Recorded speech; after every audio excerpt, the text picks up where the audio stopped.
Mr. Robertson, Mr. Robinson, Dr. Russell,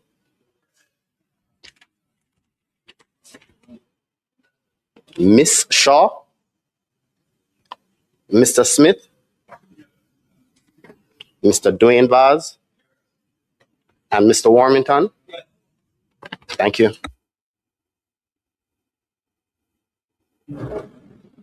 Statement by ministers.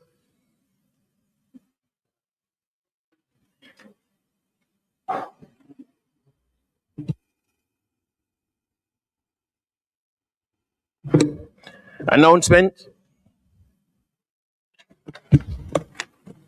Laid on the table of the House are the following: annual report and audited financial statements of the Women's Center of Jamaica Foundation for the financial year 2017-2018, report on the appropriation account head 5,000 recurrent Auditor General's Department for the financial year 2023-2024, and its related ministry paper numbered 1 of 2026 titled Certified Appropriation Accounts Head 5,000 Auditor General's Department for the financial year 2023-2024, and Auditor General's Department Appropriation Account 2023-2024 Head 5,000 recurrent.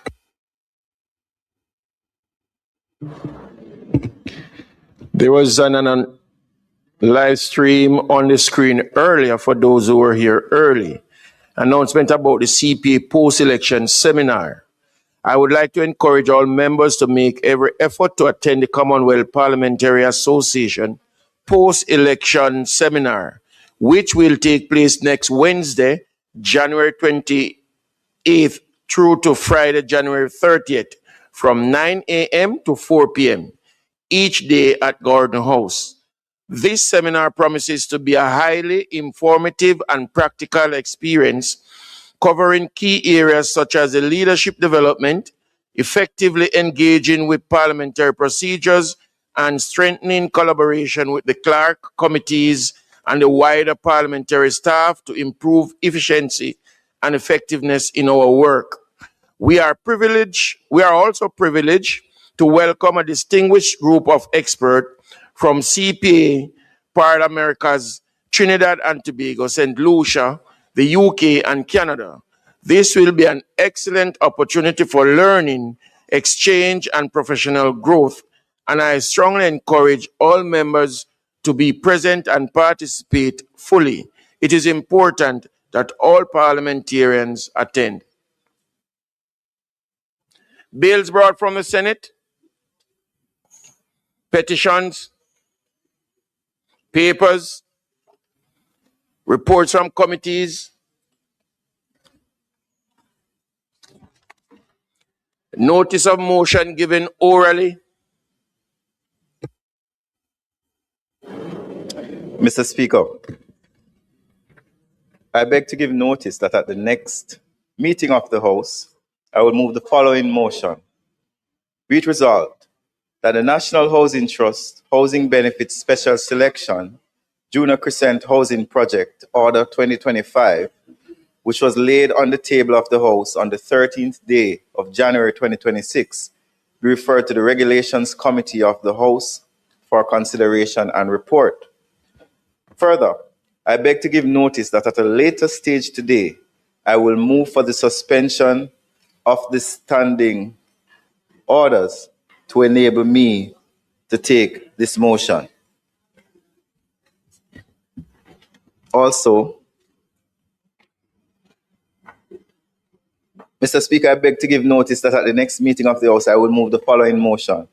Be it resolved that this Honourable House appoints a select committee comprising of the following members: Honourable Olivia Grange, Honourable Kerencia Morrison, Honourable Tova Hamilton, Honourable Delano Seavright, Honourable Donovan Williams, Ms. Denise Daly, and Ms. Nikisha Burchell to sit jointly with a similar committee to be appointed by the Senate to consider and report its findings to this Honourable House on the Green Paper 01205, National Policy for Culture, Entertainment, and the Creative Economy 2025 to 2035. Be it resolved that this Honorable House also appoints a select committee comprising of the following members: Honorable Juliet Cuthbert Finn, Honorable Mrs. Marissa Dalrymple Filbert, Honorable Tova Hamilton, Honorable Donovan Williams, Mr. Dwayne Smith, Ms. Zulika Jess, and Mr. Haisat Buchanan, to sit jointly with a similar committee to be appointed by the Senate to consider and report its findings to this Honorable House on an act to facilitate the implementation of child diversion in the criminal justice system and for connected matters. Mr. Speaker, I further beg to give notice that at a later stage today, I will move for the suspension of the standing orders to enable me to take the motions notice of which was given.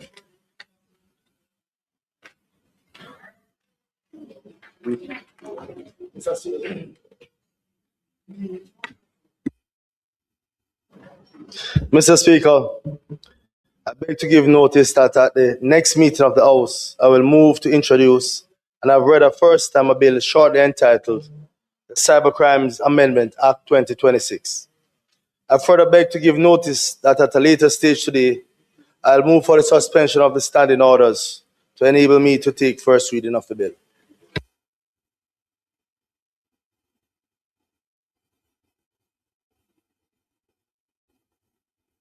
Questions and answers to questions?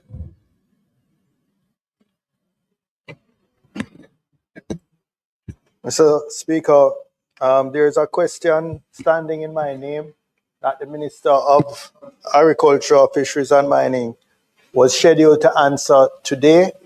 I notice he is not in the House. Can I assume that this matter will be recommitted? This item will be recommitted when the Minister arrives? Thank you very much. The leader of government business was prepared to answer your question, but was detained on a personal matter. But he's making his best effort to attend. If not, your questions will be answered when he sits in the House again. If he's not here today, he's trying his very best to come today. But if he doesn't come, then at the next sitting it will be answered. So my apologies to you. Motion that may be made at the commencement of public business requiring notice. Motion relating to the sitting of the House. Motion for leave to introduce bills. Presentation of bills without leave of the House first obtained.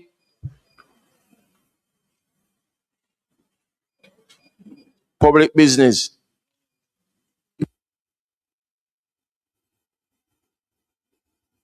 Presentation of bills without leave of the House first obtained.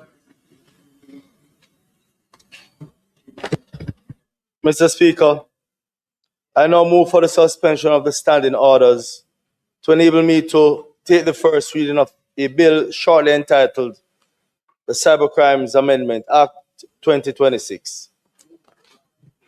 Members, the question is that the standing order be suspended to allow the minister to take the first reading of the bill. Those in favor? Those against? The ayes have it. Minister, you may continue.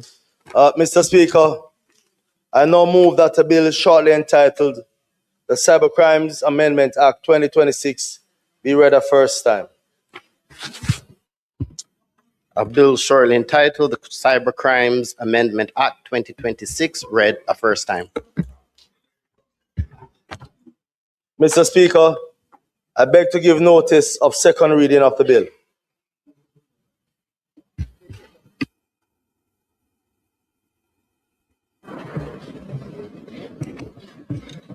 Public business.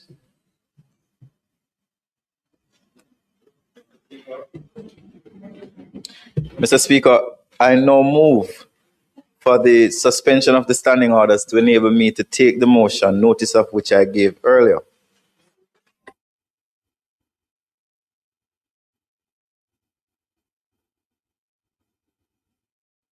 The question is that the standing order be suspended to enable the minister to take the motions notice of which he gave earlier. Those in favor? Those against? The ayes have it.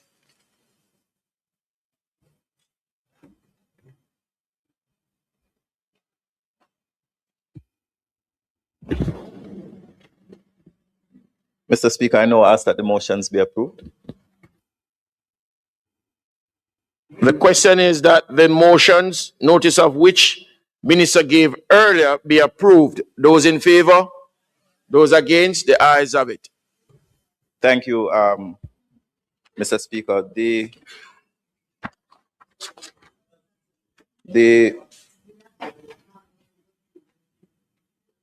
minister with responsibility for justice would have not forgiven us if we did not approve the committee for child diversion. So it's a very important development in his ministry, which will assist a lot of young children.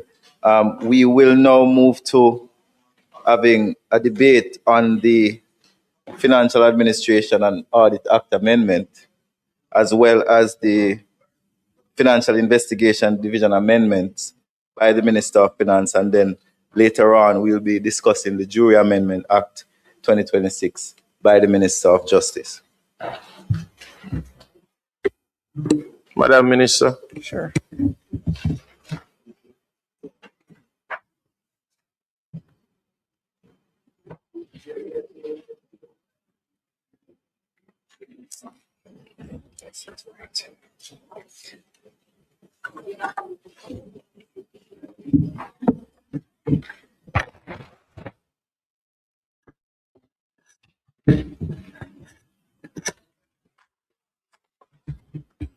Minister, just indicate first which one you're taking. I'm doing the amendment to the Financial Administration and Audit Act. So, Mr. Speaker,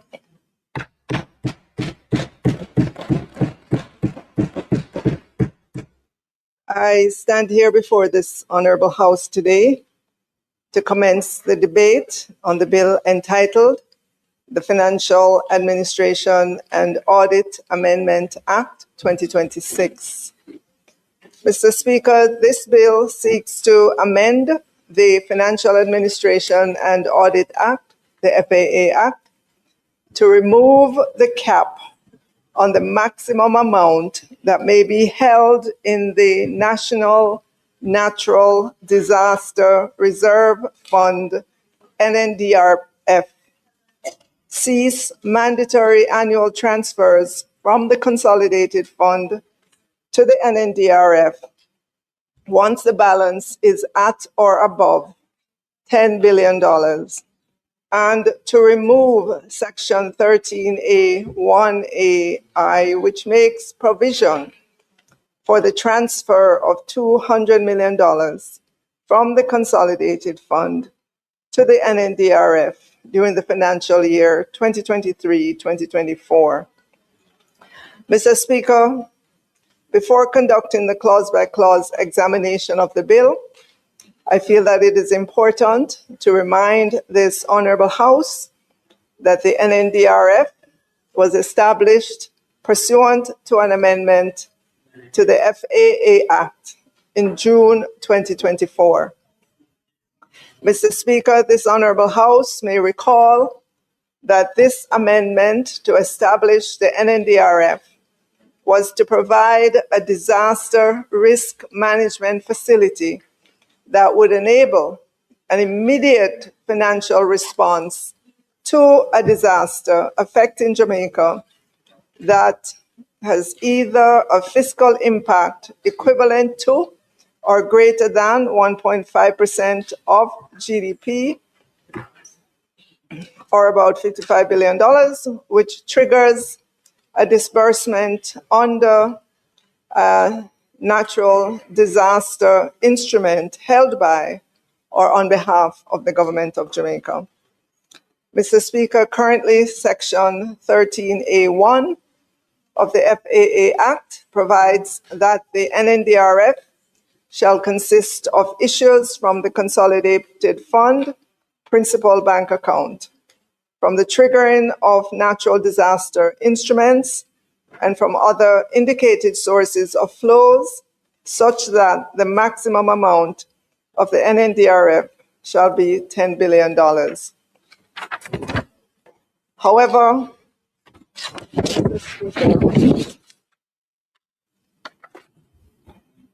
it's important to note that as a result of the passage of Hurricane Melissa on October 28, 2025, the disaster coverage for Jamaica was well in excess of $10 billion at approximately $115.7 billion, Mr. Speaker. Mr. Speaker, Hurricane Melissa, having triggered several of these instruments, has resulted in an expected flow of resources well in excess of the $10 billion, the maximum legislated for the NNDRF. Mr. Speaker, Jamaica's robust disaster risk financing framework enabled a rapid flow of funds to meet urgent response needs. The framework facilitated an immediate inflow of critical liquidity to supplement the government's own contingency resources. For this, we are grateful to our international partners in this regard. Mr. Speaker, the proposed amendment will seek to remove the cap of $10 billion, the maximum that currently applies to the amount that can be held in the NNDRF, and that the mandatory annual transfers from the consolidated fund cease once the NNDRF is at or above $10 billion. It is also proposed that Section 13A1AI, which required a transfer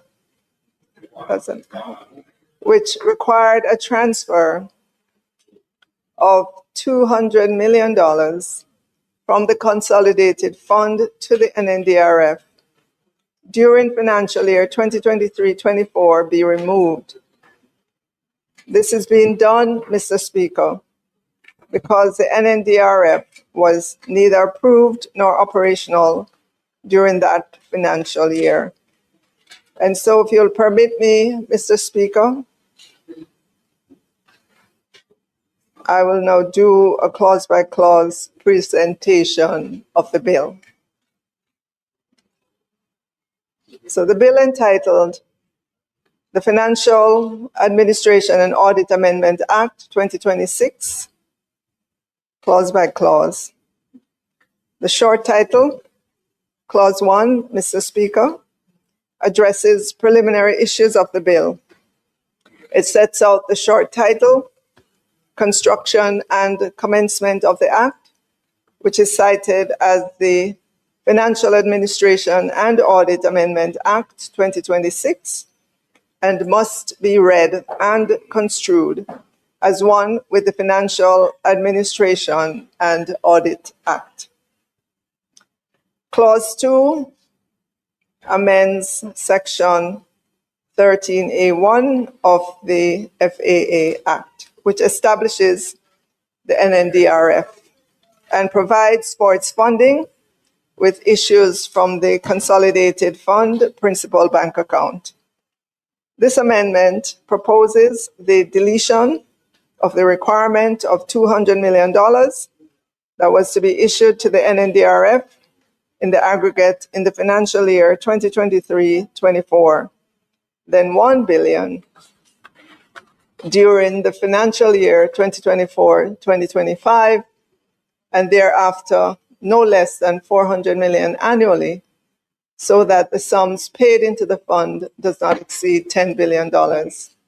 In other words, Mr. Speaker, this amendment proposes the deletion of the aforementioned provision and to replace same with a provision that states that the NNDRF shall be funded with issues from the Consolidated Fund Principal Bank Account, such that the amount is not less than $400 million annually, so that no issue would be required of an amount that would result in the NNDRF exceeding $10 billion. Sorry.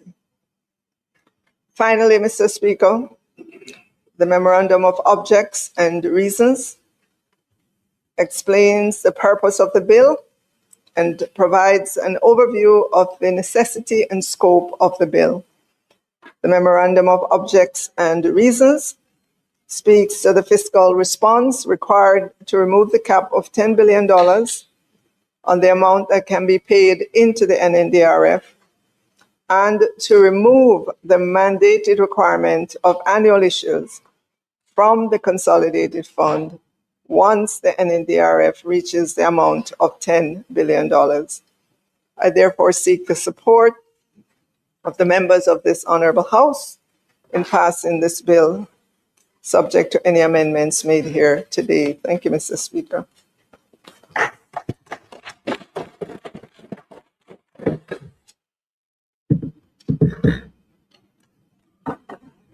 Member from St. Andrews South Eastern. Thank you, Mr. Speaker. Minister, I'm seeking clarity on a couple of matters. One, do the proceeds from the insurance payouts, whether they be the cap bond or the ones from CRIF, do those proceeds get paid into this particular fund? That's my first question. If that's so, then it's absolutely understandable why the 10 billion figure would be woefully low. And is there, in your contemplation of removing the cap, are you thinking of a higher figure, or you're just going to have no ceiling in terms of what that figure could be? We have obviously experienced a hurricane which has been considered the worst ever. And as such, we don't know whether we will be in this position in the future. So is there a contemplation of a ceiling or none whatsoever? And third, is there a requirement that if the funds are used up from this fund, do they have to be at the beginning of the next financial year taken from the consolidated fund to put back into it? I know I'm not sure if it is this particular fund, but my recollection is that there's a requirement that we reimburse if we use from a particular fund, if it's this disaster fund. So I'm just seeking clarity on those matters.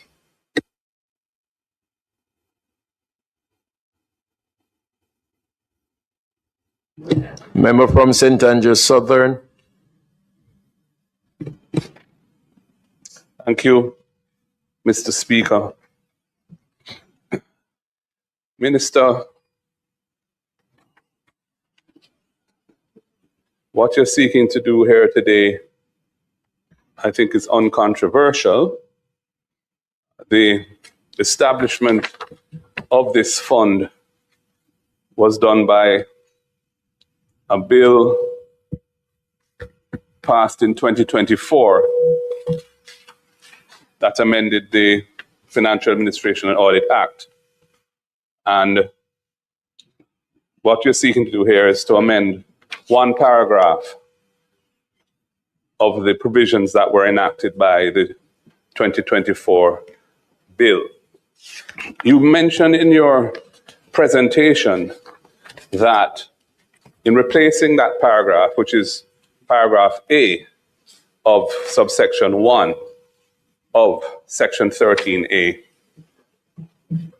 you mentioned that one of the reasons for the amendment to A and the replacement of A is that in its existing form, it made reference to $200 million being put into this fund from the consolidated fund principal bank account during the financial year 2023-2024.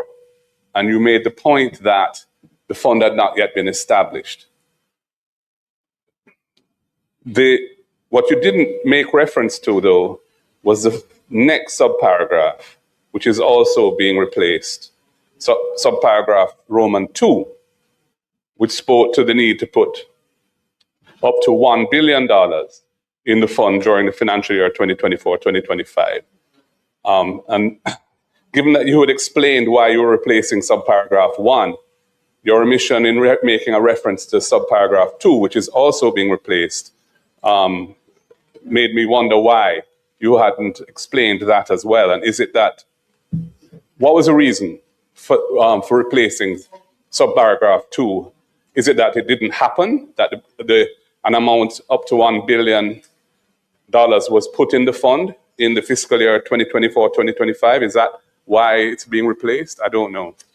But I'm interested to find out why we're replacing that, if it in fact happened. The other point I want to make is this. Well, first of all, there is not a cap on the overall fund of $10 billion because the fund is comprised of a variety of potential sources of resources. Issues from the consolidated fund are dealt with by paragraph A, and those are the ones that are capped at $10 billion. But there are several other sources, for example, B, which are amounts received by the government from triggering national disaster instruments held by or on behalf of the government. So those are a separate source and are not covered by the $10 billion. And as you have indicated, although I didn't hear the date, and I asked you what the date was, but you didn't repeat it. You mentioned the figure in the fund of 115 approximately billion. I don't know as at what date that was, but clearly that's way in excess of $10 billion. And it's not unlawful because the cap only applies to amounts put into the fund from the consolidated fund, but the cap does not apply to the proceeds of national disaster instruments. Other potential sources are in C, unspent balances existing in any appropriation at the end of a fiscal year. So if there are unspent balances, the minister can determine that some or all of those unspent balances should go into this fund. Grants received, indeed, grants received from any source, specifically in relation to the objectives of the fund. So if Jamaica received a grant, which was specifically for natural disaster-related relief, it should go into this fund. And E says such returns earned from investment monies in the fund, as may be determined by the minister. This suggests that the fund is actually a separate and segregated fund that can be invested to earn interest, whether on deposit or otherwise. And makes me wonder why we don't have accounts being produced of this fund, if that is the case. There should be financial statements for this fund so we can see what's going on with it. And F says any other sources of funding approved by the minister by order subject to affirmative resolution for the purpose. So there are 6 different named sources of funding for this fund, of which A, which is a consolidated fund itself, is only one. And it is that one that is capped at 10 billion. But the others have no cap and could be as large as we are able to get them to be. One question I had for you, though, in relation to the wording of paragraph A, as this amendment would have it. It says, issues from the Consolidated Fund Principal Bank account of not less than $400 million annually. And then it goes on to say, so, however, that no issue shall be required under this paragraph of an amount that would result in the National Natural Disaster Reserve Fund exceeding $10 billion. And my question, when I read it, is why are we keeping a cap? In other words, we know that we're susceptible to these deadly or devastating natural disasters. We've had 2 in 2 years. We know that global warming and climate change are realities that are going to be confronting us in the years to come. If there's an annual cap or annual floor of $400 million, which is, in the scheme of things, a modest sum, why do we want to retain a cap on the cash push amounts that go from the budget into this fund at $10 billion, which is where it was originally? I understand you're saying we are removing the cap, but we're also saying that once you reach 10 billion, you no longer have to make any contributions from the budget to this fund. And I'm just wondering whether that's prudent. I would have thought that we should, given the era we're in, we should continue to have the discipline of making these contributions annually, especially since there's no obligation to reimburse the fund.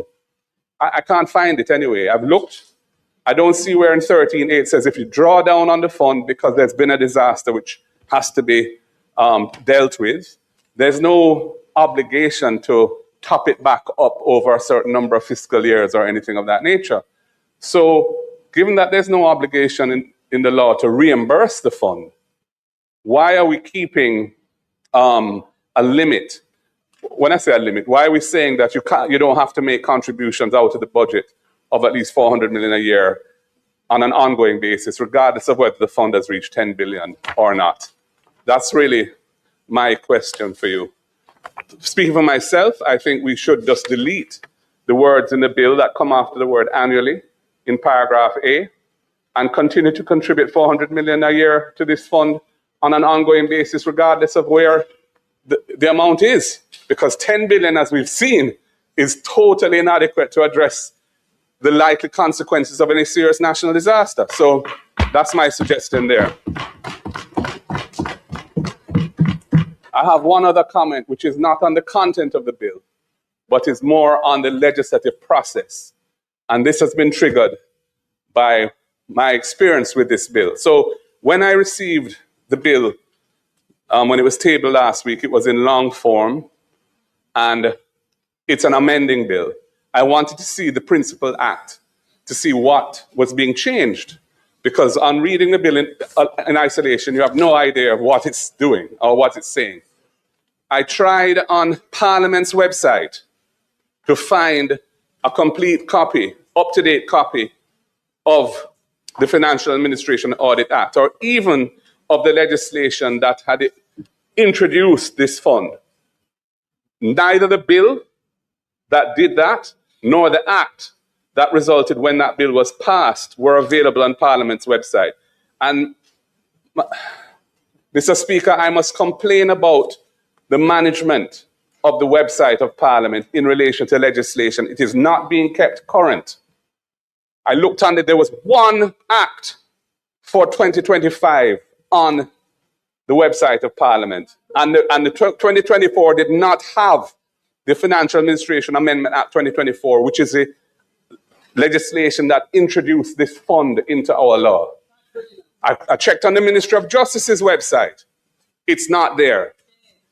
Because the Ministry of Justice's website only has the revised laws of Jamaica on it, and that the revised laws, colleagues, are the laws that result when the Acts of Parliament go through a law revision process, which the law revision commissioners oversee a process that is a technical process, that is to make sure that what goes into the revised laws is an accurate statement of the law, because so many of the legislation that we pass are amending. So you're changing this and changing that, and it's almost like creating a puzzle and making sure all the pieces of the puzzle are properly configured in the amending pages. So they haven't reached 2024 yet. So you can't find any legislation on the Ministry of Justice's website for 2024, much less 2025 or 2026. So I was at a loss.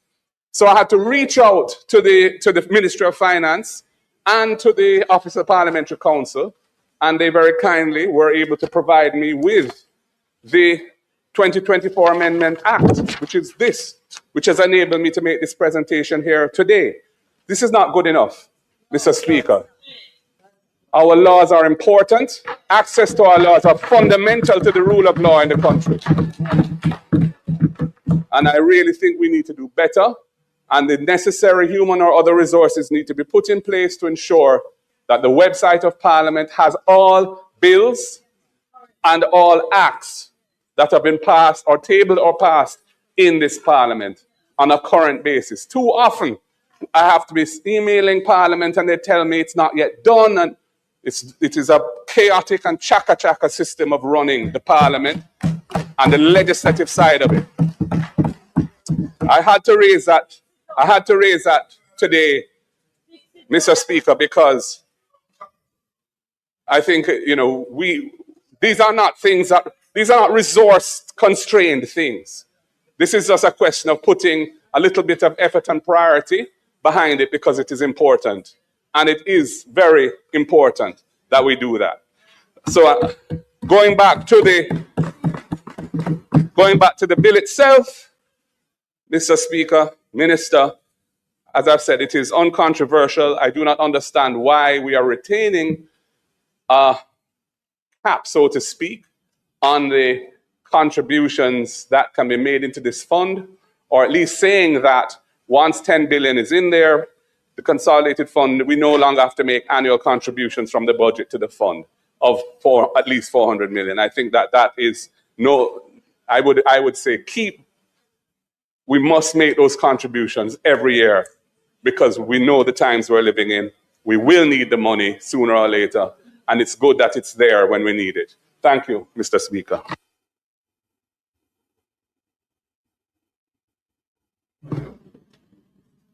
Minister.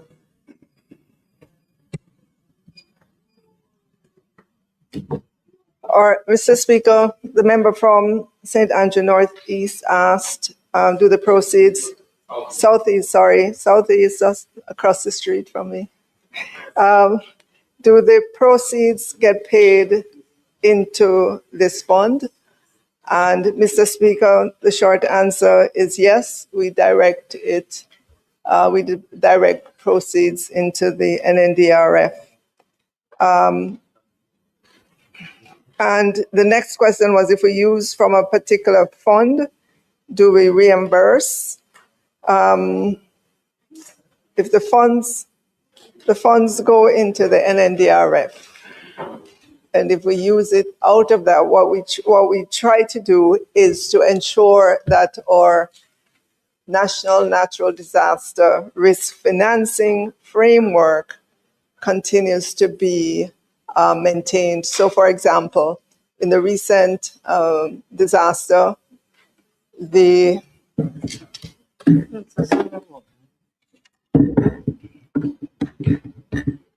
facility from CRIF was triggered. We got the funding, and shortly after that, we restored that facility. We signed off on the continuation of the facility. No obligation.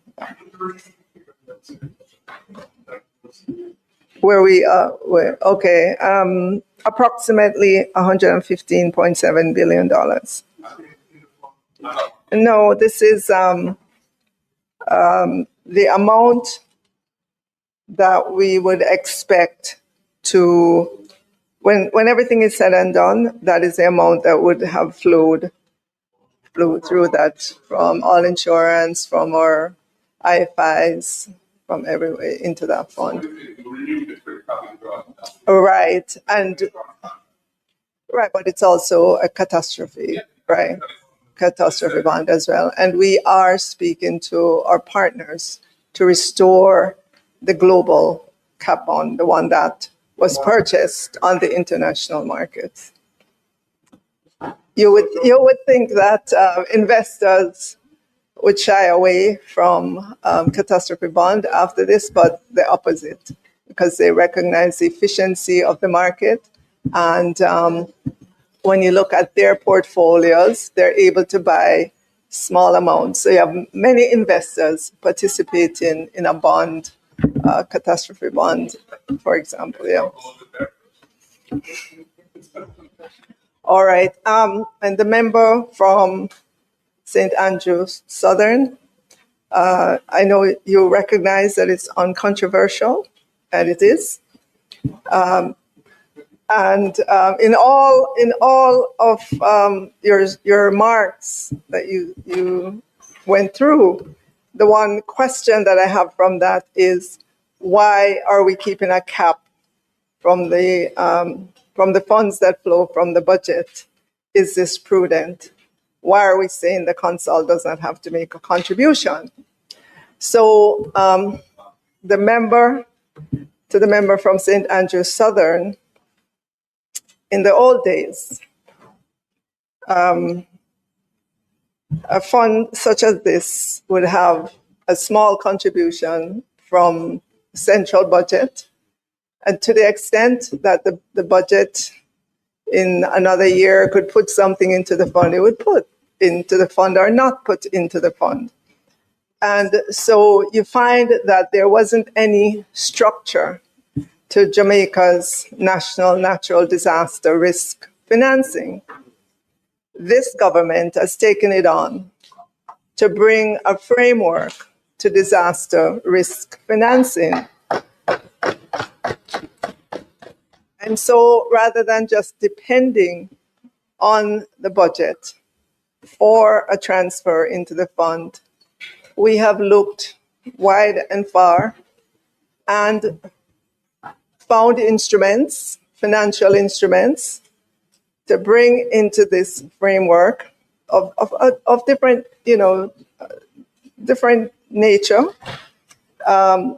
You saw in the instance of the Global Catastrophe Bond that was issued on the international market. In the case of the CRIF, that was our Caribbean partner who helped us with that facility. We pulled together as well our IFIs, International Financial Entities, and at the end of all that, we had a very robust national natural disaster financing framework. And the rest is history in terms of the performance of that fund with the different layers that include, in the first instance, the government's own funds into the NNDRF.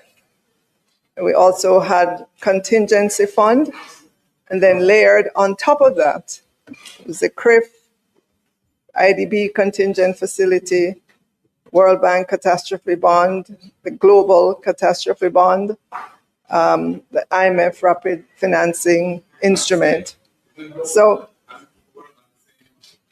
they're two different ones. So yes, we could continue to fund from the budget. But again, our budget is required to do all kinds of things. There are all kinds of calls on the budget. So if we are able to have our international partners, the global financial market, and all those entities help us to put together this framework and have it funded, I think it's a more disciplined way to go about having a national natural disaster risk financing resources at our disposal. And we saw how quickly those funds were able to be dispersed. And we are going to continue to build it out. We're looking at different types of instruments for different, not just for hurricanes, but for other types of disasters, so that we are ready in the event Jamaica is hit again by something. We're ready with the instruments that can quickly deploy and give us the needed finances to be able to begin the relief effort right away. So that should answer your question. Why are we not keeping a cap? Why are we keeping a cap from the funds flow from the consolidated fund? It's because of our ability to establish and to get way more financing otherwise than we could from the budget because of the many calls on the budget. Thank you. Member from St. Andrews Southeastern with a follow-up question. So, sorry, just one follow-up question. Appreciating the importance of the payouts from the different insurances, the cat bonds, we have seen how even with those payouts, it really has been inadequate in comparison to the damage. Is the government in discussions with our creditors to discuss provisions within those loan facilities that if there is a disaster, that it would defer whether principal or interest payments? I know other countries like Barbados have done this, and it's estimated that we would have been able to defer up to $2 billion US. Defer, not cancel, but defer, which would ease some pressure on the government at this particular time. So the question is, are you having those discussions, and will that become a feature of our debt going forward? So in our debt with our international partners, that clause exists in many of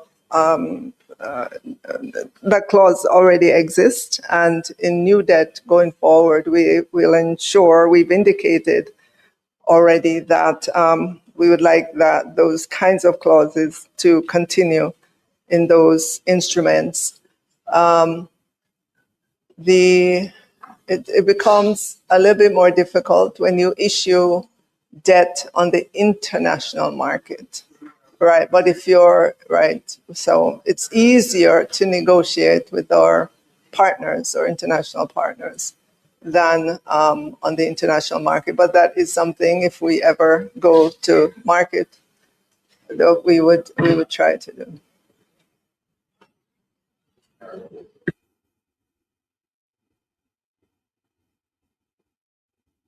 House Leader. Sorry.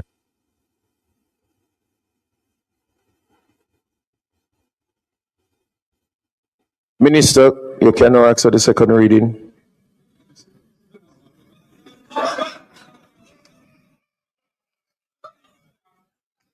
The minister.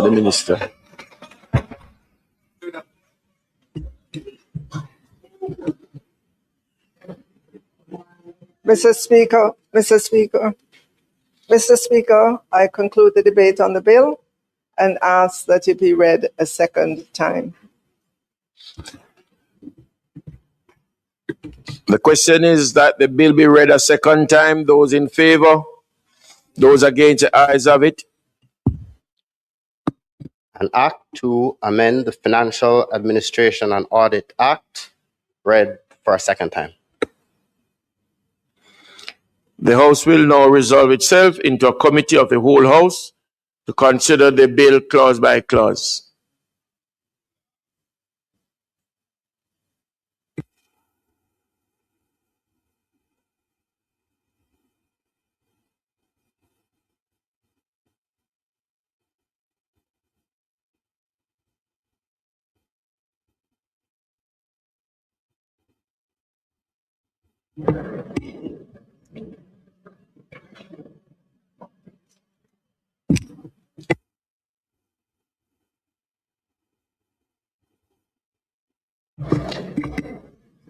I now put clauses 1 and 2.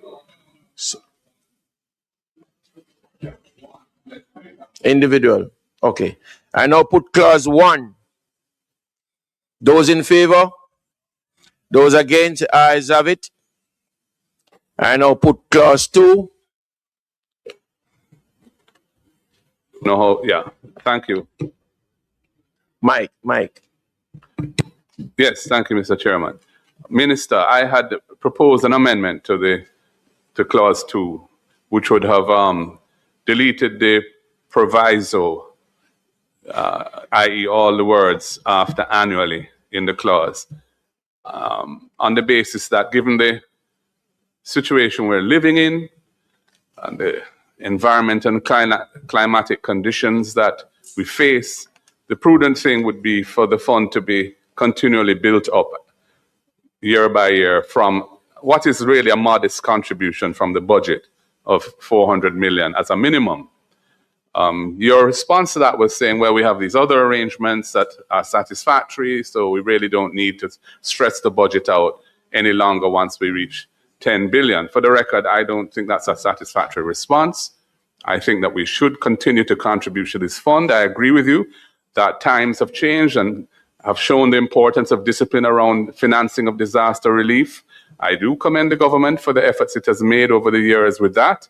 I commend Dr. Omar Davis for being instrumental in the establishment of the CRIF as an insurance facility for the region. But we are where we are, and I think that we ought not to say, once the thing is at 10 billion, that we no longer have to make any further budgetary contributions to it. I mean, for example, the parametric insurance that we have is you can't say it's reliable. I mean, when Beryl hit, we didn't get a cent from the cat bonds, although the damage was very substantial. Your predecessor minister came here and explained the grid and the biometric pressure limits, and that we can't quite qualify it. So although we suffered many billions of dollars of damage, way in excess of 10 from Beryl, and indeed there are people still reeling from Beryl who have not fully recovered. That we didn't get a cent from the cat bond then. And so I think that one thing we can be sure of is self-reliance. And we ought to make an annual contribution in this era to the fund. And I'm going to propose that amendment that all of the words following the word annually in the new paragraph A, which is in clause 2 of the bill, be deleted.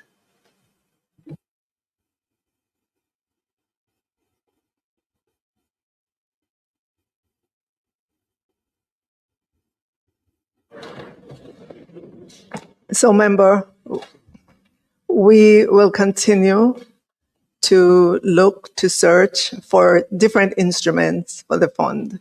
Just because the cap bond did not trigger last year in Beryl, that doesn't mean that funds were not flowing in from other instruments. CRIF, there was funds that came from CRIF, there are funds that came from other instruments, and our preferred way as a government is to look for different types of instruments to put into this disaster risk financing framework so that we have surety about what we'll be able to receive.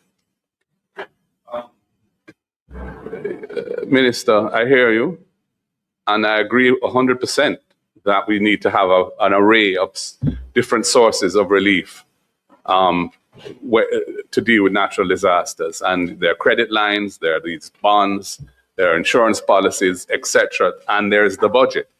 Now, the point really is, why are we capping our contributions from the budget? Given that we know that whatever it is, that the totality of what the coverage that we have is a fraction of the damage that these massive disasters can cause.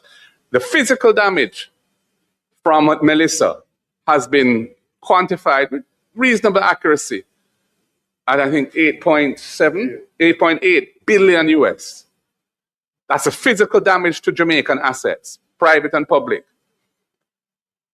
Not to mention the non-physical losses, the damage to business and the economy and so on.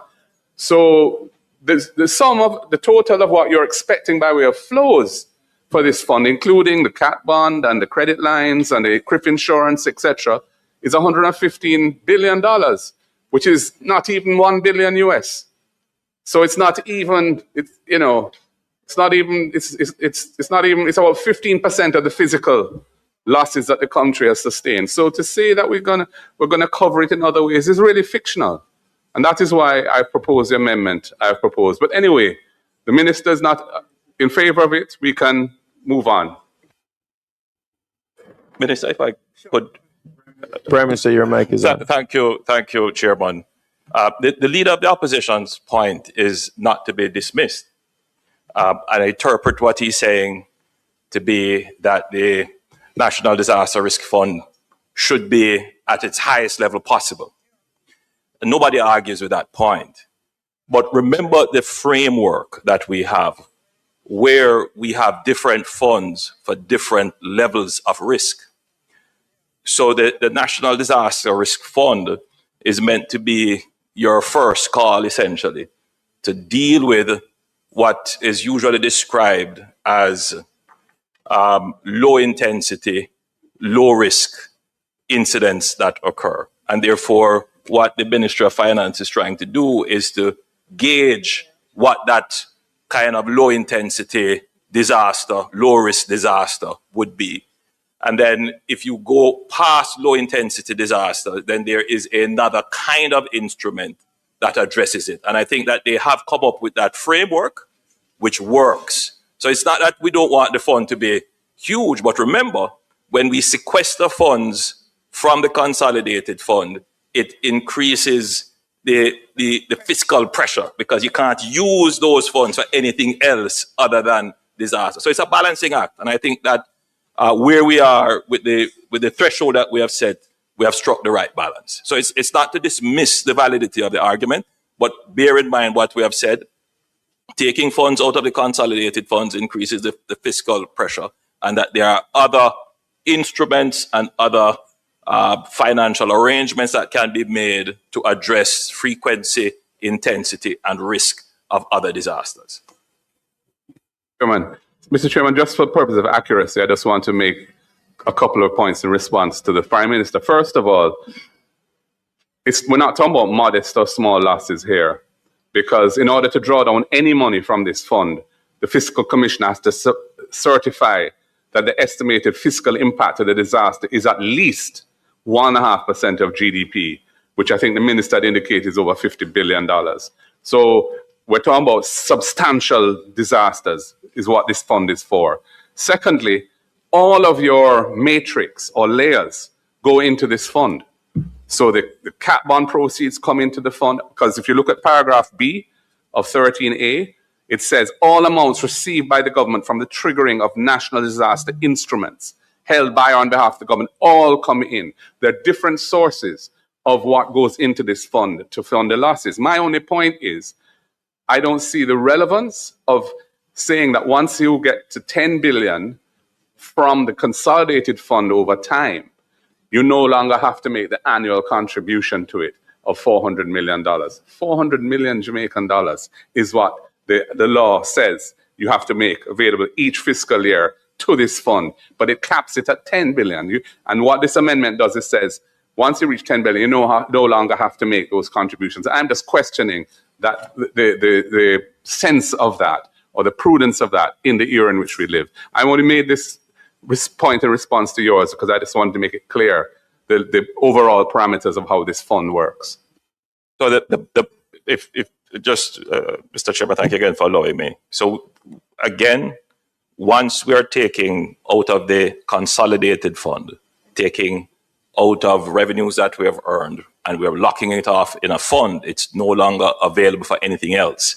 And therefore, we have to manage the fiscal pressures that will arise if we keep taking out of the consolidated fund to locking it off in specific and special funds. I say the consideration that we ask the House to bear in mind. Minister, are we going to take the amendment?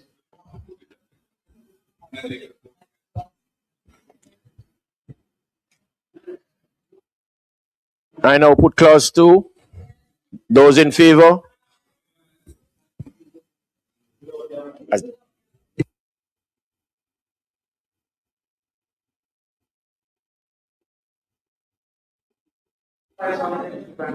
Mr. Chairman, I am putting an amendment.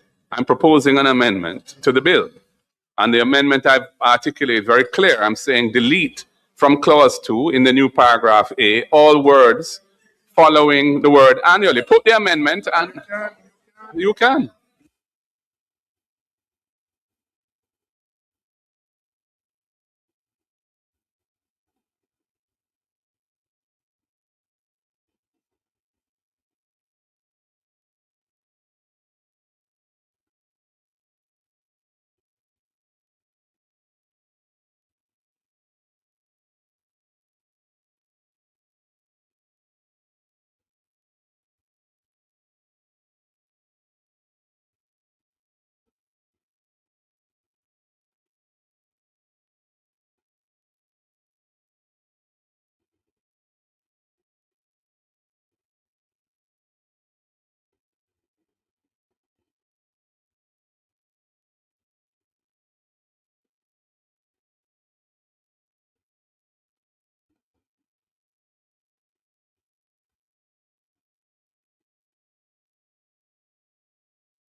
Sorry, I am being advised that the minister is consulting. So as soon as she's ready, we'll.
You're ready now, Minister. Okay, so we are going to put clause 2 with the proposed amendment. Those in favor? Did I hear all ayes? There's a divide. There's a divide. Clark. No, dear. No. No. No. I heard divide. I heard divide, and I repeat. No, I was only repeating the situation.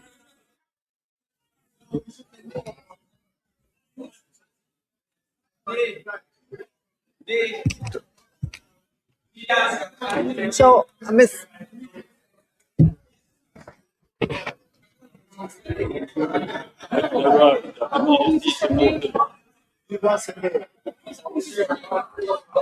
I want to confirm, Your time. Mr. Speaker, I want to confirm that I called the divide on the beginning of the vote. And I did repeat that you said it. Thank you very much, I sir. called on the clerk now to take the vote. Thank you very much, Chairman. All right. On the question of the proposed amendment, Mr. Azan, Mr. Bartlett, Mr. Brown, Dr. Brown Burke, Sure. Mr. Buchanan, Mr. Bunting, Ms. Burchell, Dr. Campbell, Dr. Chang, Mr. Charles Jr., Mr. Charles Jr., Mr. Chuck, Mr. Chuck, no.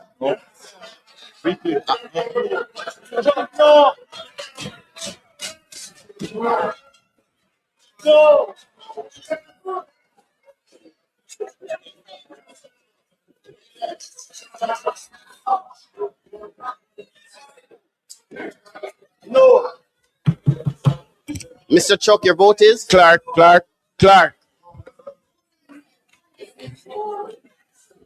Members, remember now, the house have to be absolutely quiet so that the clerk can hear. Or else he's going to take what he thinks.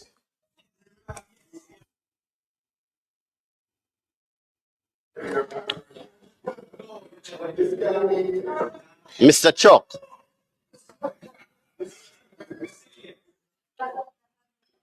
Mr. Cousins, Mr. Crawford, Miss Crawford,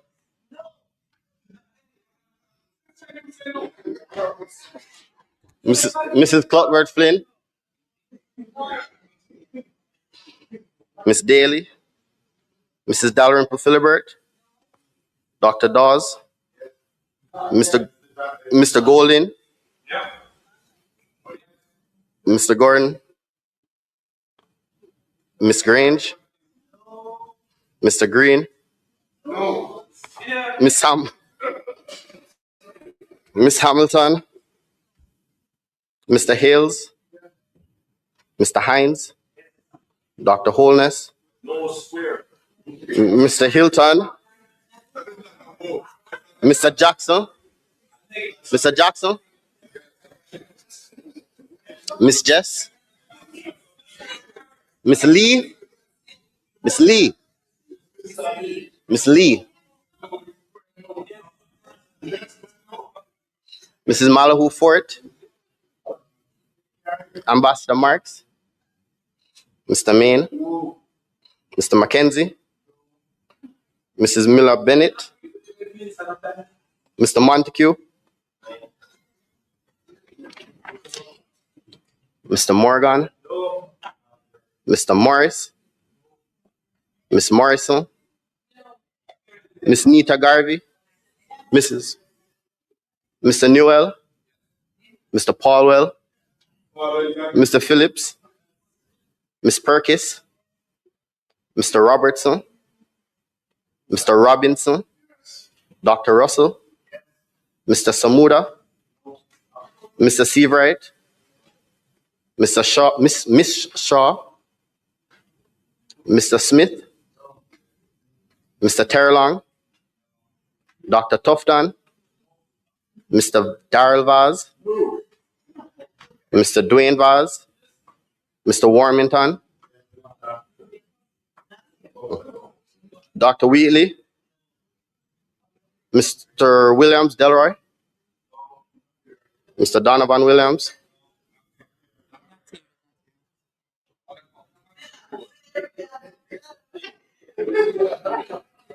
Mrs. Williams, and Mr. Witter.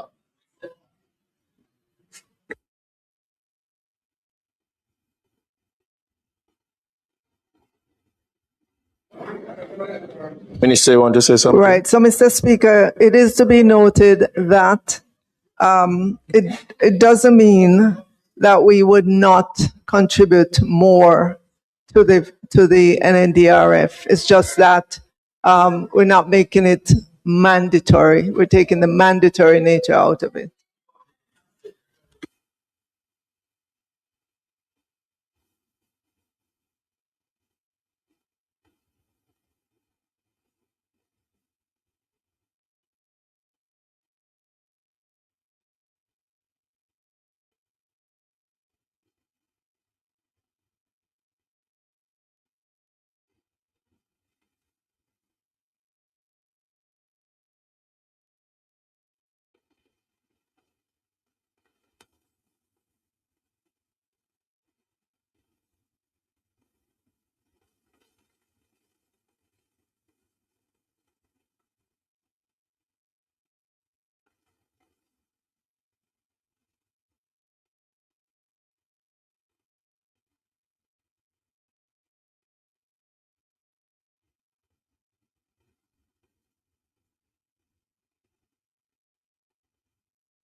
The result of the divide is 23 ayes, 28 noes, and 11 absent. The noes carry.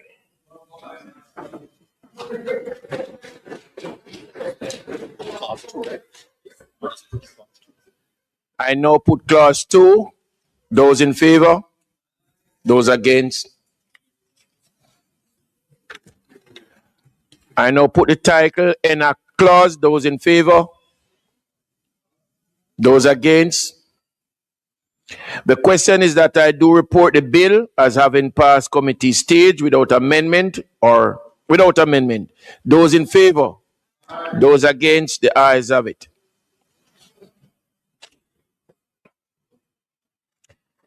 I do report the bill as having passed committee stage without amendment. Minister.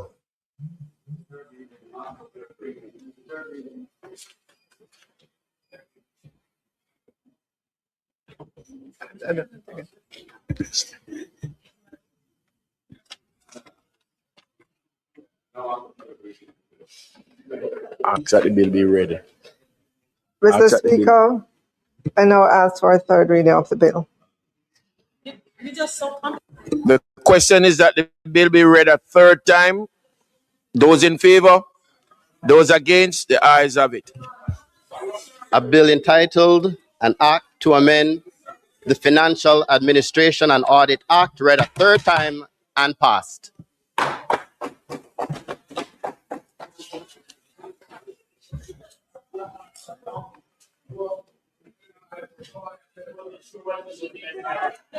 Public business.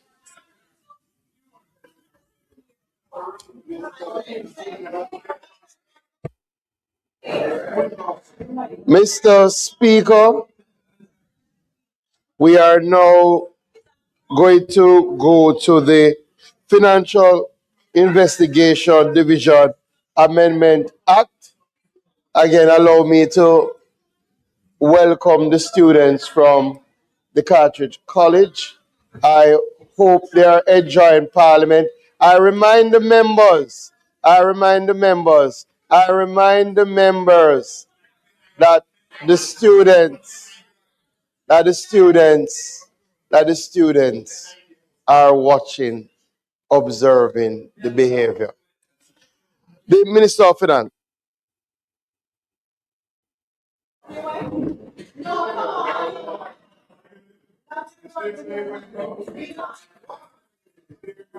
Mr. Speaker, Mr. Speaker, Mr. Speaker. Before you, madam. Members, we were doing very well.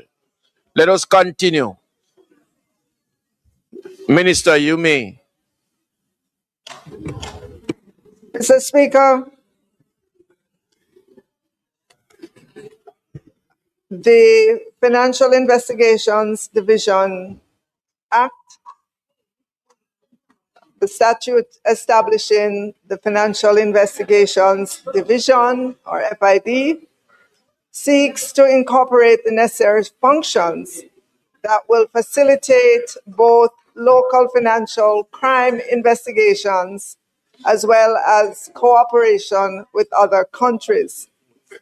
The responsibilities of the division include investigations, collection of information and maintenance of intelligence databases, management of seized, restrained, and forfeited properties, and collaboration with local and foreign law enforcement agencies. Mr. Speaker, the FID is also the National Center for the receipt and analysis of transaction reports and other relevant information. They're also the National Center for the dissemination of the results of that analysis. The FID was admitted into membership of the Egmont Group in 2014.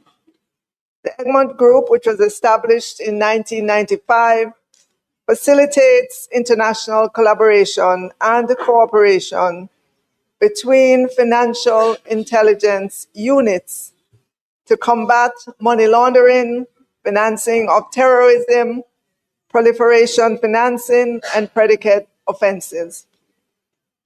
The goal of the Egmont Group is to provide a forum for the financial intelligence units around the world to obtain support, including the expansion and systematic international cooperation in the reciprocal exchange of information, fostering better and secure communication among financial intelligence units through the application of technology, fostering increased coordination and support among the operational divisions of member FIUs, which is the short form of financial intelligence units, promoting the operational autonomy of FIUs and promoting the establishment of FIUs in conjunction with jurisdictions with an anti-money laundering,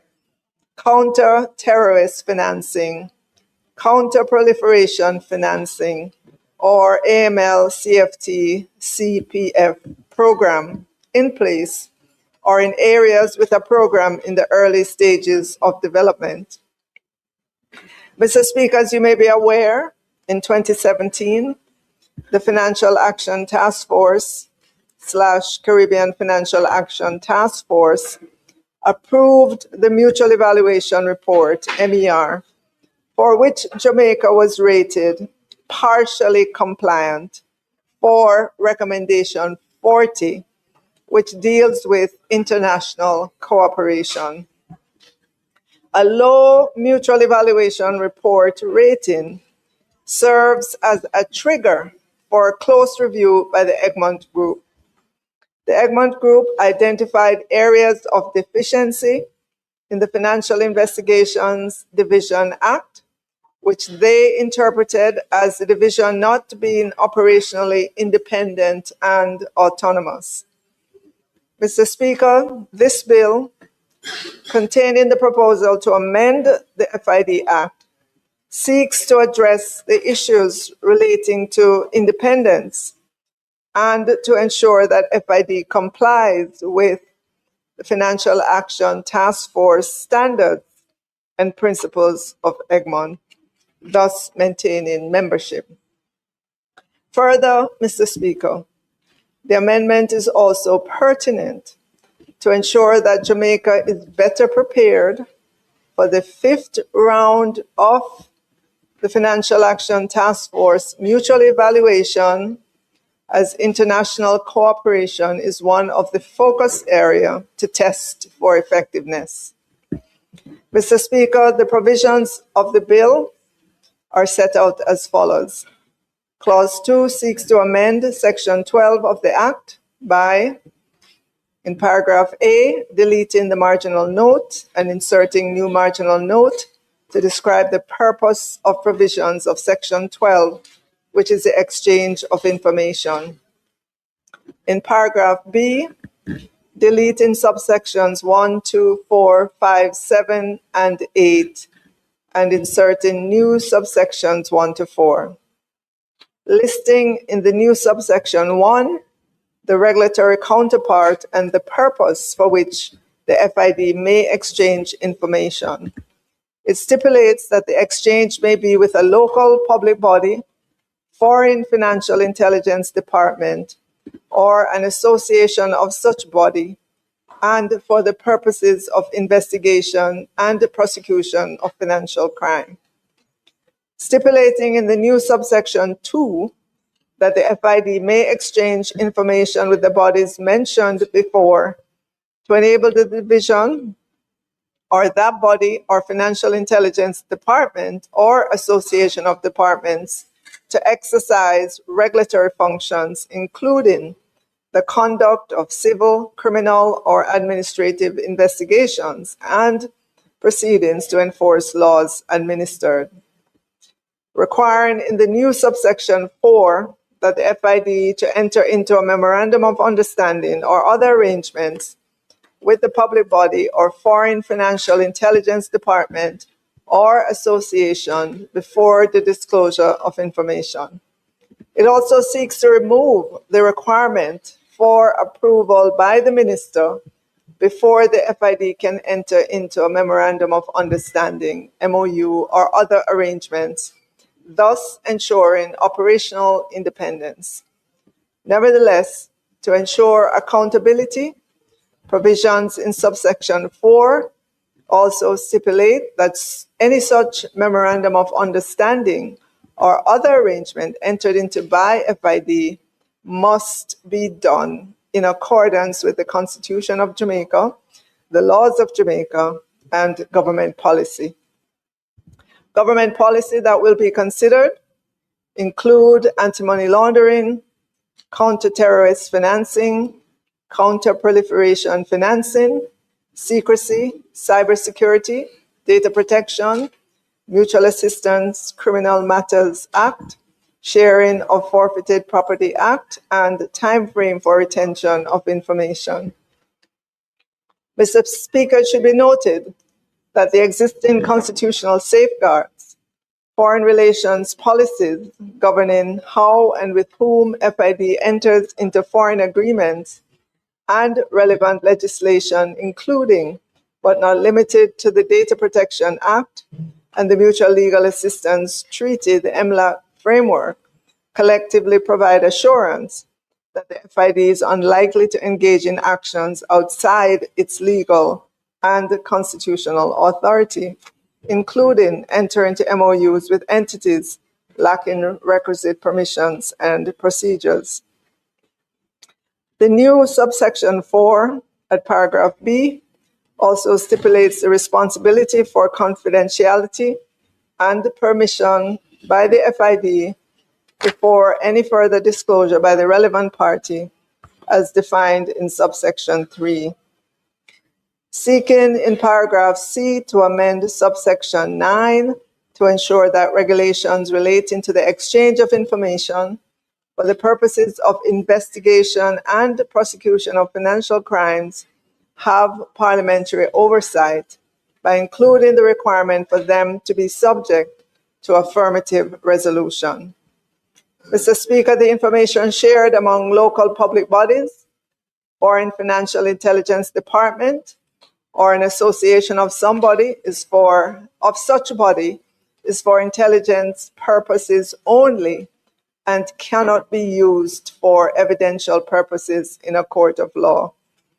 Mr. Speaker, the bill to amend the Financial Investigations Division Act is an important amendment which seeks to ensure that the FID exchanges information with its regulatory and investigative counterpart in an independent manner necessary to carry out investigations, while at the same time ensuring that the proper protocols and accountability are in place for such disclosures. Mr. Speaker, this amendment is also critical to ensure that FID continues to be eligible for membership in the Egmont Group and complies with the international standards of the Financial Action Task Force, thus improving Jamaica's rating specifically as it relates to recommendation 40, which deals with international cooperation. Thank you, Mr. Speaker.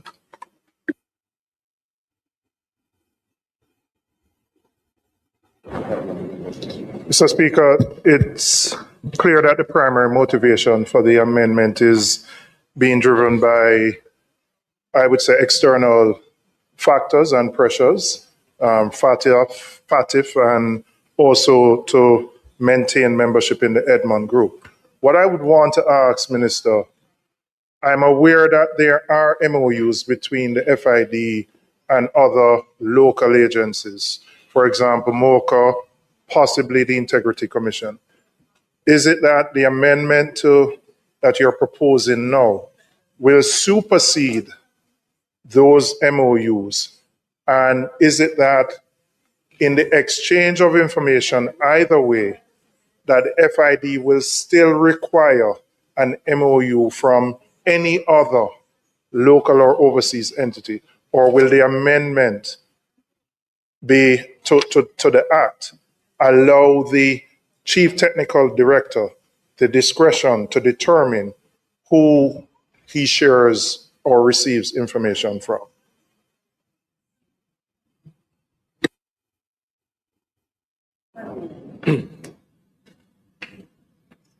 Thank you, Mr. Speaker. Mr. Speaker, the establishment of the Financial Investigations Division and its role in the context of law enforcement in Jamaica, especially in the area of financial crimes, is an important institutional advance which has been with us now for well over a decade. As the Minister had indicated, the Egmont group of countries are like-minded in their determination to stamp out financial crimes and see the cooperation between their members as vital to the efficiency of that objective. And therefore, it is important that Jamaica's law be constantly kept abreast of any requirements that may emerge so that we are considered to be reliable partners by other countries within the Egmont group, and that the law facilitates the type of mutual cooperation which is needed to effectively tackle financial crimes, domestic and international. Accordingly, the bill enjoys the support of the opposition insofar as it pursues that objective. I have 2 points I wanted to raise in relation to the actual draft before us. The first point, and I'm going to take them in not in order of importance, but in the order that they come in the bill itself. So in clause 2 of the bill, which amends section 12 of the Principal Act, there is some new sections which are replacing existing sections in section 12. And in the new subsection 2, there is a reference which I wondered if it is sufficiently clear what the scope of it is.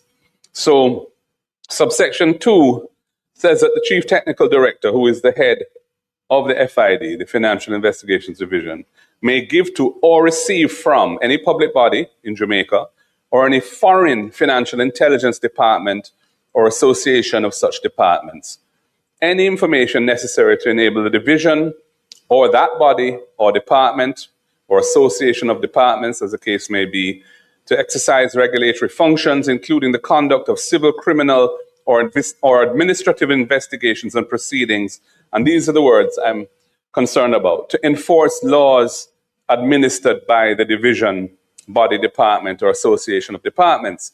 Now, it isn't clear to me what laws are administered by the FID, because when you look at the FID Act, it doesn't list, to the best of my knowledge, those laws which are to be administered by the FID. It, in broad terms, speaks to what the objects of the FID are. And it says, for example, that the objects of the FID are to investigate all categories of financial crimes, to collect information and maintain intelligence databases on financial crimes, etc. But we're using a formulation here of laws administered by the division. Now, there could be, for example, a situation in which a breach of the Companies Act has arisen in an area which constitutes potentially a financial crime. It could be to do with ultimate beneficial ownership of a company in Jamaica, for example, and the question of who really owns this company and what have you. Now, is that section of that law which could be engaged. Could it be said that the Companies Act is administered by the FID? Clearly not, because it isn't. The Companies Act is administered by the Companies Office of Jamaica. So, and that's just one example. And I could probably cite several potential situations in which the FID might be wishing to investigate a matter and have jurisdiction to do so under the FID Act and the scope of it. But it couldn't be said that the law that is engaged in that investigation is a law that's administered by the division. And so I was questioning the formulation of the words used, because it's a scoping provision. It goes to the jurisdiction to share this information. That's what this provision does. So if the scope is too narrow or is unclear, it could be problematic. It could be contested in court, for example, and that sort of thing. So I was wondering whether a better formulation could be considered. I had attempted one. I'm not saying it's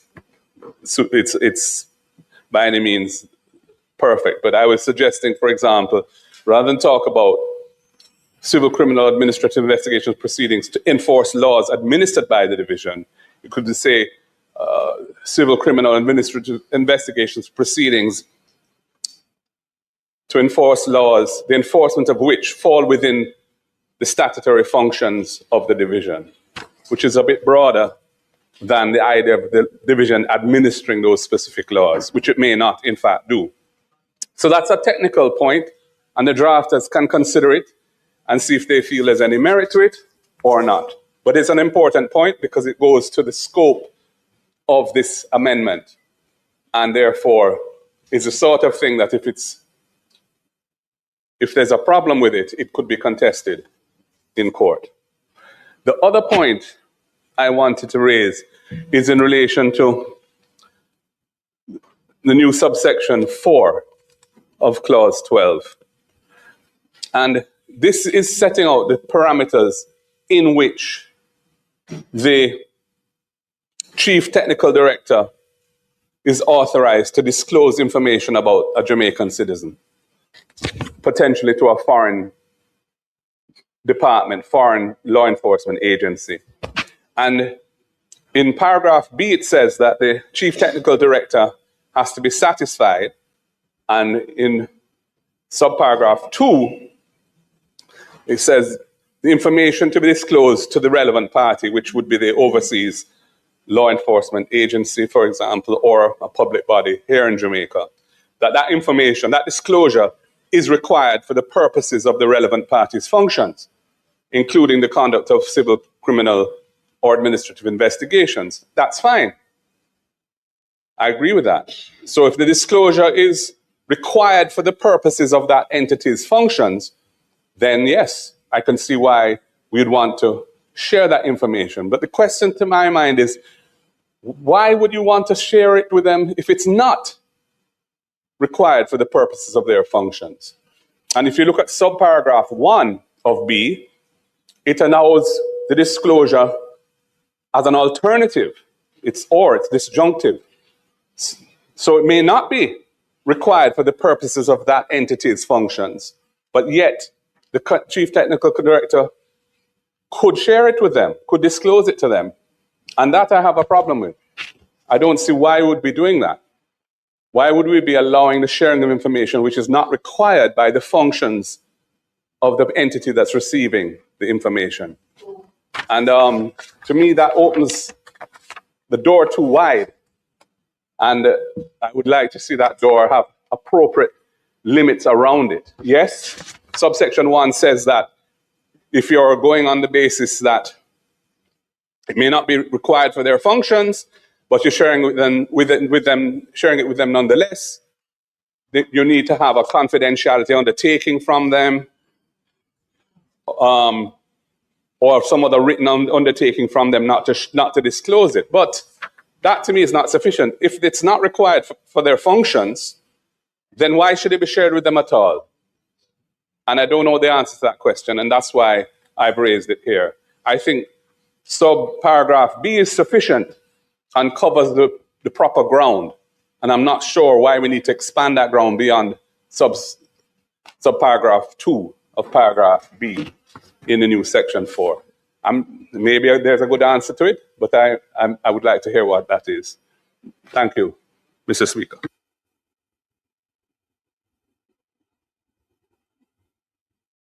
Member from Manchester Southern. Thank you, Mr. Speaker. I just want to ask about the new subsection 4. And the minister, in her opening of the debate on the bill, spoke to subsection 4 being intended to give operational independence to the FID. And therefore, it would allow them to enter these memoranda of understandings without reference to the minister. But then it goes on to say it must be consistent with subsection 4A1, the Constitution of Jamaica and laws of Jamaica, which is fine. And then 2, it says government policy. But it doesn't, that to my mind leaves it very broad. What determines government policy? And the minister spoke to some examples, but government policy on a particular issue could be dictated in a letter. Question, member. Oh, no. Mr. Speaker, would you pay attention? I am participating in a debate. I'm not asking a question.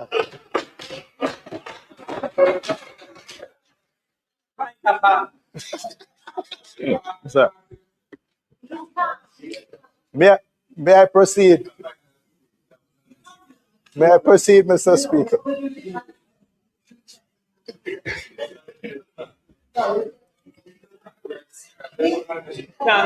Mr. Speaker, may I proceed? Thank you. So, this,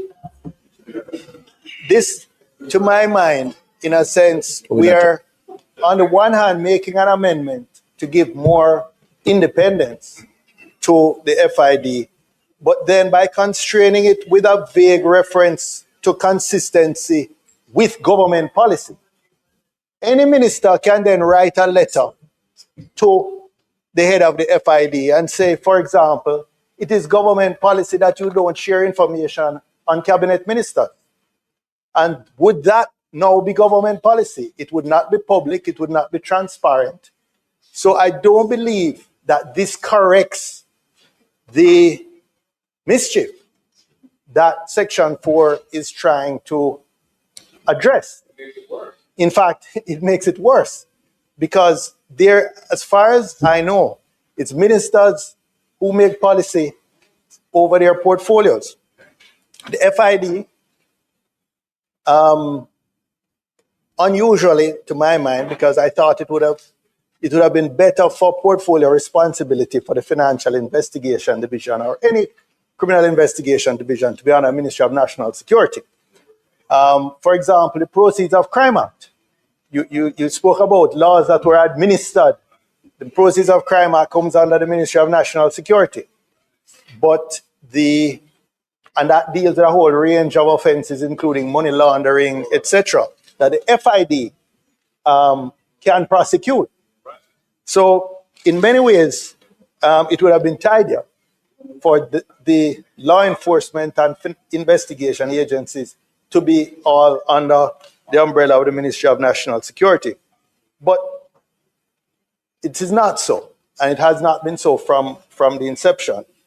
But I'm really concerned that this vague reference to government policy, that the actions or any memoranda of understanding or other arrangement must be consistent with government policy, leaves a huge door open for ministers to constrain the actions and undermine the stated intention of giving more independence to the Financial Investigative Division. So I really believe if we want to leave in some reference to government policy, it cannot be as broad as that. It must speak to some transparent policy of government, whether it is as by ministry paper laid in this house, or some white paper ideally, something that is transparent to the public and that is not communicated to the head of the FID by the minister or some other agent of policy that would constrain him as this clause is worded right now. Thank you.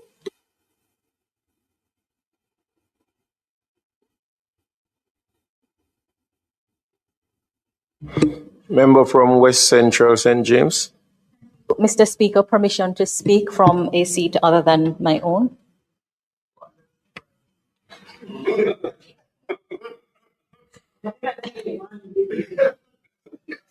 Mr. Speaker, I rise to support this bill entitled An Act to Amend the Financial Investigations Division.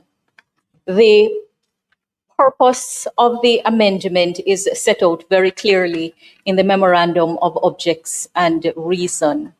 And anyone who has had to advise on the exchange of information know that we have numerous cases of problems where constitutional provisions differ, where there are broader scopes in other jurisdictions, or where there is just might being right. So that the amendment clarifies a number of existing points. I noted that when the member from St. Andrew Southeast spoke, he asked whether this arrangement would supersede the need for MOU. That is answered clearly in clause 2(4)(a), which indicates that nothing in subsection 1 or subsection 2 authorizes disclosure by the Chief Technical Director unless there exists between the Chief Technical Director and the relevant party a memorandum of understanding or other arrangement that is consistent with the Constitution and the laws of Jamaica and government policies. And that leads me to the next point raised by the member from Manchester South, that the reference to government policy is tied back to concerning the exchange of information of the kind contained in the disclosure. And so it is not left at large. It's not left at large. Well, the bill says concerning the exchange of information of the kind contained in the disclosure.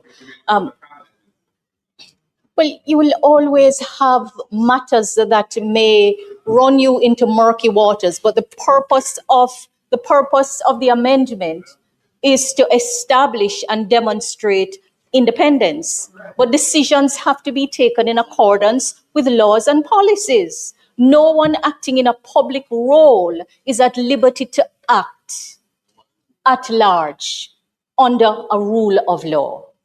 It doesn't mean that genuine concerns may not arise, but in this case, it is making it abundantly clear that the framework for the exchange of information must be consistent with the Constitution and the laws of Jamaica and policies that relate to the exchange of the information of the kind contained in the disclosure. The law also indicates what can be done with the information. But Mr. Speaker, I support the bill. I believe it achieves the objectives that it seeks to do.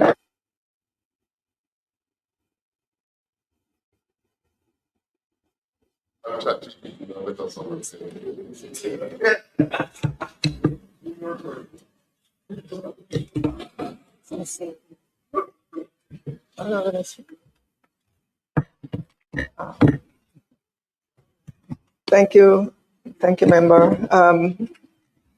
With regards to the question from the member from St. Andrews Southeast, would the amendment allow the CTD to determine who he allows or receive information from? Member, if you consider that currently, if the CTD, Chief Technical Director of the FID, wants to get information or share information with any other entity, he or she would have to write a letter to the minister to ask permission. So this bill is really giving the CTD the legal cover in terms of MOUs to be able to share information, or the framework to be able to share information with like bodies in the course of the investigative work that they do.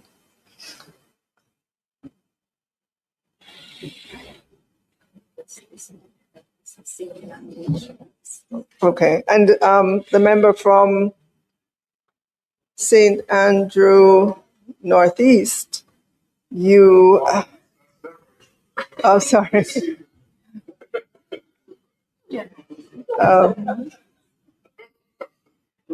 So this, so the member pointed out that the FID, well, he asked the question, what laws are administered by the FID? And I want to acknowledge the point, but it is a correct formulation in the Principal Act. And so we will leave it there as well.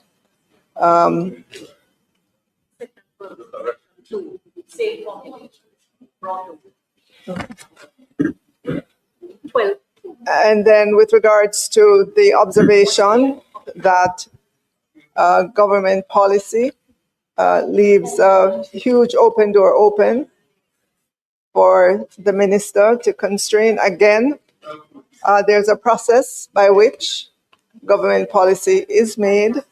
And when you consider the current situation that the Chief Technical Director has to ask the minister every time for permission, this is not in keeping, and it's not in keeping with international standards, and it puts at risk our mutual evaluation, which is coming up this year. We were already graded low on this score, and so this is a move to ensure that we put this provision in place. And so when our mutual evaluation is being done, this particular aspect, we can expect to get a better rating in this aspect because it's more consistent with how the international world views their financial investigations division and how they work. Thank you.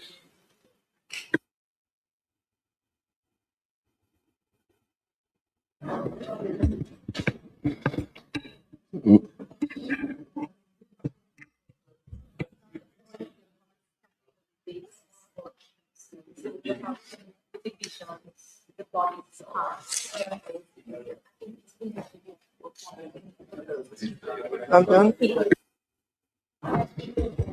Minister, you want to conclude and ask that the bill be read a second time?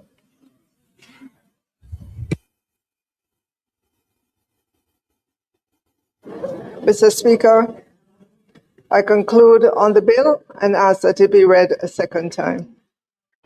The question is that the bill be read a second time. Those in favor? Those against? Ayes have it. A bill entitled An Act to Amend the Financial Investigations Division Act read a second time. The House will now resolve itself into a committee of the whole House to consider the bill clause by clause.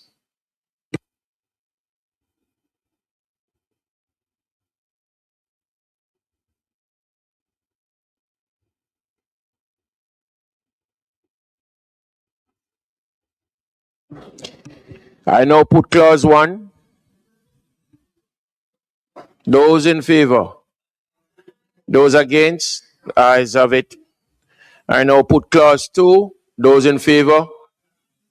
Sorry. I have a point on clause 2. Minister, just explain to me, because I didn't follow what was said earlier about this. In the existing act, in relation to the circumstances in which the chief technical director can disclose information about Jamaicans to foreign law enforcement agencies, the chief technical director has to be satisfied that the assistance requested by the Foreign Financial Intelligence Department is required for the purposes of that department's functions, including the conduct of civil, criminal, or administrative investigations or proceedings to enforce laws administered by that department. We have repeated that here, but we've also added an alternative ground upon which this information can be shared. And that suggests that it can be shared even if the recipient is receiving the information not pursuant to its functions. And I'm wondering, why is that being done? I'm referring to subsection 4, paragraph B, 1 and 2. So Roman 2 is the formulation in the current act. And there's a disjunctive addition in Roman 1 as an alternative basis upon which information can be shared, which suggests that because it's disjunctive, the word or, it suggests that even if it is not required for the purposes of the recipient's functions, the relevant party's functions, you're still authorized under 1 to disclose it. And this is on page 3 of the bill. Subsection 4 starts at the beginning of the previous page, page 2, and it takes up the whole of page 3. And I'm looking at paragraph B, which has 2 Roman subclauses, 1 and 2. And I'm saying that Roman subclause 2 covers what the existing formulation in the Act and says that the chief technical director needs to be satisfied that the information to be disclosed to the relevant party, which is a foreign law enforcement agency, is required for the purposes of that party's functions, including investigations, prosecutions, and so on. But then there's a disjunctive alternative route in Roman 1, which is that all that's required is an undertaking of confidentiality. Why are you sharing information if it's not required by the recipient's functions?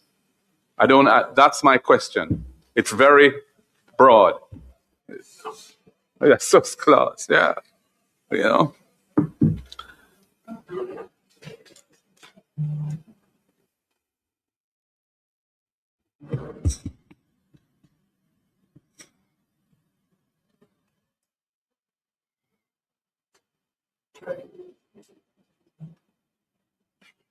Minister? Okay.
Are you ready now?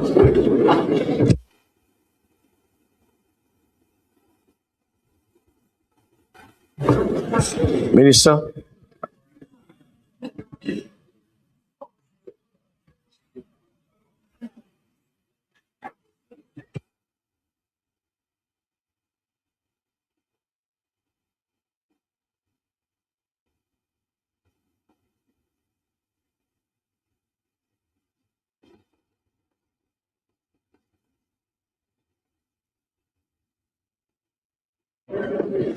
Minister?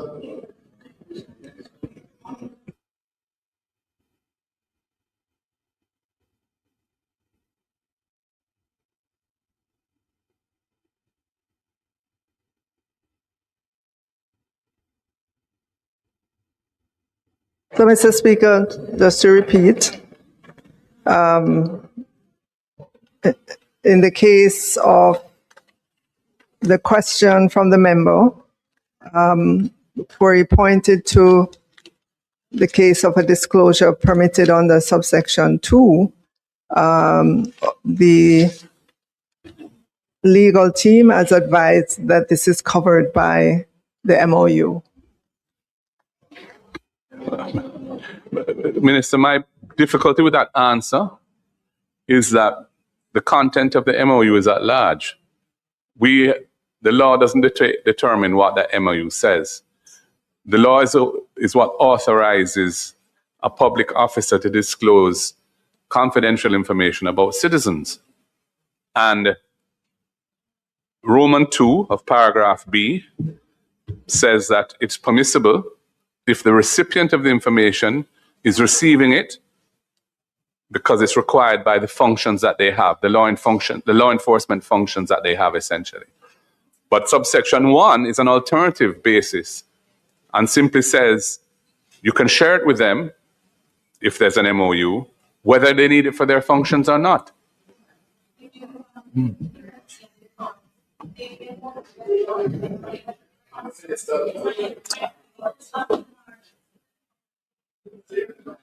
Yeah. And we don't know what the MOU can say. We have no idea what the MOU is going to say. So I'm just saying that it broadens the circumstances in which information can be shared.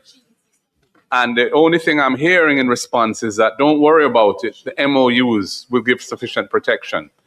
The content of the MOUs is not prescribed by Jamaican law. So I don't find that to be a satisfactory answer. The other point I want to make is just to reiterate what the member for Manchester South said. And this relates to paragraph A of subsection 4, which is because the MOU has to be consistent with government policy, and what constitutes government policy is a very broad concept. It would enable potentially or theoretically or maybe in practice an instruction to be given to the CTD that government policy does not permit the sharing of information in certain circumstances. And that could covertly narrow the scope in which the situation of entering into MOU is permissible. That subparagraph Roman 2 in paragraph A, which makes reference to government policy, ought to say, as disclosed in some publicly available document, such as a white paper or a ministry paper that's been tabled in the House, or something like that. It can't be something that is not known to the public and that comes from the pen of a minister who it could potentially be self-serving. That they definitely don't want this information shared. So the minister tells the CTD, no, it's not government policy for information to be shared in these circumstances. Nobody knows about it. There's nothing public about it. The communication is private. The government policy is not generally known, but it's a policy coming from a minister's pen. And I think that was a concern that the member raised. And the answer given is not an answer. The answer given was that the closing words in A that say that it's concerning the exchange of information of the kind contained in the disclosure doesn't take the matter any further. So those 2 points I wanted to put on the record, because we're talking about the rights of citizens of Jamaica, and we should be passing laws that, yes, ensure that our government and our state are in good standing internationally, but we must also formulate them in a way that protects citizens from excessive use of power in a way which is not in keeping with the intent of Parliament. And it's too, and the provisions are too widely drawn to feel assured of that. Thank you.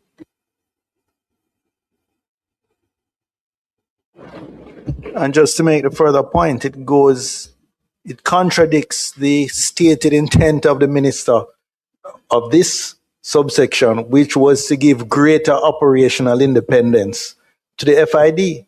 This does exactly the opposite. It allows the minister to constrain secretly, or cabinet, or whatever policy or authority. It allows it. That's what, in plain words, this amendment does.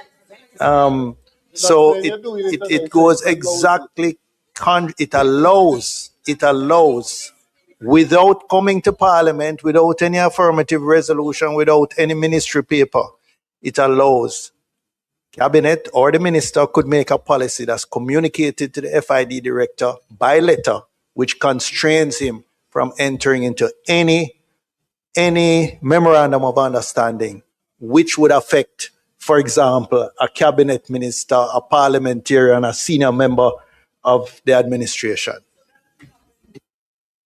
That could happen now without this.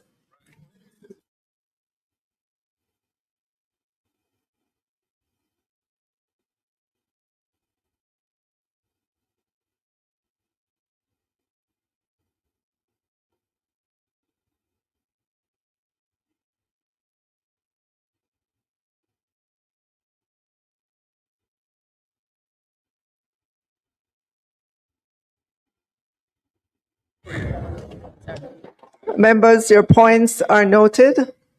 Mr. Speaker. It doesn't make it. It doesn't make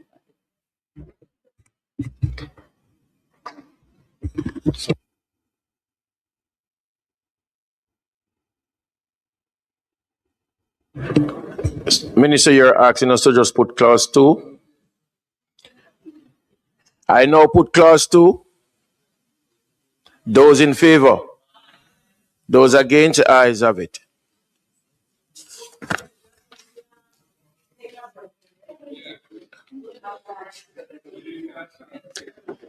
I put the title and enacting clause. Those in favor? Those against? The ayes have it. The question is that I do report the bill as having passed committee stage without amendment. Those in favor? Those against? The ayes have it. I do report the bill as having passed committee stage without any amendments. Mr. Speaker, I now ask that the bill be read a third time. Madam, you have to stand. Mr. Speaker, I now ask that the bill be read a third time. The question is that the bill be read a third time. Those in favor? Those against? The ayes have it. Clerk. A bill entitled An Act to Amend the Financial Investigations Division Act read a third time and passed.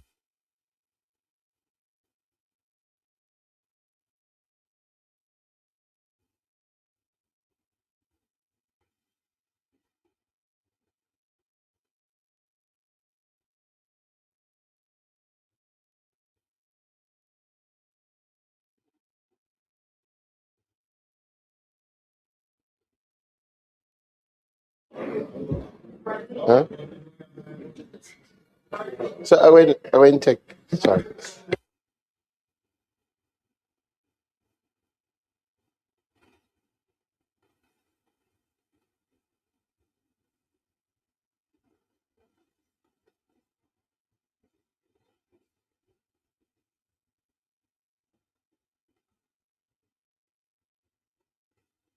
Yeah. All right, since we're still in public business, Mr. Speaker, we will proceed in that vein and have Minister Chuck open the debate, open with the intention to open. Oh, he hasn't opened it. He hasn't opened it. We'll have the debate on the amendment to the Jury Act. He hasn't opened.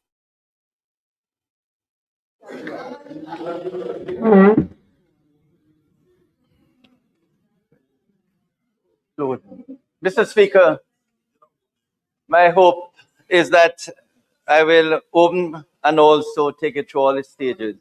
It's not a very long bill, and let me, out of an abundance of caution, to indicate and to emphasize, in case there's any misunderstanding, the bill deals with two short points: raising the amount paid to jurors, and secondly, provide where there's a possibility or actual tampering of a jury, that there could be a retrial or the discharge of the jury and the judge alone.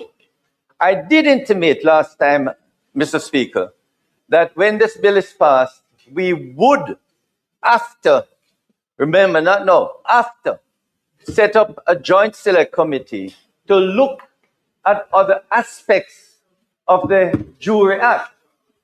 So when we set up the joint select committee, and I hope many members will offer to sit in that committee, we will hear presentations from the public at large, and to anyone who wants to say something about whether or not we should have jury trials, bench trials, or hybrid, then that will be examined by the Joint Select Committee. So this bill, colleagues, is dealing with two short matters. One is the amount being paid to jurors who serve. Name of leave, wrap up in one bongo. I'm saying thank you, brethren. Okay. I'm gonna give my $1,000 for it. For the one Gleaner. Oh my dear. Joy over. To get some funds to reimburse for their bus fare or whatever expenses that they may endure. So we want to bear that in mind, colleagues, because this bill has taken 2 years, and the second aspect, the tampering, went through a lot of consultations between the Attorney General's chambers, law reform, looking at other countries, how they deal with it. And finally, we got the bill here. So, Mr. Speaker, as I mentioned in the statement last week, the bill seeks to, within a limited context, to modernize and strengthen the jury system in Jamaica, improve the efficient management of criminal and civil trials, and safeguard the administration of justice in circumstances where jury tampering poses a real and present threat. Mr. Speaker, the use of trial by jury remains a cornerstone of our justice system. However, the system must also be responsive and capable of addressing contemporary challenges, particularly those relating to delays, inefficiencies, and threats to the integrity of jury trials. This bill, therefore, Mr. Speaker, introduces carefully balanced reforms which preserve the central role of the jury while providing the courts with necessary tools to ensure that justice is done. So, Mr. Speaker, with your leave, I will briefly outline the provisions of the bill. Clause 1 provides that the Act may be cited as the Jury Amendment Act 2026 and is to be read and construed as one with the Principal Jury Act. Clause 2, replacement of Section 1A, deals with interpretation. It repeals and replaces Section 1A of the Principal Act to update and clarify key definitions. Mr. Speaker, in the context of the jury legislation, this clause introduces important definitions, including plea and case management hearing, trial readiness hearing, special juror, and special jury. Clause 3 inserts a new subsection 6 into section 2, providing a detailed statutory definition of trial readiness hearing. This provision outlines the matters a judge may consider in confirming a trial date, including the status of disclosure, witness availability, readiness of the parties, estimated trial length, and whether any issues remain that may affect the scheduled trial date. Clause 4 amends the subheading immediately before Section 35 to read, payment of jurors and other persons. This reflects the expanding scope of the payment provisions introduced later in the bill. Clauses 5 and 6 repeal and replace Section 35 and 36 to provide expressly for payment to persons who attend court for the jury selection process and payment to persons who serve as jurors in both civil and criminal trials as prescribed by the minister in regulations. Clause 7 replaces Section 37 and clarifies the method of payment in civil jury trials. It provides that the party who applies for a jury trial must pay the required monies into court, and the court is responsible for paying jurors and entitled persons. It also clarifies that the costs associated with special jurors are to be treated as costs in the cause. This is an interesting introduction, Mr. Speaker. At the moment, we don't have jurors in civil cases. It is available. It is available, especially in defamation cases. But if a party requests a jury, then it becomes cost in the cause. Okay? And that has to be paid by the person who loses the case, and therefore the payment will have to be made to the jurors because they're the ones who request the jury. Once a jury is brought in, then the cost will be paid by the loser. Okay? Because normally you don't have jurors in civil cases. So we are only dealing, member, with civil cases, not with criminal cases. Clause 8 makes an amendment to Section 38(1) to ensure internal consistency following the replacement of earlier provisions. The reference to Section 37 is replaced with reference to Section 36. Clause 9 introduces a new subheading into the Principal Act to signal the introduction of a carefully circumscribed regime for trials without a jury. Mr. Speaker, Clause 10 is the most significant reform contained in this bill. Section 42A, trial without a jury. This section permits the prosecution before trial to apply for a trial to be conducted without a jury where there's evidence of a real and present danger of jury tampering. Importantly, the judge must be satisfied that the jury tampering is likely, notwithstanding protective measures, and the decision must be necessary in the interest of justice. Section 42B, discharge of the jury during trial. This provision empowers the judge, where it is in the interests of justice to discharge a jury during a trial if jury tampering has occurred, and to continue the trial without a jury after hearing representations from the parties. Section 42, this section allows a judge to terminate a trial and order a new trial where justice requires, and where appropriate, to order that the new trial proceed without a jury. Section 42D, the powers of the courts. This section ensures that where a trial proceeds without a jury, the court retains all the powers and jurisdictions it would otherwise have and must have reasoned judgments on conviction or acquittal. Mr. Speaker, these provisions strike a careful balance between safeguarding the jury system and ensuring that criminal trials are not derailed by intimidation or corruption or any form of jury tampering. Clause 11, Mr. Speaker, and the schedule amend the jury expenses in civil cases regulations and the jury expenses in criminal cases regulations. These amendments rename the regulations for clarity, provide payment for the attendance of the jury selection process, and increase the amounts payable to jurors serving in both civil and criminal trials. Mr. Speaker, these provisions recognize the civic contribution and financial burden borne by persons who respond to jury summonses. As I mentioned in my statement last week, Mr. Speaker, the bill now before the House proposes a significant increase in the sums paid to jurors, raising the amount from $2,000 to $6,000 for each day or part of a day that a person serves on a jury. We have also addressed the position of persons who are summoned for jury duty but are not ultimately selected. Under the proposed amendments, Mr. Speaker, such persons will now be entitled to payment of $2,000 for each day they attend court to participate in the jury selection process.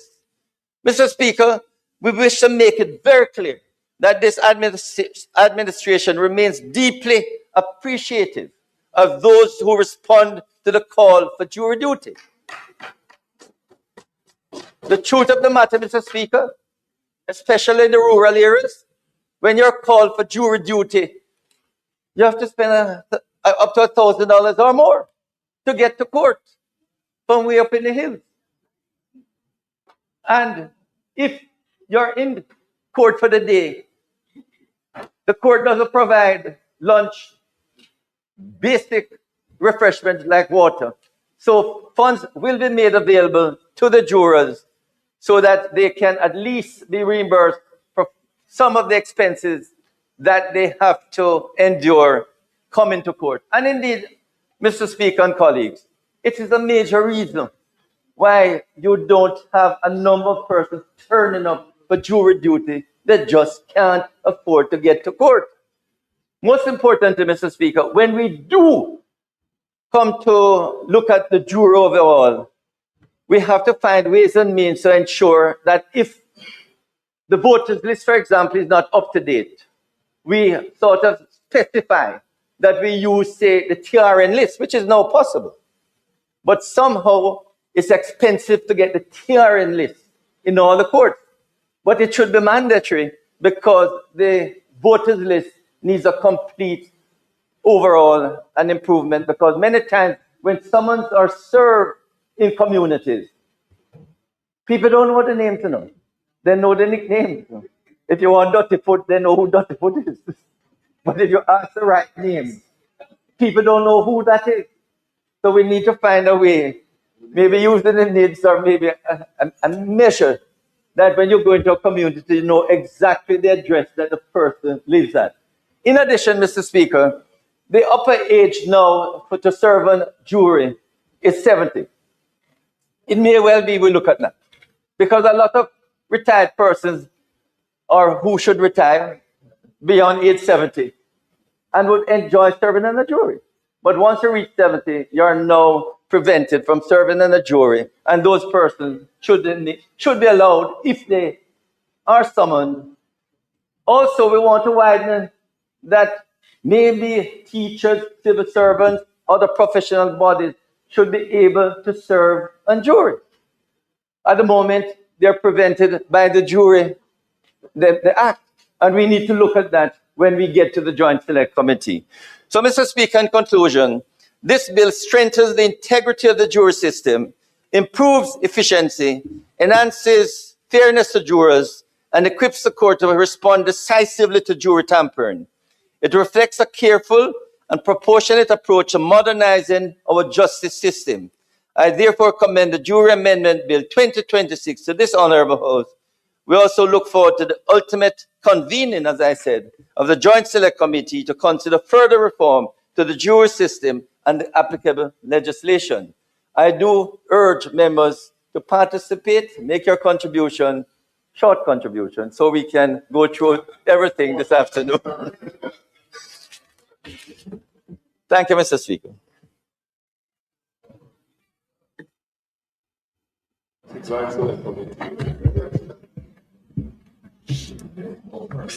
Mr. Speaker. Yes, sure. Mr. Speaker, I rise to support the bill and act to amend the Jury Act. Sorry. Mr. Speaker, you should guide me.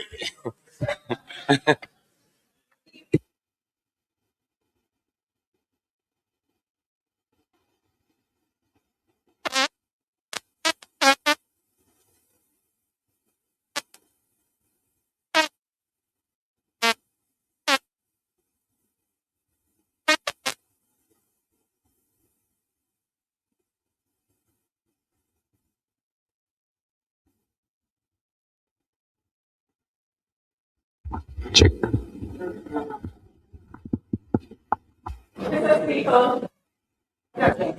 Turn off again. Go ahead now. Go ahead now. On. Mr. Speaker, I'm seeking permission to speak from a seat other than my own. Permission granted. Thank you, Mr. Speaker. Again, I wish I could have risen with the same level of excitement and plump as the member from Clarendon Central. I must confess, Mr. Speaker, that even though I wish in principle that I could agree and support the bill in its entirety, I must confess that I have reservations. Clearly, there can be no dispute that we support the need to increase the payments to jurors in terms of their stipend. There can be no serious debate about that. We support that. I hesitate, however, Mr. Speaker, as it relates to Section 42A, which speaks to a trial without a jury. And I hesitate because in my mind, it seeks to introduce, and permit me, but right now we would all understand that it is a very topical area of discussion that has captivated the national interest as to whether or not we should abolish trial by jury and focus on trial by judge alone. It is a discussion that is worth having. I was left with the impression last week, based on the representations made by the minister, that the Jury Act would be sent to a joint select committee of Parliament, and I was very happy to hear that. I was very happy to hear that, Mr. Speaker, because I believe that such a fundamental reform is one that is worthy of being considered and having widespread consultation from all stakeholders and members of the public. Now, I wish to make it clear, I do understand and appreciate that there is a call for us to make certain amendments, and I understand what certain other tribunal would have intimated. I understand the call from various parts coming from practitioners across the island. But I feel very strongly, Mr. Speaker, that it is only good practice and good governance that if we're going to send a bill to Joint Select Committee to have a comprehensive overview of the bill, of the act, then why not send it to Joint Select Committee first and then allow us as members in this House to have a thorough and in-depth discussion as to be able to make a more informed decision. And I say that because if we are discussing whether or not we should do away with the jury trials, then what Section 42A contemplates is one particular circumstance where the judge could properly abolish the right to proceed by trial by jury. And in my mind, that is seeking to introduce through the back door a particular position that really ought properly to be given proper ventilation in a joint select committee. And so that is my first reservation, because if we're going to send, it's almost as though we're doing things backwards. We're going to be passing this bill, and then we're going to joint select committee to look at whether or not we should abolish trial by jury, even though we are passing a section which actually abolishes trial by jury. So let me make it clear for those who may perhaps have difficulty comprehending. I wish to make it clear that we are not stating at this point that we're opposed to the section as it stands. We're opposed to the process by which we are proceeding with this particular bill. So that is the issue. But understanding that we are where we are, having looked at section 42A, it does again raise certain questions in my mind, because I note that the section provides for the prosecution to make an application for the trial to proceed without a jury. But the questions which emerge in my mind are as follows. Why not allow for the defense to have an opportunity to make that application if it so desires? Why not allow for the judge on its own volition to make that particular determination if it so desires? Why does the section seek to limit this opportunity to make an application to only the prosecution and prosecution alone?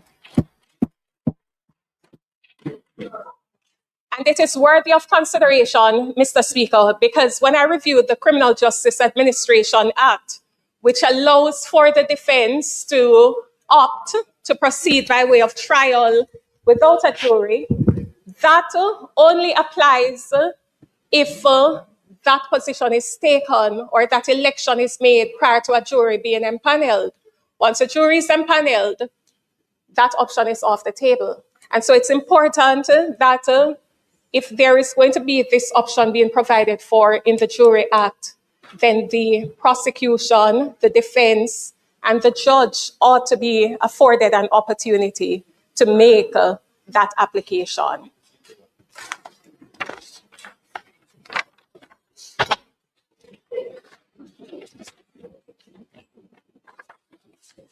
And finally, as it relates to section 42C, subsection 2, which again allows for the judge to terminate a trial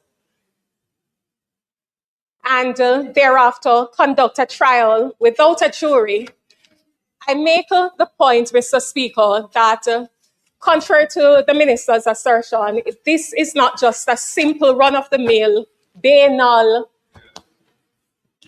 item or sections. It is one which really entails significant reform. It is going to change how it is that we proceed, not just in the criminal justice system, but in the civil justice system. And it fundamentally affects one of the critical tenets of trials and indeed democracy, the right to be judged by a jury of one's own peer. And so as I take my seat, I sit with the reservation that if we are going to abolish trial by jury, we ought to do so after having a considered and extensive consultation with all the stakeholders. We shouldn't be seeking to snuggle it through the back door in a bill which seeks to disguise what is really taking place, and that is the abolition of trial by jury. Thank you, Mr. Speaker.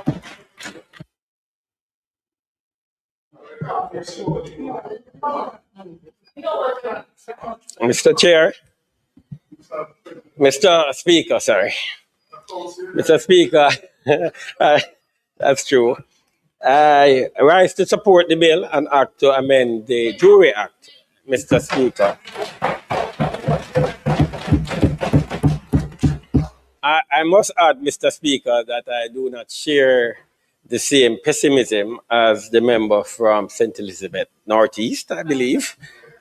And I'll be very quick because I see the member from Portland Eastern with his podium. But, Mr. Speaker, in supporting this bill, I just want to highlight the section that allowing for the continuation of a jury trial by a judge alone. special circumstances, and that is important. It is in special circumstances. And I believe that this serves the interest of justice. It saves on scarce judicial resources, time, and expense. And so all in all, it's in the interest of the ends of justice. And so I think this is particularly important in our justice system. I also would like to highlight the issue, the section that deals with the increase in the stipend. That is important because it offers encouragement to persons who have been summoned to serve. There's an economic cost to persons who are summoned to serve. I mean, if you think about a farmer having to leave his farm, if you think about a shopkeeper, if you think about a vendor, just think about a wide range of small businesses, of small business operators. There is an economic cost to it. And so I believe $2,000 increasing to $2,000 is approximately 200% increase or thereabout. And if you're empaneled, then it's $6,000. I believe that this will serve to encourage persons to want to serve or to serve. The final point I would like to make, Mr. Speaker, is just to encourage persons who are summoned to serve. Encourage them to serve. It is good experience. It is good experience. And also, it's a good discharge of your civic duty. Thank you very much, Mr. Speaker.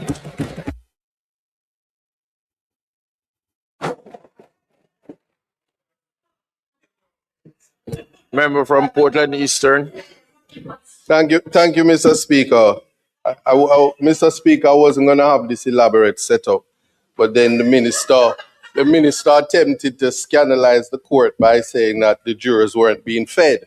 So I must defend the court to say that they get Island Grill, and lawyers who can't afford it would like to go and beg, but that would be tampering. So let's set the record straight that the members of the jurors are properly fed, and I see them getting Island Grill. I'm complaining on behalf of the defense bar. I'm not a part of the jury. That's why I'm complaining. Hopefully the minister will consider that. But it was not a bribe.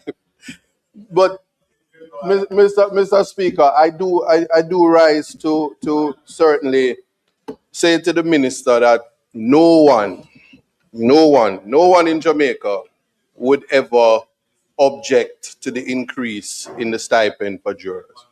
We are a consensus at IDEM where that is concerned. The issue that I'm now having, and I'm constrained to stand and not be short in this presentation, Minister, is that the legislation as presented creates a number of problems for competing legislations, as well as it may cause further delay in terms of the course of justice to its finality. For instance, the amendment as it now stands does not contemplate appeals in relation to decisions by the court. It actually isn't. It isn't, and it isn't for the obvious reason, Minister, that the legislation was somewhat copied from the UK legislation almost in its entirety. We, however, like you said when we were dealing with the other legislation, that we don't have the benefit of some of the other legislations, like their criminal legislation, and as well as we start from the basis of talking about a preparatory hearing. But the reality is we don't have that in our justice system. All we pre-trial and case management hearings are not a preparatory hearing. In fact, preparatory hearings, there is an entire legislation in the UK that deals with that. It's actually a part of the trial in and of itself, where the issues from section 42, A, B, and even C would arise. It is during the trial before that single judge. Now, because of that, what also follows then is that we have a serious problem in terms of what the legislation is defining as jury tampering. So it's not clear in terms of how, because we are guided by the Constitution. In the UK isn't. They don't have a written constitution which kind of restrains or constrains the judges in their conduct. What happens here, though, is that jury tampering legislation, their provisions are intended to serve the interests of justice. In that individuals accused of criminal offenses should not be permitted to escape justice through any attempt to interfere with the jury. Now, we know that, but in the Seminole case, there was no evidence of jury tampering, which would have given rise to, as you said, the purpose of this legislation. So what happens where, what we're setting up, as my friend would have said, is that we're creating situations where we can avoid or create scenarios where we remove the jury when it is a protection that the defendant who is most affected in relation to this process is not going to have the jury, because a judge may say, I am satisfied that certain circumstances exist. You yourself on your feet said the possibility of tampering. The legislation, certainly in the UK and from how you drafted or how it is drafted, seems to suggest that there are two things that the judge has to be satisfied with. And the most important part is that there is a substantial risk that tampering occurred.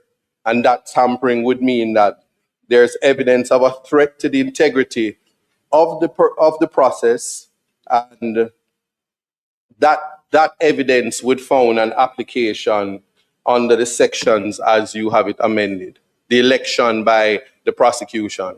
I do also adopt what my friend would have said in terms of why is it that the defense doesn't have the equality of arms in terms of the election of trial without a jury. The scenario in this situation is that it may very well be that a defendant is in a particular jurisdiction and feels that when jurors are impaneled, he cannot get a fair trial, and so he wants to elect to opt for the protection of the judge when just before empanelment or something like that, as the legislation reads, and that is taken away from them, and it is also circumventing the Criminal Justice Administration Act. So as it is right now, I could not support this bill as it is to be passed in the House, certainly. Now, the next aspect is that the rationale for the legislation would be that only where there is evidence that the accused is prepared to attack the process, there must be a real and present danger that the jury is also at risk. In the absence of that, the judge actually should not or ought not to have the power to simply say that we're going to elect to have a trial by judge alone. The next thing that is important then is the insertions for the JAJA, that is the Judicata Appellate Jurisdiction Act. Now, because it is absent, there's nothing in the legislation that sends you to JAJA, or there's no suggestion that the JAJA will actually be amended, which would have language that says, from the refusal of a judge of an application, from an order of a judge under section 42A of the Act, which is made on determination of such an application. There's no such language, and therefore the bill as it is now would certainly be deficient and cause similar apprehensions or scare like the firearms legislation. The aspect of the appeal, though, is, and I could ask you the question, while I humbly suggest, is the section does it provide a right of appeal or a grant of appeal against the order? And here's what I'm saying. The order, which is made under section 42A, is it to continue? Can the trial continue in the absence, can the trial continue in the absence of the jury until it is that the appellate process is completed? So that is important, because in the UK, that is how the legislation is set up, to say that once the judge announces, as in 42C, informs the defense and the prosecution that I intend to discharge the jury and I'm going to proceed by judge alone. You may make your submissions and then I make my ruling. After the ruling, the appeals lie with the Court of Appeal. In the criminal jurisdiction, it doesn't even say that, because we have civil and we have criminal in the Georgia, but it doesn't say that it is the criminal jurisdiction explicitly that the appeal lies. Then, Minister, that reference then would be the Court of Appeal rules, and then the notice of appeal or notice of application for permission to appeal in criminal matters must be filed within 14 days in our jurisdiction. There's nothing to say that where the judge makes the decision, as according to your legislation, that says, I am going to elect to go trial by judge alone, and then I make my ruling, find you guilty, give a written judgment, as your legislation says. But upon that, when does the time toll for the appeal? And that's open-ended.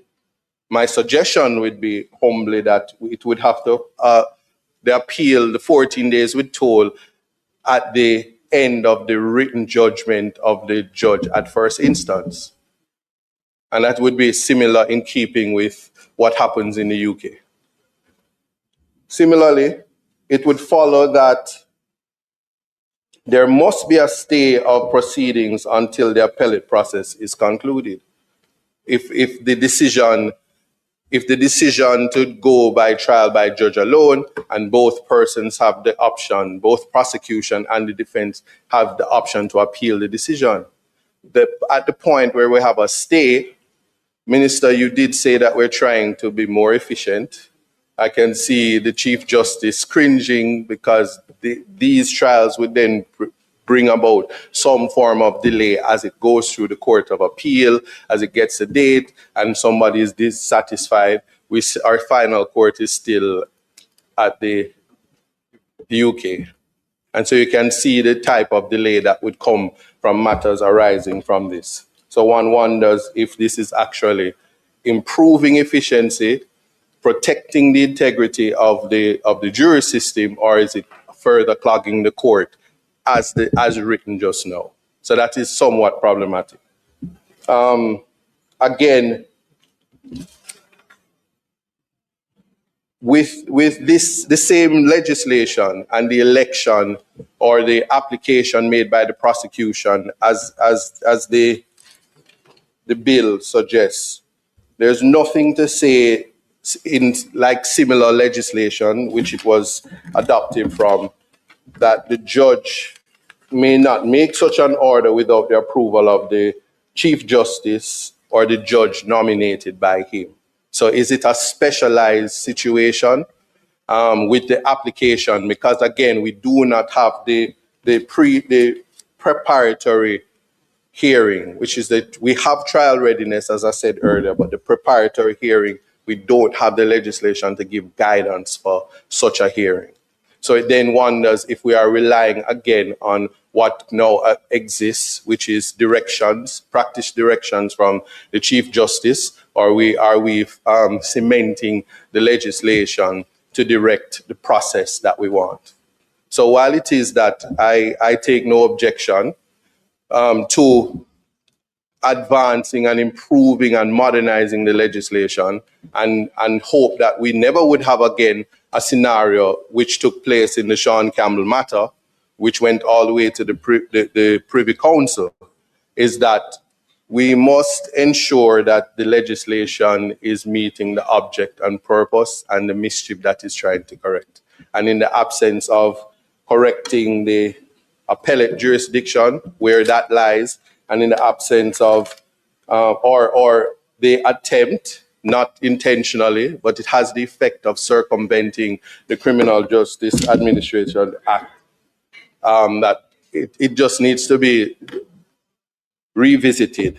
I did painstakingly read the legislation and wondered if the member from, well, I didn't wonder. I kind of said that the member from Western St. James, West Central St. James, took no part in this legislation. I just wondered, because I know the government doesn't do pitchy-patchy work. And that person is very, and the member from West Central St. James is very pedantic and exacting. And that is a compliment. So it is not an attack on my friend. I have great respect for that member. But to say that I just think that I'm not accusing you, Minister. I'm just saying that I think that many things weren't considered in relation to where we need to go.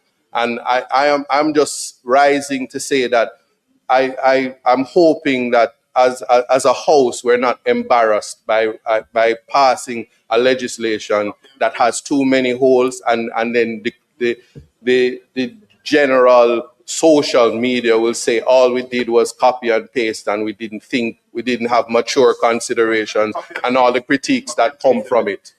And so I'm saying it with the greatest amount of respect to say that there's a little bit more work that has to be done in relation to the section 42A, B, and C, and including an inclusion and a direction of the appellate jurisdiction that would give effect to the legislation.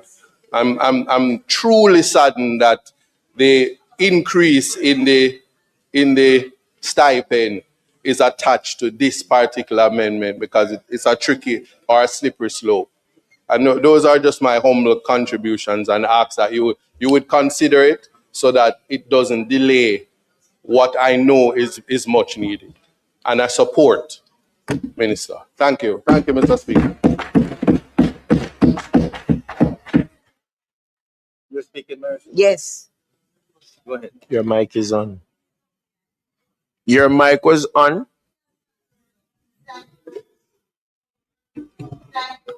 You need to turn it on. Right. Right. Thank you very much, Mr. Speaker. Mr. Speaker, first of all, I rise and I want to acknowledge the views of the member from Northeast St. Elizabeth and Eastern Portland. But I want to start out by saying, although I'm new in the Ministry of Justice and Constitutional Affairs, that ministry has a minister that has done sterling work and is intelligent. It has had other ministers, hold on, I'm on my feet, and has had other ministers that have been equally capable and has done work that is thoughtful. The ministry does not do patchy work. The minister, hold on, I didn't interrupt you. I did not interrupt you. No, I did not interrupt you. I did not interrupt you.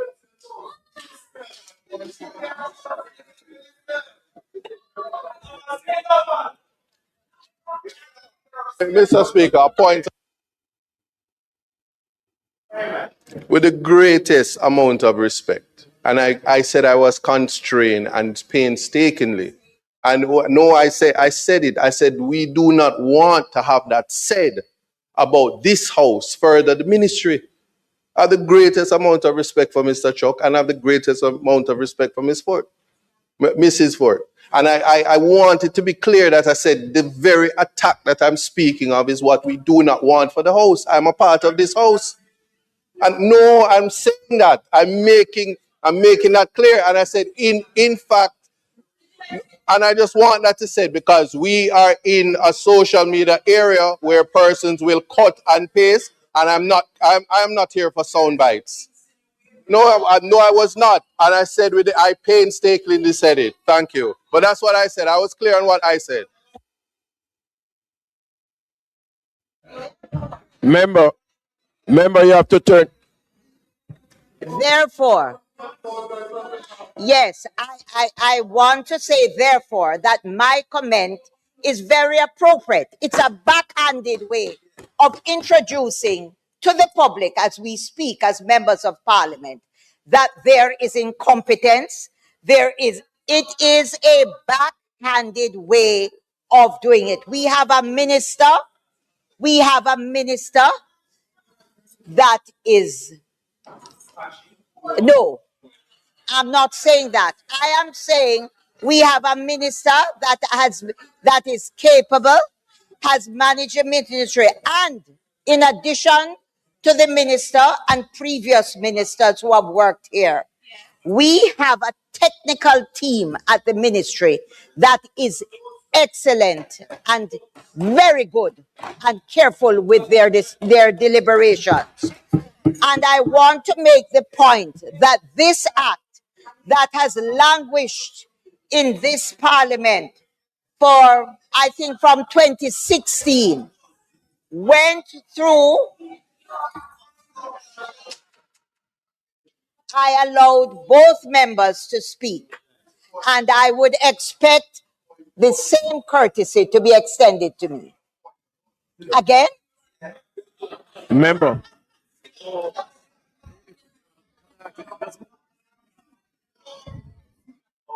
A point of order is to ask a question. Yes. In here. Yes. So listen, we are not going to take it tit for tat. You had your chance. You had your chance. You made a statement. I don't.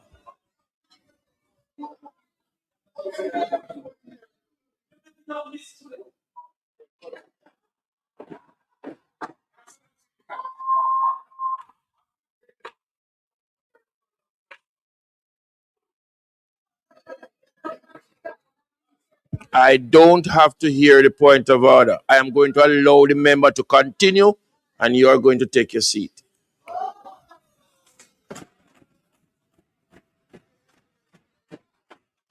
Member, you can go. Member, you can turn the mic on. Mr. Speaker.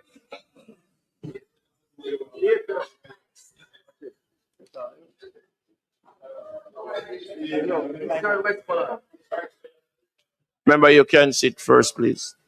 Mr. Speaker, I have never seen or heard of an instance where a member wishes to rise on a point of order and it is denied. I urge you, Mr. Speaker, to allow the member to raise his standing or his point of order, and then you can decide on it. But I think you have to hear him, Mr. Speaker.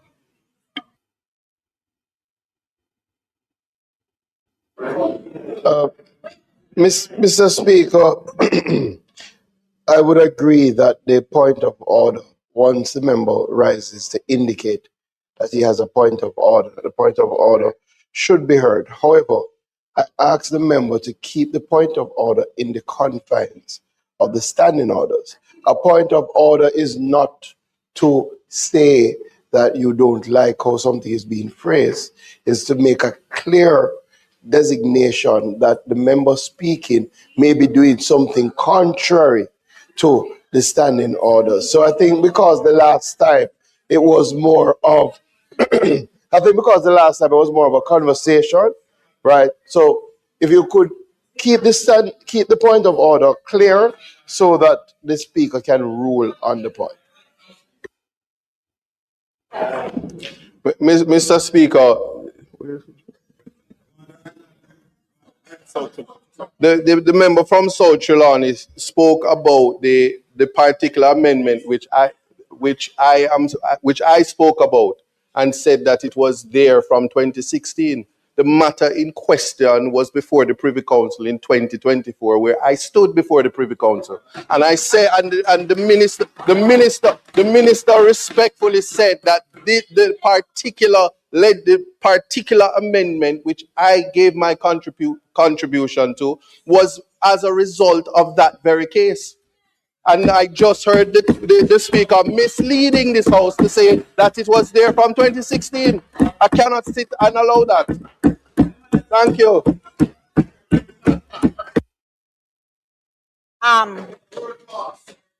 Mr. Speaker, I want to admit that the section that we're dealing with has come about in the last 2 years. But please be advised that the proposed amendment to the Jury Act, there's nothing to laugh about. The proposed amendment to the Jury Act has been under discussions for very many years, to as far back as 2016. I am stating that fact. Madam Member of Parliament, I'm on my feet and I am moving on. I have responded to what has been said and I am now moving on. I am also saying in response to the comment made by the member from Northeast St. Elizabeth that it's not that we are in this act abolishing trial by jury. It is merely limited to where it is considered that there is tampering of the jury. That is one. And two, in response to my colleague from East Portland, after many years in the profession, it is in this jurisdiction that appeal is a right that we all have. So when you speak, everybody has the right to appeal a decision of the court. Having said all of that, I want to say, and I go back to say that this bill that is before the Parliament today has gone through detailed scrutiny from an excellent technical team at the ministry. And it has gone to a legislative committee of attorneys that are highly qualified and has done sterling work in justice in this country. And and both the technical team and the Legislative Council has found the bill to be suitable. So I'm starting from the premise that as members of Parliament, we try to pass laws that assist and inure to the benefit of our constituents. And so with that in mind, I am urging us, I'm starting from the premise that I'm going to urge us as parliamentarians to pass this bill. And I want to endorse particularly the proposed amendments in relation to the increase of sums paid to the jury, as has been said by other members of this parliament. And the newly proposed arrangement whereby persons who have participated in the jury selection process but who are not selected will be paid a stipend. That is part of this, and as members of Parliament, we should all endorse this. We are also, as has been said by other members, very thankful to those who continue to serve. And we want to encourage those who have been discouraged to serve for whatever reason to consider serving. So, this amendment as it is before us bears emphasis that a jury service is a profound civic responsibility. which has, as other people have recognized, been the cornerstone of our democracy. It is a long-standing tradition which predates independence, and it continues to this day to form part of the jury system. Notwithstanding this important duty, this administration, led by Dr. Michael Andrew Holness, or Andrew Michael Holness, understands that there is often a financial burden associated with jury service. And this has been a deterrent for many people to serve. So the proposed increase will hopefully alleviate some of these challenges. And despite the sacred role of that the jury system has played in this country for centuries, there are still some contemporary challenges. This has sparked robust debate right across the society.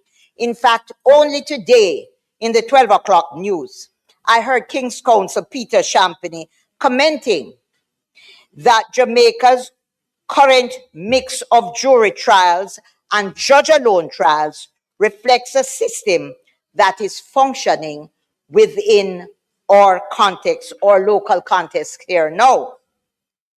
And as the Minister of Justice has indicated, there is going to be a joint select committee established to facilitate discourse and receive public submissions on the abolition of the jury system. Therefore, I want to assure you, and the country must be assured, that any decision to maintain or abolish the jurisdiction will be made in consultation with the people and not by a government on its own. Therefore, I am concluding my remarks by urging our colleagues, because, you know, it's very easy to stand and pontificate and give all sorts of reasons, because there is nothing there. Hold on.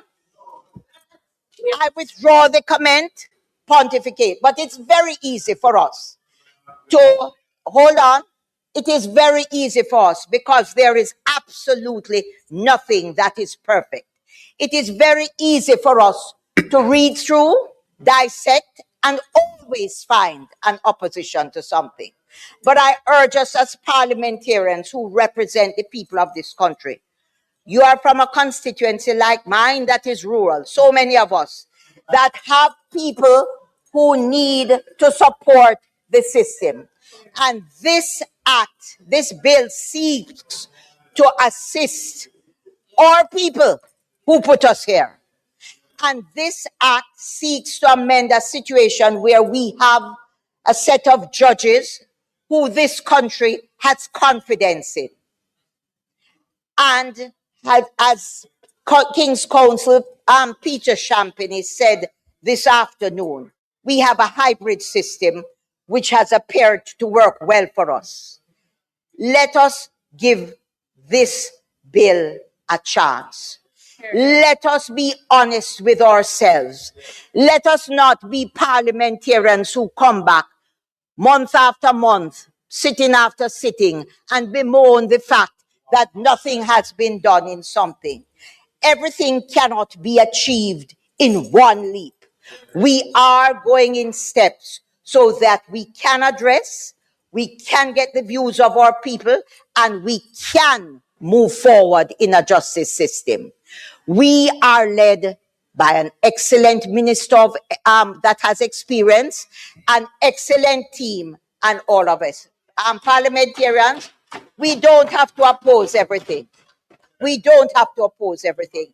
I urge us, please remember that we are representing the people who sent us here. And there is much to be commended in this bill. And I say so with a lot of deference to everybody. I respect the views of both members who have spoken. There is no disrespect. What I'm urging you as parliamentarians to remember that whatever we do and whatever is prepared by a competent group, we should, in fact, support it if it moves their views of what we forward.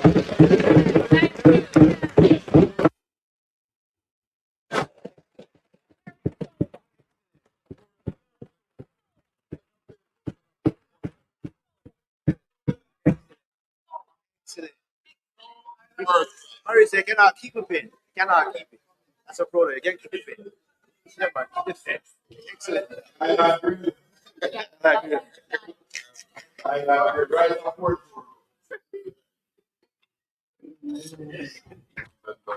You did it. Right. Quick one.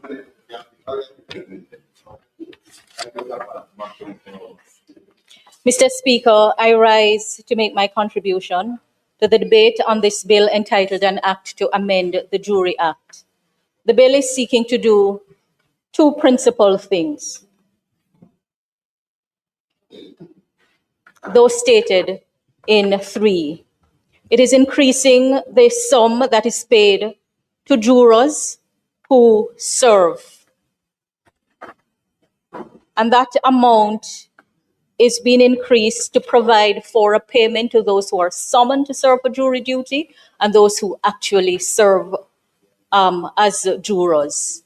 I do not believe there is any divide on the timeliness of this proposed increase. Everyone who has spoken so far has indicated support for this move. It is something that we have spoken about time and again, but had not done. And I want to commend the amendment for support. However, Mr. Speaker, we should make it abundantly clear that we are not paying citizens to serve as jurors. In the context of the justice system, the jury is not a profession for which you are paid.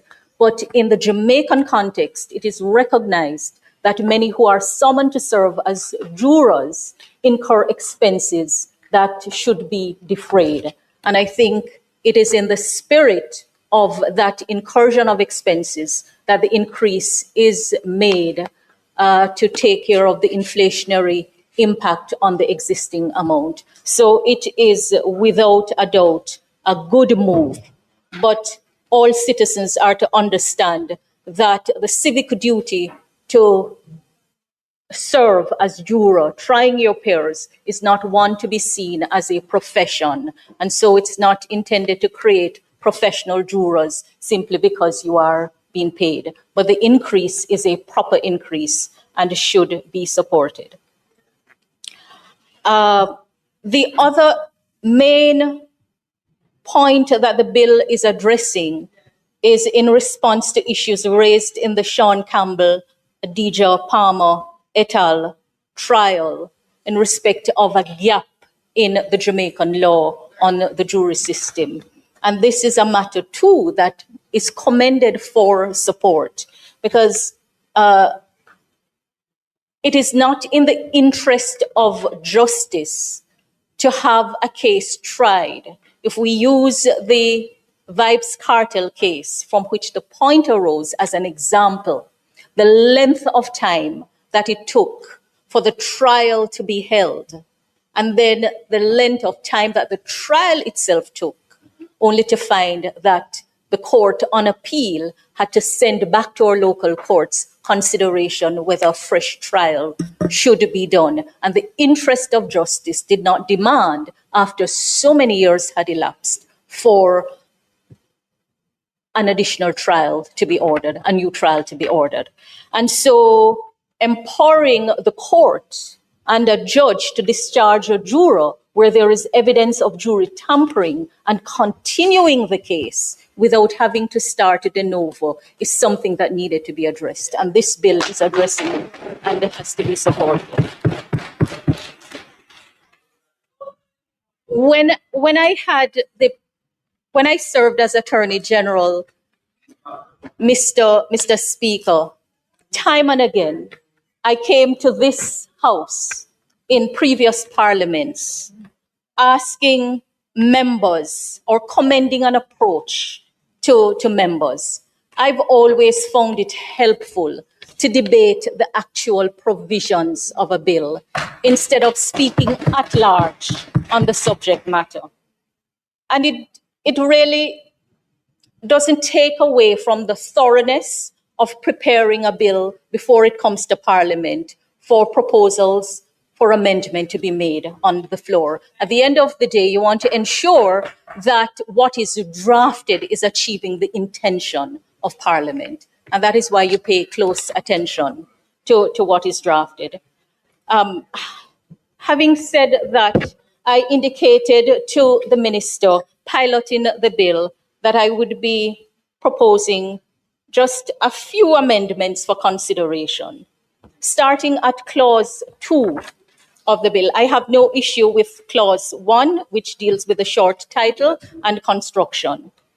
At clause 2 inserts a new section 1A and inserts a definition section in the bill. In our Jamaican law, the definition section usually comes at clause 2. But since this is an amendment to a very old legislation, in fact, the Jury Act was first promulgated in 1890, I believe it was 1898. And since then, we have been amending it, coming down to what is proposed today. So a new definition section is being inserted, and it's good practice. It is in keeping with our own legislative standard, for want of a better word. It begins with a definition of jury, to simply say that it includes, comprises special jurors. And special jurors are selected when a case necessitates examination and consideration of accounts or documents involving questions that are unusually complex. The jury list is defined to mean the list that is prepared in accordance with Section 7 and settled in accordance with Section 13. I should like to propose an amendment to substitute the word settled with certified, because the settlement of the Jury Act is actually done in accordance with the Sections 8, 9, 10, 11, and 12. Certified. So what happens at 13 is after it is settled, then it is certified by the judge. So we would delete settled and substitute with a certified. No issues taken with the other definitions, save and except that when we go to clause 3, which introduces the insertion of a new section 2.6 for the trial readiness hearing. I think it was pointed out that this is new. The minister indicated that. And the member from Portland Eastern made some comments on the difference between what is being incorporated in the bill and the entire framework that exists in England. And I think his comments are worthy of consideration. It takes nothing away from what my learned friend, the member from Trelawney Northern, pointed out. Just to say that insofar as the comparison in the framework is concerned, what is stated here is that the trial readiness hearing means a hearing that is presided over by the judge, at which it is determined whether the trial date, which was already set, can be confirmed.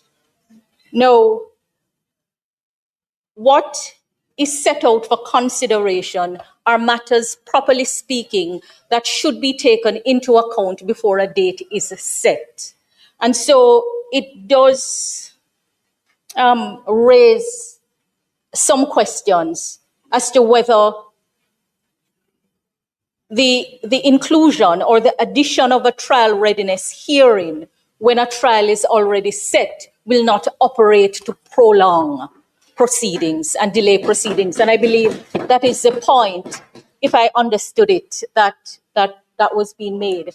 Because what really should happen before a trial date is set is that the judge must be satisfied that the case is ready to proceed. And that is why a trial date, the setting of a trial date, is preceded by numerous other dates, commonly called mention dates. And then you have hearings around whether the case can be mediated and settled otherwise than by trial. So my question is whether this should precede the setting of the trial date. Now, the factors that are set out there, again, for emphasis, for the most part, should precede the settling of the trial date. But given the number of cases that are before the court and the fact that dates are being set far, you can have intervening matters between the setting of the date and the actual commencement of a trial. And so I think if the trial readiness hearing as proposed is to continue, then how it would be meaningful is to consider whether any new issue or any change in circumstances have arisen between the setting of the date and the actual starting of the trial that may affect the duration and the conduct of the trial. Those are my comments on clause 3. Clause 4, clause 5, if the intent, as I understand it, is to reimburse and defray expenses incurred by jurors in their travel to and from the point of court, then we would want to make payments to jurors and other persons instead of payments of, which gives, conveys a different message. Clause 5 proposes a repeal and replacement of Section 35 and of Section 35. Clause 6 repeals and replaces Section 36. Clause 6. Now, Clause 6 refers to fees and expenses.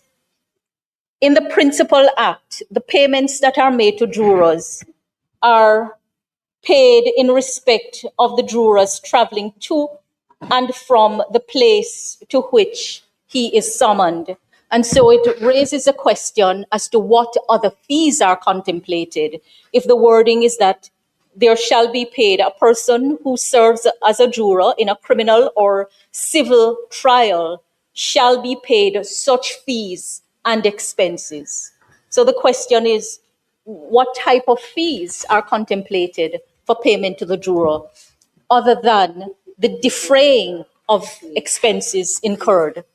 And if no fee is being contemplated, then I would commend for consideration an amendment which would be more in keeping with what already exists in the Principal Act.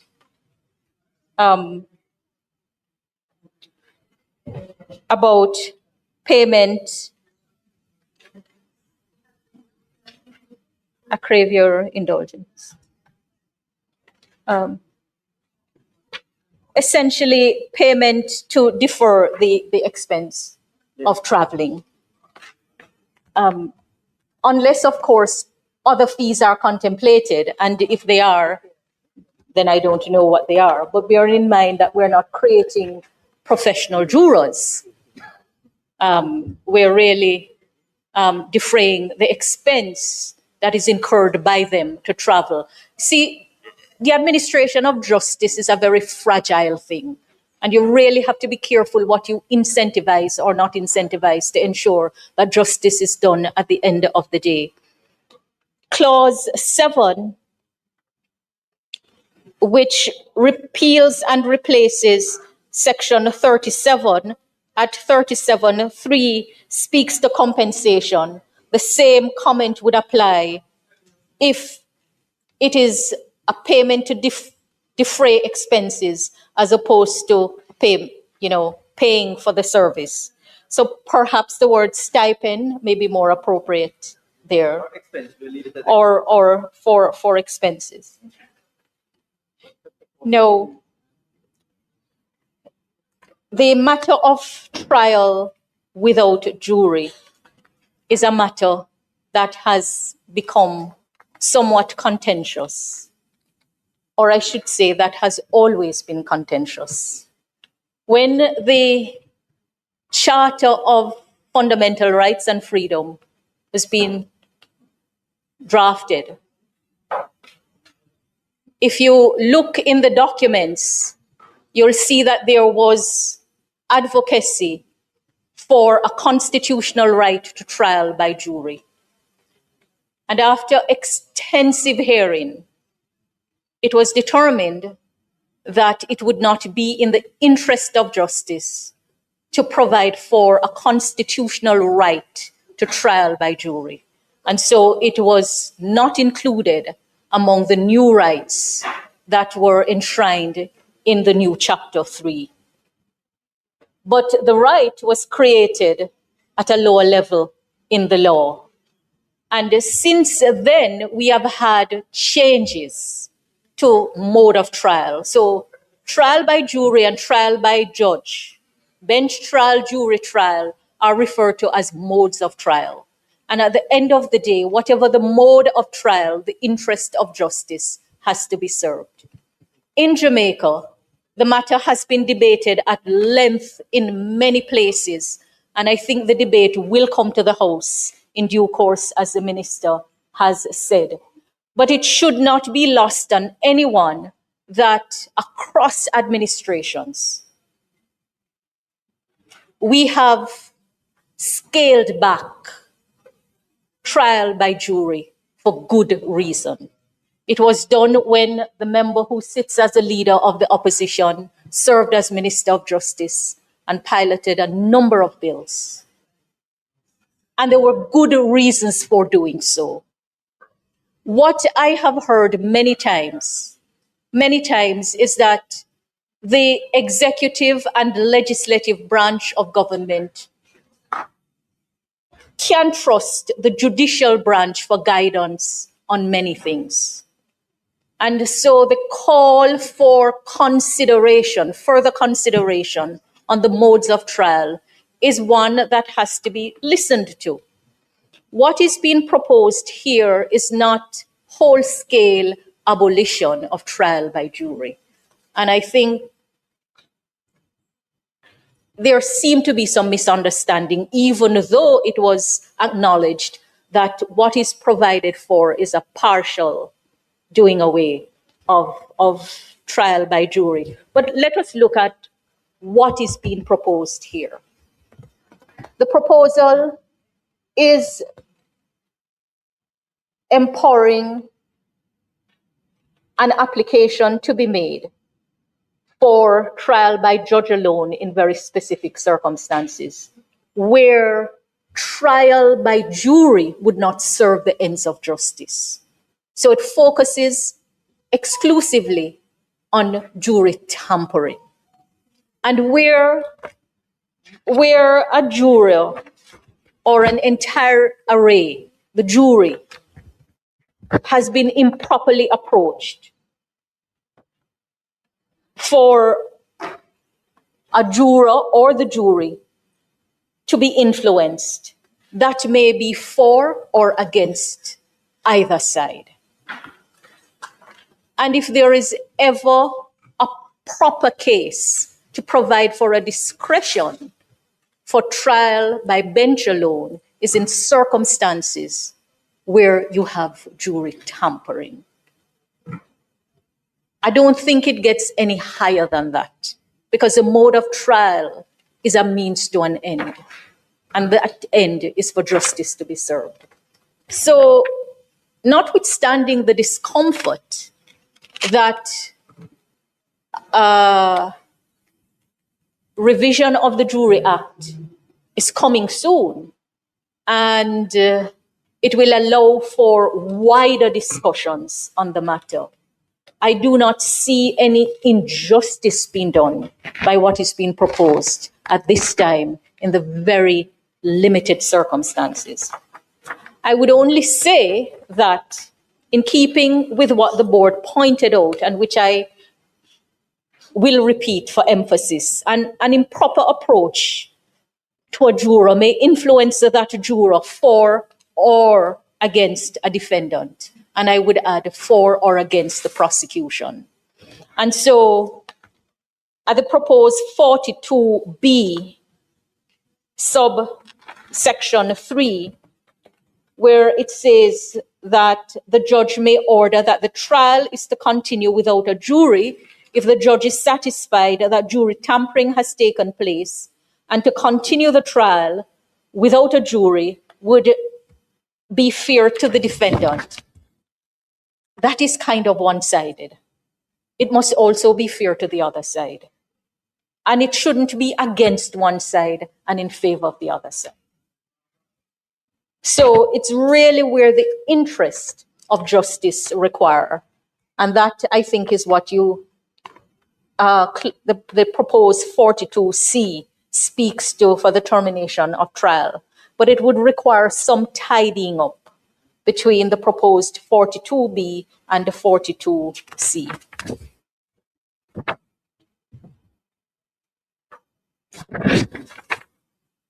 I move to the amendment to the regulations. And, Mr. Speaker, many times in the past, we have heard complaints that Principal Act are being amended and the attendant regulations are not amended. Well, here we have both the Principal Act and the regulations being amended at once. My same comment in respect of the non-payment for the work as a juror, but for defraying expenses. Then the amendment to Regulation 2.1, which speaks to payment for participating.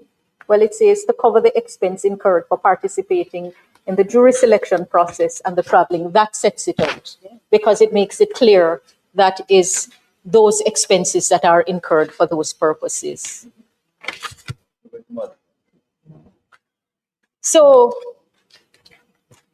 Mr. Speaker, I've always said that I don't like piecemeal amendments. And I have drawn a distinction between piecemeal and incremental amendment.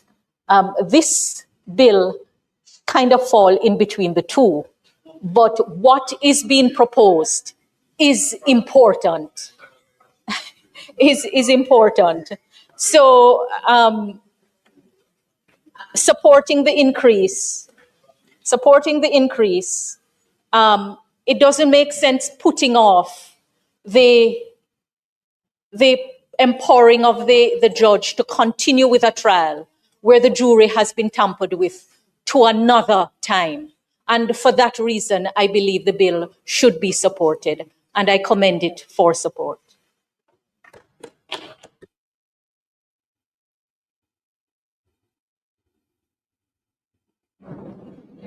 Thank you, Mr. Speaker. Minister, it's been a useful debate. The first point I want to make is that it would be possible to increase the amounts paid to jurors for their service without bringing legislation to Parliament, because those rates are set by regulations, and you could have amended those regulations without going through the process of appending it to a bill dealing with other matters. That would have been possible. I suspect you took the opportunity to do both because you felt it was convenient and efficient to do it that way. But it didn't have to be that way. And speaking for myself, I would have really preferred, in light of the fact that you are committed to having a joint select committee reviewing trial by jury in Jamaica, the jury system, I think the proper way of proceeding would be to have increased the remuneration to jurors by an amendment to the regulations right away. It's impatient of debate and everybody supports that. And deal with all of the issues in this bill. And it's not just two issues. There's several issues in this bill. And they really ought properly to have been given the opportunity for thorough ventilation at the Joint Select Committee, which you've indicated will come after we pass this bill. So I support the point made by members on our side, led by the spokesperson for justice, the Member of Parliament for North East, St. Elizabeth, on that. While I'm on the issue of those regulations, which could have been amended by regulations, I just want to make it clear that as set out here, the payment is not just for travel expenses. It's not just for remunerating or reimbursing expenses. It is for sitting on the jury and traveling to and fro to get to court. It's a compendious payment that covers both things. And at $6,000 a day, if you sit 5 days a week, that's well in excess of the minimum wage. It has an element of compensation for the service rendered. Time, you may not say people are professional jurors, but the payment is there to compensate, and it's expressly stated on pages 10 and 11 of this bill that what it's for. It says to cover expenses incurred for sitting on the jury and traveling to and from the place from which the person is summoned. So it covers both things. And I think that that's an important point to make. And I, for the record, I'm glad you're doing it now, Minister. The last time it was done, I was the minister. And that's quite a long time ago now. And we did a 400% increase at the time to $2,000 a day from $500, which is where it had been for ages. And, you know, that seemed reasonably generous back then. Now it seems woefully inadequate. And so that's over a decade ago. So, you know, time come for this increase, and we're glad for it. On the other provisions in the bill, there are some that I have some difficulty with. And I'm going to go to clause 3, first of all, Minister. And the new subsection 6 that is being inserted into section 2 of the Principal Act. Now, Mr. Speaker, this is an amendment to the Jury Act. The Jury Act deals with jury trials and matters relating to jury trials, serving jurors, empaneling juries, etc. And here we have, in this clause 3 of the bill, an insertion into the Jury Act of a provision which doesn't, on the face of it, have anything to do with trial by jury per se. This is talking about a trial readiness hearing, and if you read the clause, the new clause 6, being inserted into clause 2, there's not one reference to jury in it. It's all to do with a hearing presided over a judge, on which it is determined whether the trial date, which was already set, can be confirmed, having regard to a whole list of things. It's not clear to me whether this is applying to civil proceedings as well as criminal proceedings, or just criminal proceedings. I don't know. It's not clear. To the extent that it's intended to apply to criminal proceedings, I submit that this provision should be in the Criminal Justice Administration Act, because it is nothing to do with trial by jury per se. It is a general provision for a new procedure called a trial readiness hearing. To the extent it's intended to apply to civil proceedings, it should be in the civil procedure rules. It does not belong in the Jury Act. That's my point. It's not a jury provision. Moving on. I'm moving to clause 7 of the bill. And clause 7 is on page 4.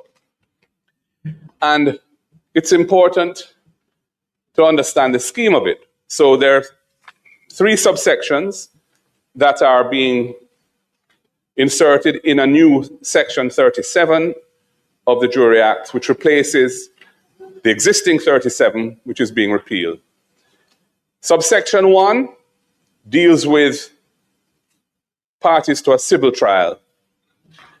Subsection 3 is dealing with a particular issue where there's going to be a special jury. And the member for West Central St. James indicated the nature of a special jury and its role. The provision in relation to the special jury says that the cost of it shall be treated as cost in the cause. So typically, whoever loses, an order for cost is made against them in our system in civil matters. They would bear the cost of the special jury. But in subsection 1, it says that if a party applies to have the case tried by jury, the payment to the jurors is an obligation of that party. Now, to me, that builds in a perception of a conflict of interest. How can it be that the person who applies to have the trial done by jury in civil proceedings is the party who ends up paying the jurors? That looked like immediately the piper playing. Whoever pays the piper calls the tune. That is a general aphorism that people know. It can't, to me, yes, it's paid through the court, but the law says that the party who made the application is a party who's paying it. So the jurors would know that their stipend is being paid by him. He's the one who applied for it to be tried by jury. Or her. So my point is, it builds into the system a perception of bias, which is not right. And that a different approach should be found. I move to clause 10 of the bill, which is on page 5. And this is the one that deals with jury tampering. And there are 4 new sections that are being inserted into the Jury Act, dealing with trial without jury. Now, my first point on this is to note, as has been noted, that 42A, which is the first of the 4 sections, gives the right to the prosecution to apply to the judge for the trial to be conducted without a jury. No right is being given to the defense.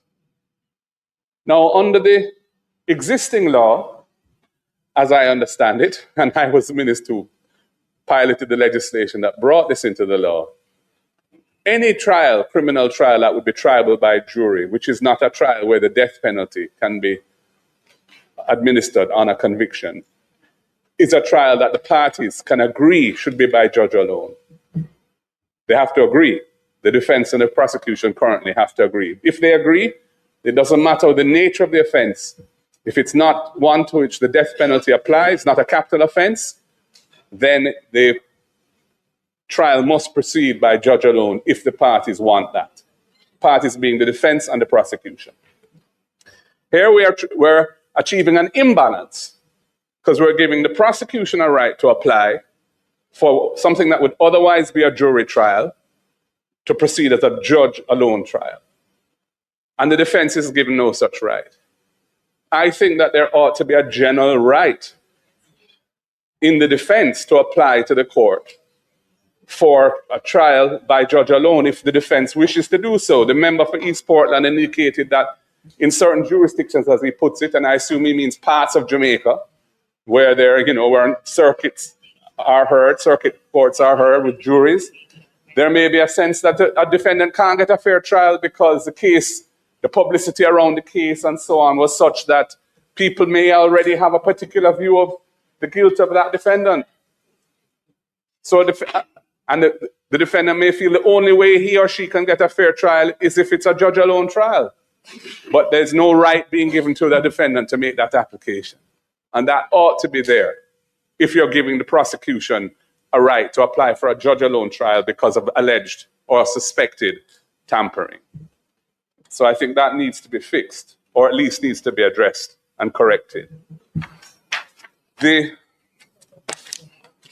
next point I wish to make is in the new 42C, which is on page 7 of the bill.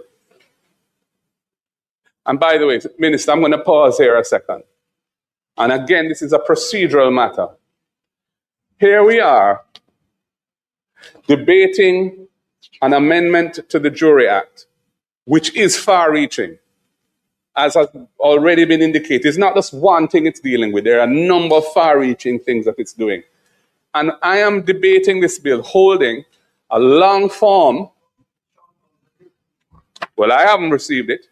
It wasn't tabled to me. I don't have it. I don't have any left-hand pages showing me the sections that are being amended. This is a photocopy. I mean, this is not a printed copy from the printing office. How come we don't have that? How come we don't have a printed bill by the government printer on such a fundamental issue? And why wasn't this tabled? You don't have this. None of us have this. How can this be right? Again, you know, this is not a one-clause bill that's doing something uncontroversial and we want to get it done quickly. This is a far-reaching piece of legislation that affects the rights of Jamaican people to due process under the law, and we don't have a printed bill disseminated for the opposition benches so that we can see that. And it's really not good enough, Minister. And again, even this does not have the left-hand pages in it. The one I was just handed here doesn't have the left-handed pages, colleague members. Our pages appended to the bill that show the existing provisions that are being amended by the bill. So you can see what the law is now, and you can read the amendments that are in the bill and see what those amendments are doing. Without it, you're in the dark. You're flying without radar. And the proper practice is that the bill that's printed and sent here has the left-hand pages in it. This does not. It's not acceptable. Anyway, I move to the new section 42C, which is on page 7 of the long form bill. Let me look back at this thing now. It's on page 6 of what was circulated to me just now. And when you read it, subsection 1, it's a strange thing to read. This is what the section says, 42.1. It says, subject to subsection 2, the judge may terminate a trial. The judge may terminate a trial and order a new trial if the judge is satisfied that it's in the interest of justice to do so. That's it. This is not a tampering provision. The tampering provision is the earlier one, 42A. It doesn't say whether is this any trial? Is this a civil trial and a criminal trial that a judge can just suddenly say, no, you know what? I'm ending this trial now. And I'm ordering a new trial. You could be weeks into a trial, expended millions of dollars on legal fees. And a judge just says, you know, I think the interest of justice require a new trial to be. I don't understand this provision. This is certainly not warranted by the situation that occurred in the case that the member from East Portland was counseled in on appeal.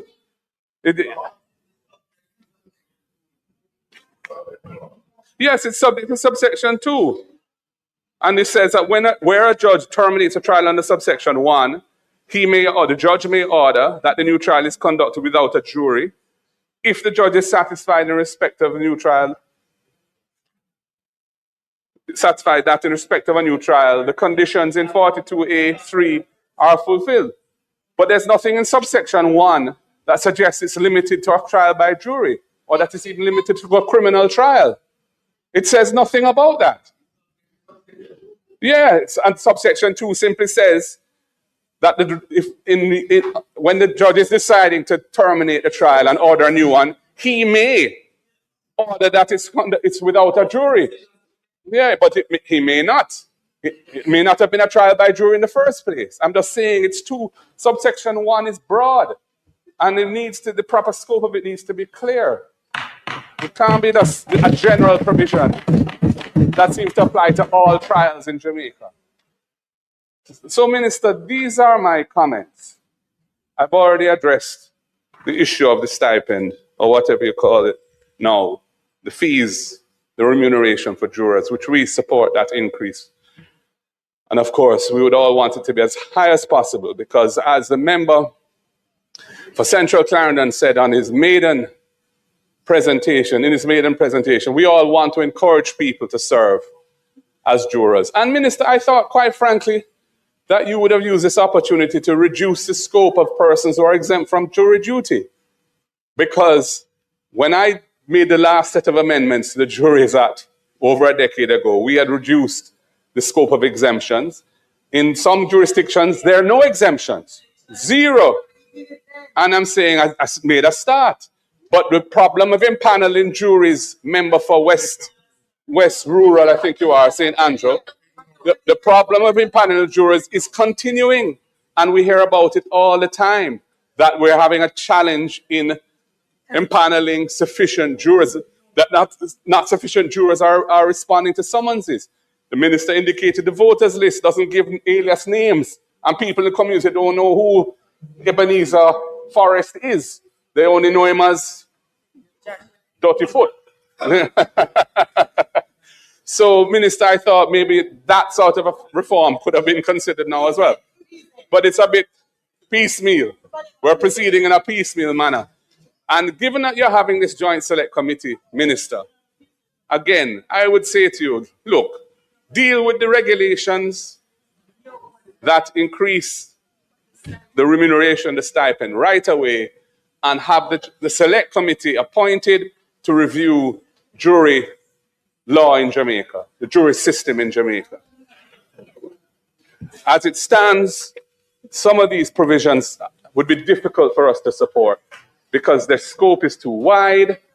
So some of the provisions that don't belong in this legislation at all, and so on. So I urge you to maybe take the opportunity to consider some of these points and decide how you wish to proceed, or if you want to proceed today and try to pass this, that's up to you. But were I in your shoes, in the light of the submissions made, I would give myself the opportunity to have the benefit of the excellent team of which the Minister of State has spoken, and of which I am myself familiar and can attest to their excellence, ma'am.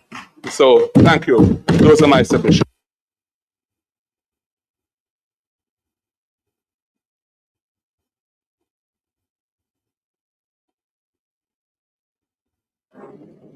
I want to thank all the members who have contributed.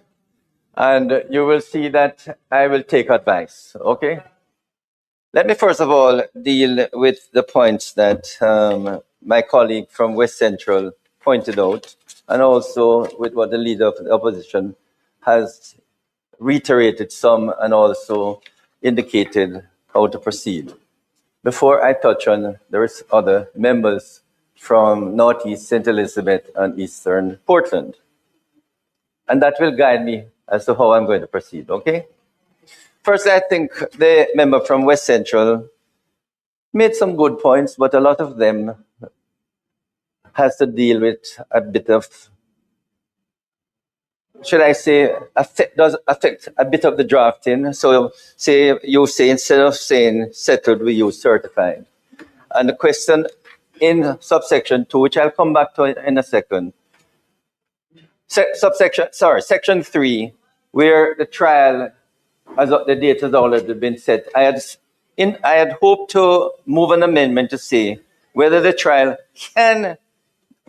date can be confirmed in relation to the rest of the matters. But I'll come back to the point you raised. And also, instead of saying paid such fees, we're going to remove in section 5, not paid such fees, but paid such expenses as may be prescribed by the minister. And we remove fees in both section 5 and section 7. Now,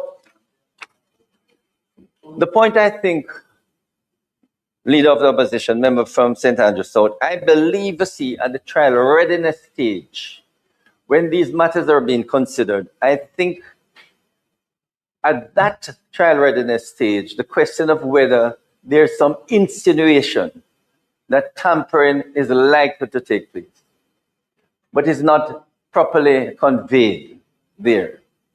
So that is why at the trial readiness stage, sometimes the impression is given that threats have been made and what have you. But I think your point is that if that cannot be properly formulated to affect the tampering, it shouldn't be there. So I'll accept. So in relation to your point about the regulation, the truth of the matter is that there's no perfect bill. There's always going to be a good bill, but not a perfect bill. And there's always a case where you can adjust words, adjust phrase.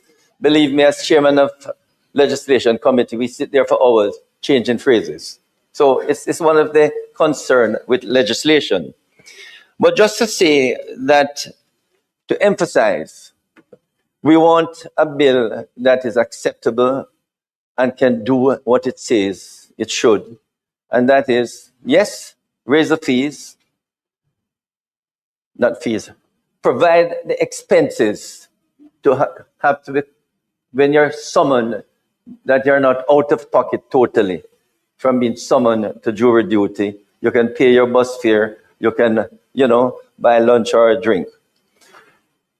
When this matter came up of the Vybz Kartel trial, and my team said we need to put this in right away. My impression is that it would take a couple of weeks, just put a phrase, wherever tampering occurs, the jury can be dismissed, and so on. I must admit, all these additional phrases that have come into it give me a lot of concerns. And the truth of the matter is that the points you have raised, especially leader of the opposition, are matters to be concerned, to time, to make sure we're dealing totally with tampering.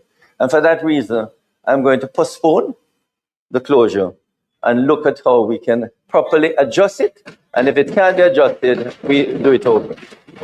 Thank you, Mr. Speaker.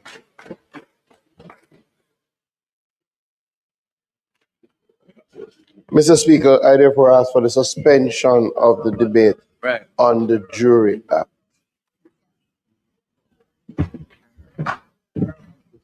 The request is on the floor for a suspension of the Juries Act debate. Those in favor? Aye. Those against? The ayes have it. Mr. Speaker, the time being 6:22 p.m., I now move that the House be allowed to receive and answer questions at this time. Rico,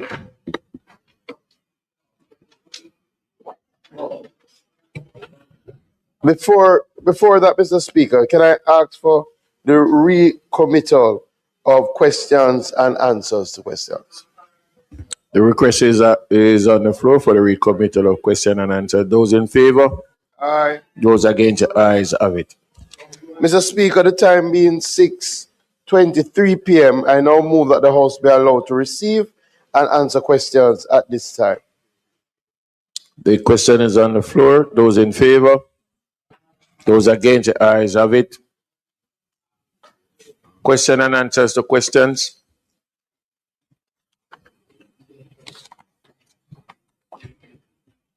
Mr. Speaker, I'd like to ask the Minister of Agriculture, Fisheries and Mining and Leader of Government Business in the House. You want to speak in the mic?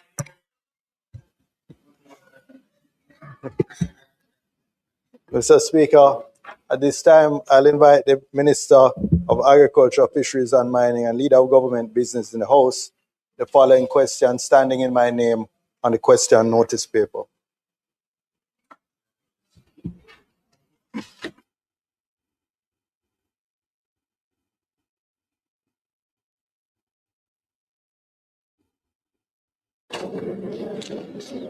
Mr. Speaker, the questions and the answers are as follows. Under Section A, Mining and Land Reclamation, Geographic Area of SML 130 for years 2020 to 2025. How many hectares of mine land have been certified as reclaimed by the Commissioner of Mines? For the period January 1, 2020 to December 31, 2025, 141.45 hectares of mine lands in SML 130 were certified as satisfactorily rehabilitated by the Commissioner of Mines. How many hectares of mine lands have been certified mined out but remains unreclaimed? The total area certified mined out in SML 130 for the period was 177.72 hectares.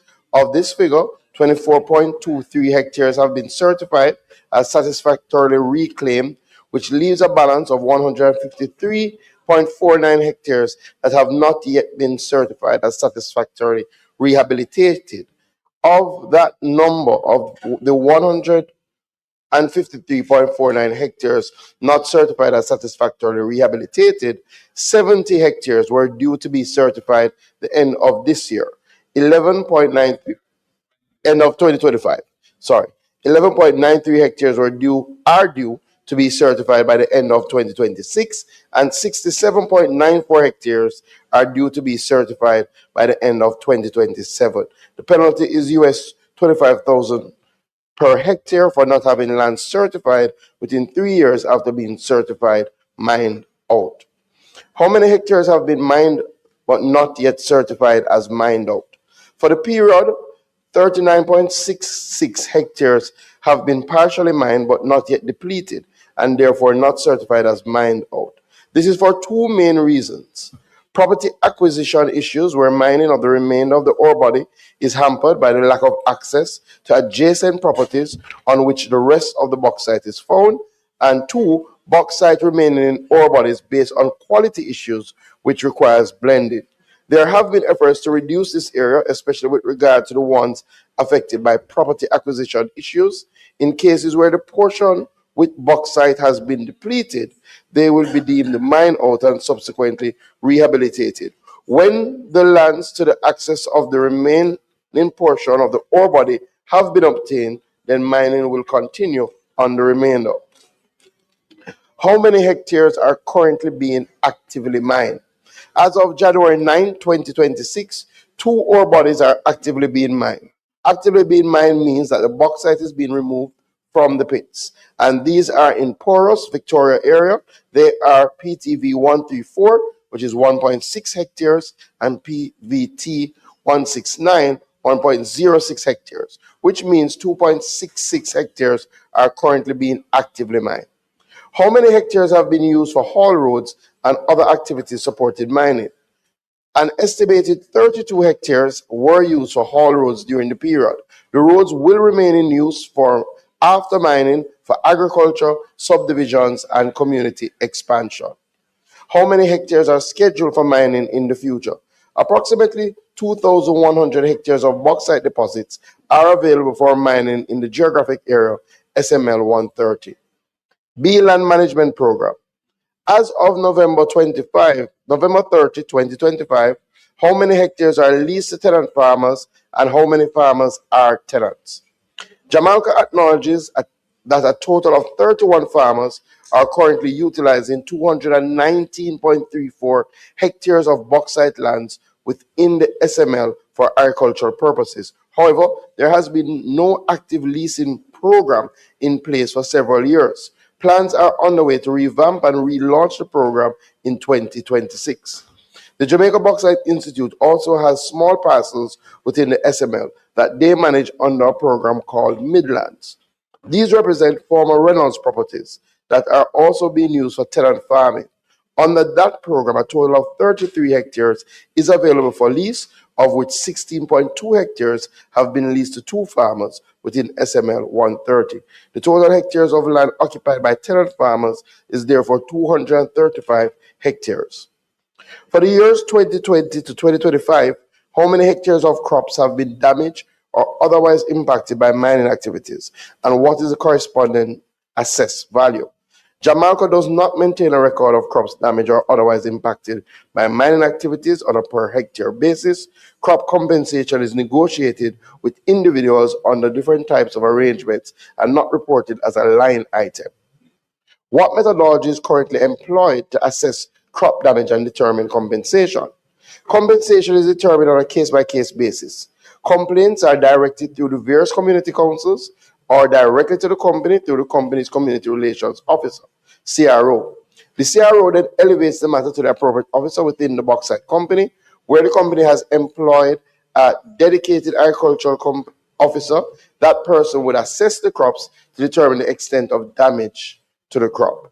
The The Rural Agricultural Development Authority plays a consultative role in this process, and their expertise is in the use of crop value at the time of the complaint. Crop maturity, quantity, market price are some of the parameters used to determine compensation.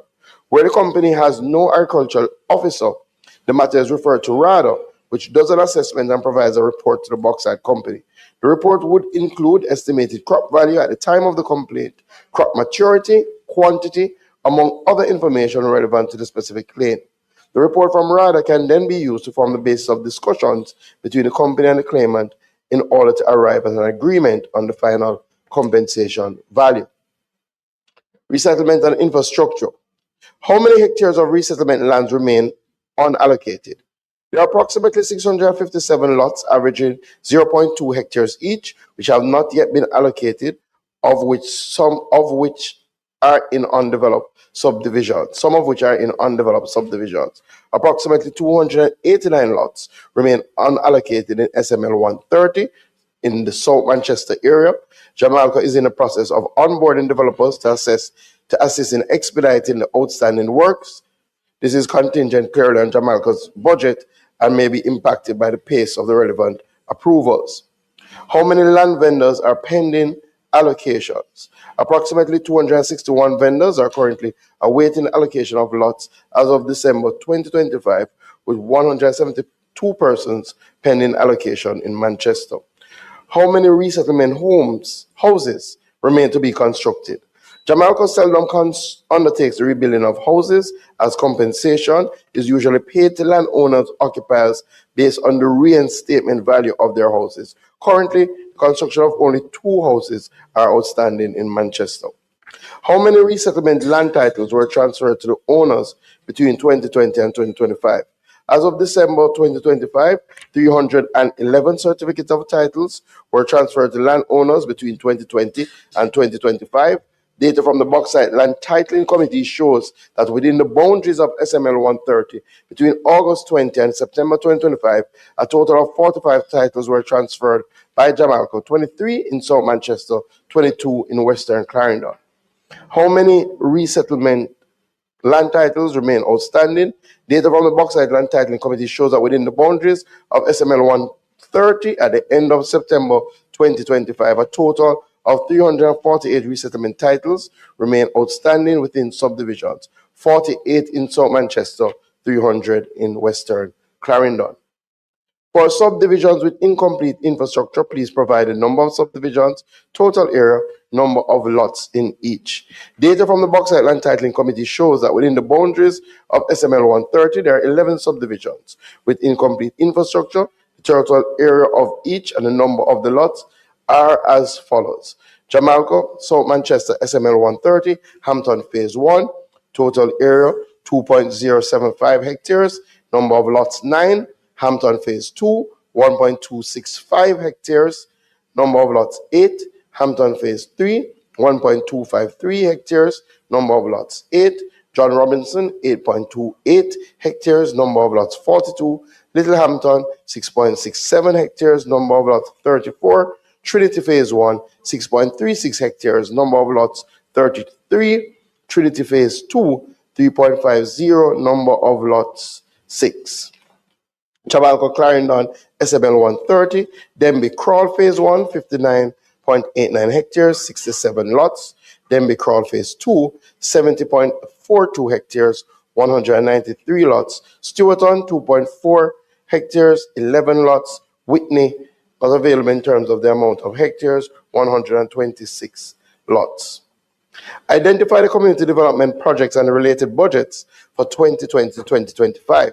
Community development projects within SML 130 are carried out by Jamalco as well as the Jamaica Bauxite Institute. Over the period 2020 to 2025, Jamalco has reported total investment of US $5.7 million, or just over 900 million Jamaican dollars. Of this total, US $4.7 million was used to support the delivery of potable water to residents across the SML. Additionally, 170 persons from communities are currently employed as observers, traffic wardens, distributed as follows: South Manchester, 60 persons; Harmons Valley, 90 persons; Greenvale to Toll, 20 persons. It is also to be noted that there is a standard requirement for Jamalco's contractors to employ persons to carry out these tasks from communities. We estimate that there are currently approximately 48 persons in Harmons Valley employed by Jamalco's contractors and 20 persons from communities in South Manchester.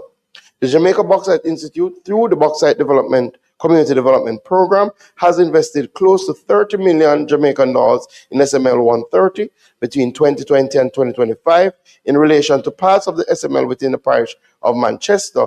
The investment from the BCDP included the rehabilitation and reopening of the Broadleaf Community Health Clinic, support to chicken farmers and local agriculture, as well as training and community infrastructure support, including road rehabilitation.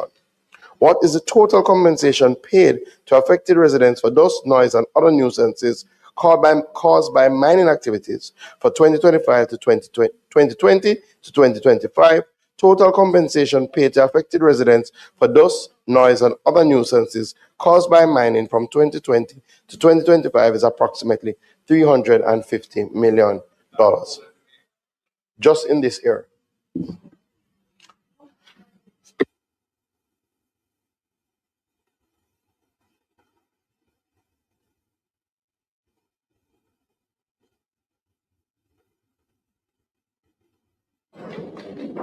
Thank you, Mr. Speaker. And Minister, thank you very much. Let me say, this is the first time I've been able to get any data regarding the bauxite mining activities in South Manchester. Shut your mouth. Shut your mouth.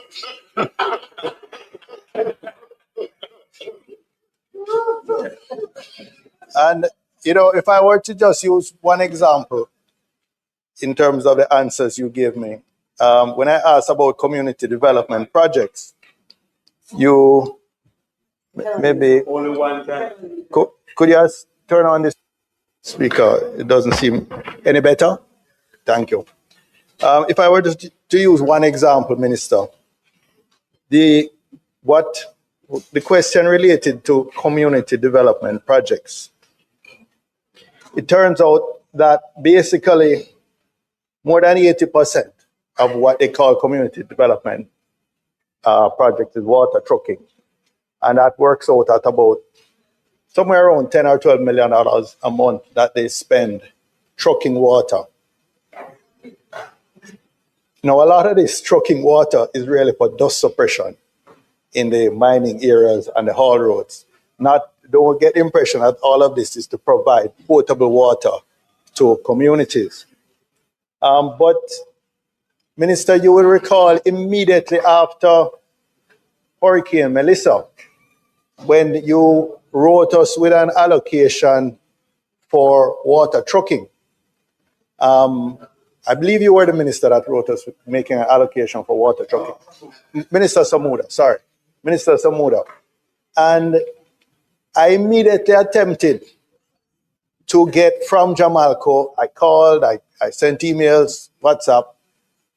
Just tell me the areas that you are already trucking water to, so that this little 2 million that we got, because remember what, all the NWC systems were down at that time. So I just wanted to ensure that I don't spend my little allocation overlapping areas that they may already be trucking to. They flatly refuse to give me any information in that regard. So, and you would think that at a time of a national crisis, that would have been something easily shared, but they refuse. So I just say that to indicate how difficult it is to get very basic information from a very secretive company. Now, Minister,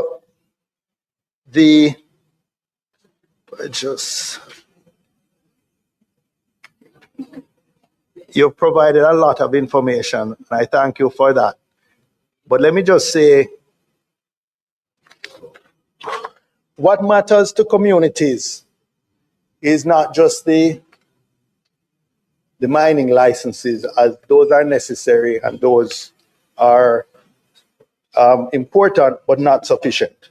Communities expect Jamalco to maintain its social license to operate through transparency, through early consultation when they're going to mine out new areas, through fair compensation, and through credible and timely rehabilitation of the areas that have been mined out.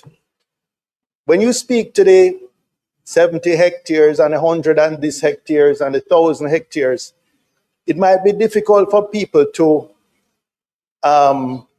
visualize what that means. But if you go into sections of South Manchester, I invite you, Minister, if you have not yet done so, to do a tour with this Member of Parliament. And there are sections that look post-apocalyptic. The areas are mined out. They look like a bomb fell on them. They have not been rehabilitated. Although no mining has taken place for over a decade in some cases, you see no rehabilitation. You see schools like Winston Jones look like it was marooned, like it was an island, because hectares and hectares or acres and acres all around it had been mined out, and the school was just perched on an unmined spot and just the road to access the school. And that area has, since I've started my agitation, they've started rehabilitating it. But the officials of Jamalco go into communities that they're about to start mining or that are agitating for some relief. When they go in with a small army of private security and JCF personnel.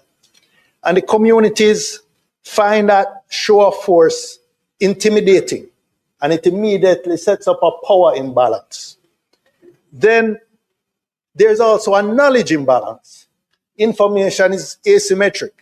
The community members, the small farmers and other residents don't have this information that you have shared with us, and neither does their elected representative initially, but thankfully, through the vehicle of this parliament, we are able to speak for those who would otherwise be voiceless and who would be suffering because of the power imbalance and the knowledge imbalance. So the small farmers and representatives have to rely on, the small farmers and the other residents have to rely on their have to rely on their representatives. And that is why I'm asking, I hope the Speaker will give us a little more indulgence, because I'm sure I'm not the only one who wants to ask questions and to make comments, because there are other MPs who have the impact, or whose communities suffer the impact of mining. So, Minister, you will be aware that for many years, for a long time, the receipts to the Treasury to finance from bauxite levy or from income tax have been dwindling to little or nothing. There are many quarters. Just when we did the third supplementary estimate, I believe it was reported that there was no bauxite levy that had been collected in the previous period. And we know that, rarely do the local subsidiaries report income to be liable for corporate income tax. And the claim has been for a long time that the industry is so marginal that it cannot afford. If they are to be pressed to maintain their obligations, because your answers here show they're way behind in terms of rehabilitation, in terms of resettlement, in terms of transferring titles, on every dimension we can imagine. They're not living up to their obligations under law and under the license. But their argument has been that the industry is marginal. If you pressure us to comply with our obligations, we're going to have to shut down. And this was even said at a recent community meeting by a representative of Jamalco. And they said, in any event, this is outside of our control. This is these decisions are made by Century Aluminum, the ultimate parent company of Jamalco. As you know, Minister, it's a joint venture, 55-45. The government of Jamaica, through CAP, owns 45% of it. So the residents and even us here in Parliament have to rely on the agencies, the government companies, such as Clarendon Alumina Productions, to represent the interests of the Jamaicans. But Minister, when I went to or let me ask it as a question. Are you aware, and this is information from the website of the Cabinet Office, that the last report submitted by Clarendon Alumina Productions was for the period 2016-2017. The last annual report that was submitted to Cabinet, this is from the Cabinet Office website, was 2016-2017, 10 years ago, a decade ago. We rely on NEPA, the National Environment and Planning Agency. Their last report was for the period 2015-2016. So all of these bodies where I should, as a member of parliament, be able to go to their reports to get updates, to get data on what is happening, because they have responsibilities under the various legislation, is really so out of date that it is pointless. So, but when I kept hearing this cry of hardship, financial hardship, I said, well, let me do my own research using overseas sources, since there's no current ones available to me, before you table the answers to these questions. And to my surprise, between April and December last year, the share price of Century Aluminum had increased by 150%. 150%. Now, Glencore sold a small portion of its shareholding, and according to the Reuters article I read, raked in cash. With a metal rate. With a metal rate. The figures, the quarterly financials published by the company for the quarter ended September, and this was the first quarter that was affected by the increased tariffs on imported aluminum.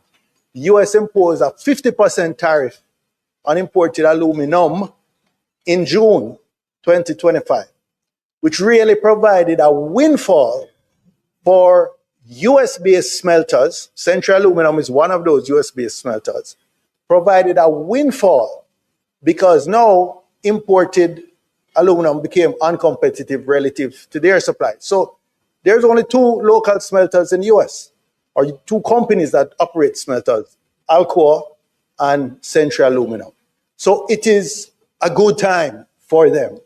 Third quarter results, which was the first quarter positively impacted, their EBITDA for that quarter was $101 billion US dollars. EBITDA, earnings before interest, taxes, depreciation, amortization, a measure of profitability, which jumped, by the way, about 35% quarter to quarter. And the impact is not fully felt yet. So the argument that we have been hearing that, ability to pay is constraining is difficult to swallow. And Minister, I therefore would hope that our responsible agencies, whether it be the Commissioner of Mines, whether it be NEPA, whether it be the JPI, whoever has those responsibilities, don't keep taking these excuses and now start to enforce much more assertively. I welcome, Minister, the penalty that you speak of that's going to be enforced, certainly for the first in a very long time. $25,000 US per hectare, and this will start by being applied to 70.83 hectares, which should have been certified long ago. My question is this penalty per annum, or is it a one-time penalty that after giving some forbearance is it applied? But what will happen next year or the year after if the same 70.83 acres is not rehabilitated? Right. Is it in lieu of rehabilitation, or is it going to be a recurring fine? So it creates an incentive for them to do the rehabilitation. So that's question one. The second has to do with this idea, or Minister, what I'll really tell you is an excuse where there are many mines, and you have here 40 hectares that have mining has long stopped, and they say it's not yet been depleted. And when you look up in the corner of the mine, you see what appear to be a few truckloads left. You know, maybe 1 or 2% of the bauxite that had been in that particular pit. And it's left for so long that huge trees are growing now in the mined out pit, but yet no rehabilitation has started. And Minister, I don't accept this thing. I want to suggest to you that it is a scam. It is an excuse to not live up to their obligations. And I would like you, Minister, and I'm asking you, would you have the Commissioner of Mines do even partial certification of those pits? I don't think it's a legitimate reason. They can go and assess it. But even if it is, if 98% of the pit is mined out, they cannot then indefinitely leave it unrehabilitated for the 2% that is not. So I am therefore asking Minister, is there any power that the Commissioner of Mines has to compel them to at least, where way longer than 3 years has gone, to partially certify that pit and to rehabilitate the 90-odd% which has already been mined out?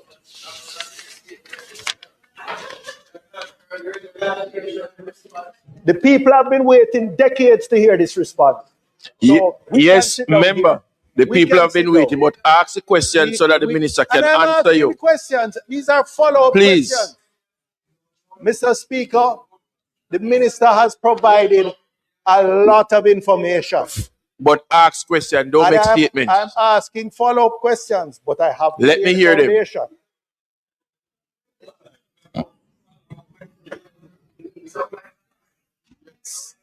Mr. We want to know about the pits. Yeah. The pits that they Mr. have. Speaker, farmers are currently occupying. Remember to speak in the mic. Farmers are currently occupying 219 hectares of bauxite lands and using them for agricultural purposes. That's not a small amount, that's a significant amount of land. But because there is no formal leasing program, these farmers are left in a very precarious position, because at any time they can be given short notice to quit the land. And many of this 1,000 acres, that is rather 1,000 hectares that's left for mining, they may not get to this for another 5 years, another 10 years. So I don't see why an arrangement can't be made to give these farmers formal tenure for whether 3 years, 5 years, 7 years, as the case may be, because there must be a plan in terms of how they're going to progress with their mining. And then this statement in answer to on the land management program B, where Jamalco does not maintain a record of crops damaged. Minister, I don't think this is acceptable. what this leads to is no accountability. This leads to no accountability. I think if the company doesn't do it, then certainly some agency of the government, whether RADA, whether JBI, whether the Commissioner of Mines, because if no record is being kept, then how do we hold them accountable? And similarly, with respect to C, which was, that question was what methodology is employed to assess crop damage and determine compensation. And their answer was that compensation is determined on a case-by-case basis. Yes, no, Minister, I don't think that is acceptable. Again, because of the power imbalance, because of the information asymmetry. I don't know why we can't determine a measure, rather, one of our experts to say, if it's pumpkin is a crop, what is the compensation for per acre or hectare of pumpkin, and so on. That can't be beyond us to develop a standard that is used to guide these compensation. Of course, each farmer may have a different mix of crops. So we know that it will be different. There will be some customization. But question. Please. The question is, can't we establish an objective basis for compensation for replacement of crops? And with respect to the community councils, Minister, these councils were set up back in the day, some maybe 20 years ago. Question again, member, please. I'm going to ask the question if you'll allow me. No, but you're not asking a question, you're making a statement, and we have other members who want to ask question. Minister, get to the questions, please. There are pages of Get to the questions, sir. Member, get to the questions. Is the minister aware? Right, sounds good. That these community councils were established decades ago, and the representation on the councils no longer represents the areas where mining is currently taking place, but where was being mined initially? Is the minister aware, and is the minister further aware that this frustrates proper representation on these community councils? And then I turn to resettlement.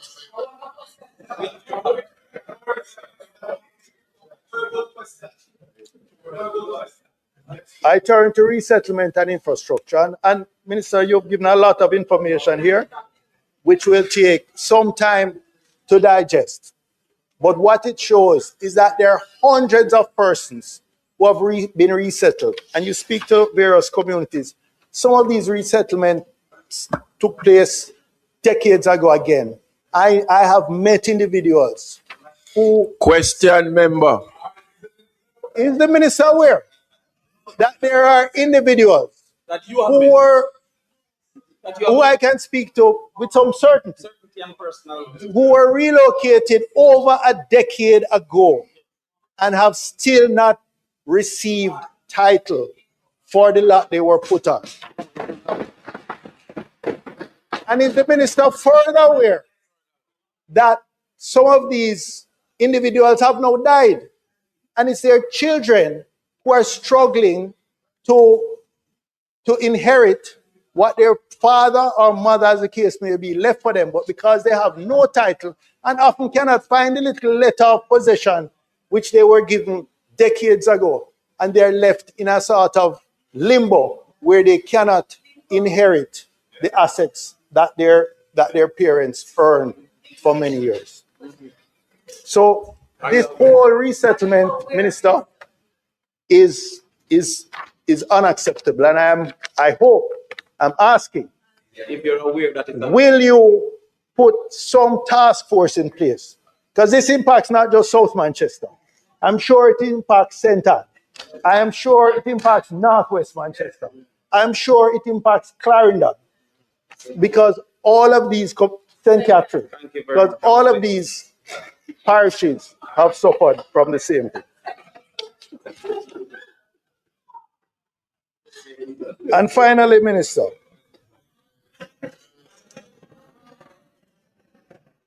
Are you aware? the total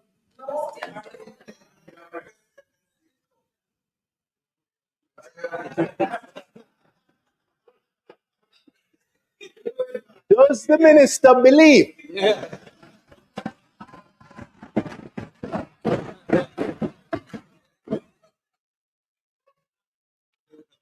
that given the thousands of households that have been impacted by bauxite mining in South Manchester, or more broadly under this particular mining lease, that 50 something million a year in total compensation. I'm using the figures you gave for the last 6 years, dividing it on a per year basis.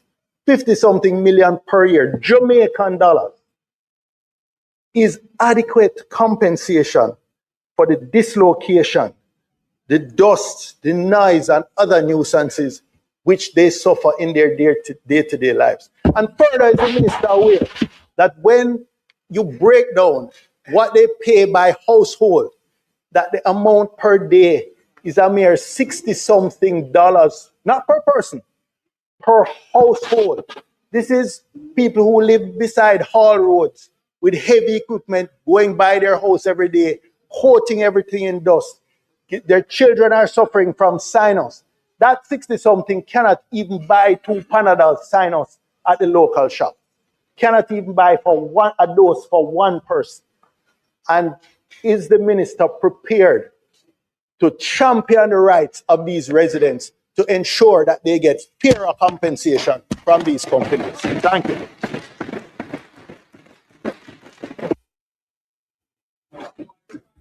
Member from Northwestern Manchester.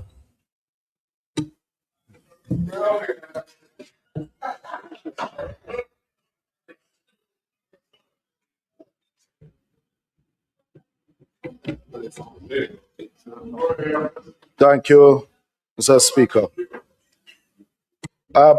Through you, Mr. Speaker, Minister, this 70.83 hectares, which should have been certified in 2025, can the minister say what are the reasons why there's a delay?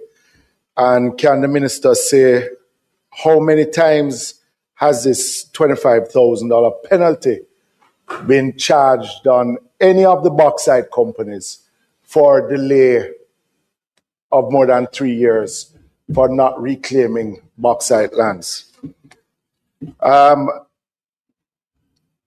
Question C, the answer the minister gave of how many hectares have been mined out by not yet certified as mined out.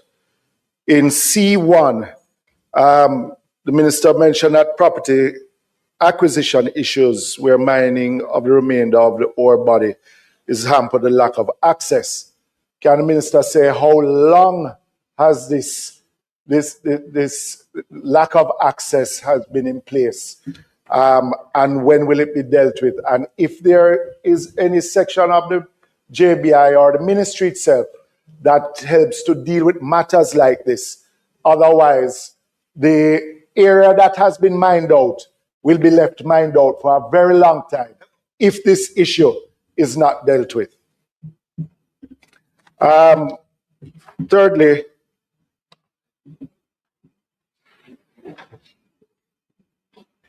the lands that bauxite companies hold, and not in this instance only Jamalco, which is being discussed by this, but just generally island-wide, agricultural land that these bauxite companies have in their land bank, which is underutilized. Is the ministry, is there going to be a policy if that these lands are underutilized for many years, as we have discussed those lands in Grove Place in my own constituency? Will there be a policy by the Ministry of Agriculture, the government, in reclaiming back these lands somehow and putting them into proper agricultural production. Where haul roads are supposed to be installed and that have not been done, and the public road is being used for hauling of bauxite, is there going to be a policy by the government for the maintenance of these roads? Or will there be a timeline? And if by the bauxite company, maintenance by the bauxite companies, and if the timeline has been missed of the construction of these haul roads, will there be sanctions for the continued use of the public thoroughfare? And the bauxite companies, why I ask that question, Minister, is because the bauxite companies cannot, this is my understanding, use a public road to haul bauxite unless permission is given by NEPA and the government. But these prolonged use of roads and the deterioration of public roads is that it hurts the residents, who in turn get back little from the bauxite mining in these communities. And Minister, last question, Alpat. You made grand announcement about the proposal. Why are you looking at the Speaker, Minister? Look this way. It is not, but it's a question. And the Minister will answer at another time, I hope. Or should I table questions to ask about Alpat? Thank you, Mr. Speaker.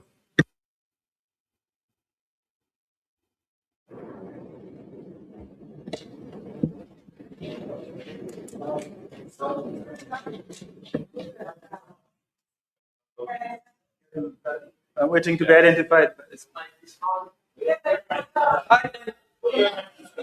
You're identified. You're identified. I identified. But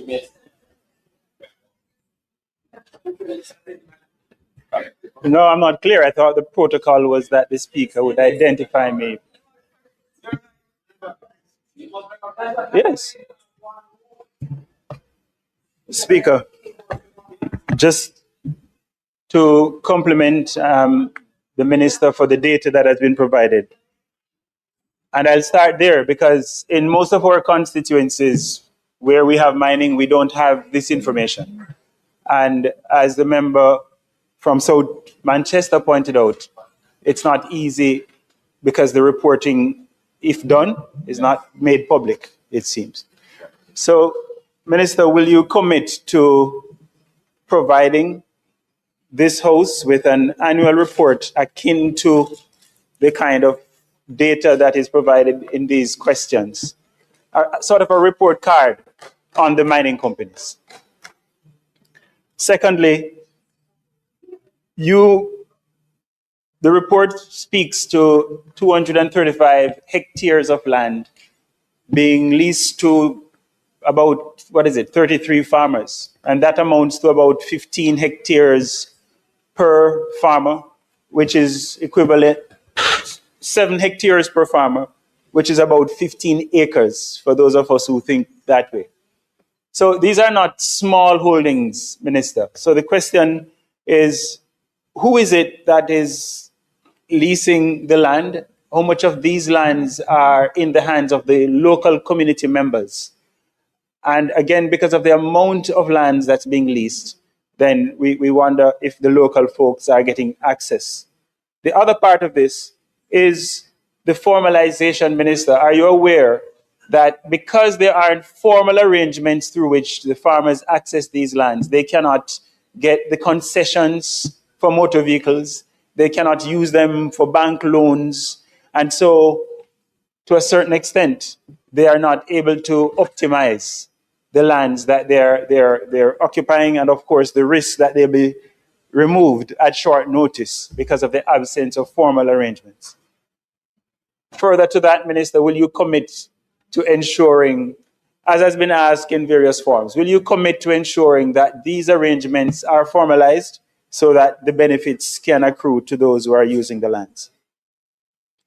at the core of what we're seeing with the industry, Minister, Mr. Speaker, is failure to enforce existing laws and policies. And so that's why we're struggling with land titles, rehabilitation of the lands. Is the ministry aware of what the challenges are in enforcing the laws and ensuring that the benefits that should go to people, or the time frame within which things are to be done? Is the ministry aware of what the challenges are, and what steps are you taking to address these challenges? In one of my communities, it's $800 per month as the dust benefit. $800 per month for a household. And in some cases... Remember, keep it to is the not- question. Questions. Please.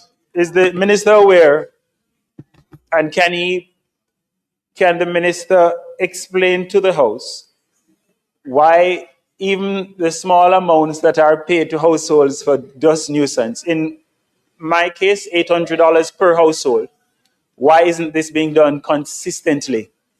And what measures are being taken to enforce the payment of these benefits? Finally, the minister would recall his previous presentation in the House, in which he spoke of all communities with mining activities having running water and certain basic amenities. Minister, what steps are you going to take to ensure that these amenities are put in place? And in addition to water, the rest of us would be interested in roads, formal access to land, as well as a fund that can be used for the redevelopment of communities when the bauxite activities, the mining activities cease. Thank you, Mr. Speaker.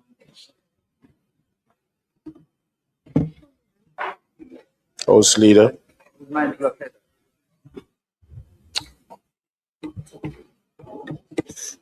Thank you, Mr. Speaker.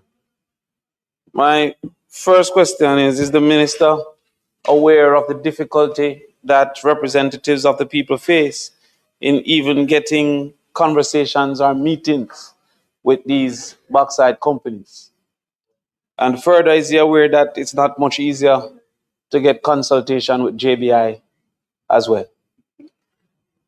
I also wonder if the minister is aware that lands that might not have been mined out for bauxite have been under the ownership of these bauxite companies, and many have been deemed unworthy of mining, yet still under the ownership of these companies. Is the minister therefore further aware that this monopolization of ownership has robbed the people of agricultural and other income-earning activities, housing, opportunities, and indeed, even burial sites in these communities that have to go far and wide to bury their relatives? Is the minister also aware that recreational activities have been extremely affected by the pollution of rivers, in particular as it relates to caustic being released into these rivers, causing for the habit of recreation at these waterways to end, stymie, and indeed many of these rivers to be avoided by children, their parents, and the citizens who once enjoyed the recreational benefits of these entities? Is the minister aware that there has been anecdotal evidence that there has been greater roof damage in bauxite areas relative to the wind than in most other areas that had even greater wind forces from the hurricane? That multiple roof loss have been attributed to weakened roofs due to the bauxite dust, acid rain, and the rusting that has been caused in these bauxite areas due to the dust. Is the minister also aware that this dust and acid rain have also affected agricultural output? And I would love to piggyback on the member from St. Anne who indicated that there's ownership of extreme numbers of acres. But is it possible to know the output from these entities? Because while it is, we may say, 7 acres under production, is it possible for us to know the output from these areas? Because it sounds as if many are just holding lands and not necessarily producing on these properties that they claim that they own. Finally, is the minister aware that there have been a cease on bauxite, what you call it, they used to call it dust money, in many communities, that the bauxite company has unilaterally decided not to pay the dust contribution? I heard the unfortunate number of $67 a day in South Manchester per family, and yet still was jealous of the fact when it compares to $0 a day in Northwest St. Catherine. A unilateral decision taken by the bauxite company. Finally, is the minister aware that the employment practices of these bauxite companies would have been deemed by any reasonable employee of the Ministry of Labor to be unfair practices, and also a focus on contracts and subcontracted labor into many of these plants, reducing what was once the benefits through labor and earning from the bauxite companies? Can the minister therefore provide information if there has been any engagement from any arm of government to have more fair practices within these areas? If I may be allowed, Minister, I'll also ask, is the minister aware that there's been many damage to houses due to blasting from bauxite mining, and also from the facilitation of bauxite mining? So many of these roads to the mines in their preparation have also caused for great damage, for which that's why I'm wondering if he's aware. And further aware that the damage to these areas have been refused compensation, with the bauxite entities unwilling even to visit when informed by many of these communities, like Wandibolas, about damage to their houses due to blasting and other activities such as those. We'd want to know if the minister is such aware.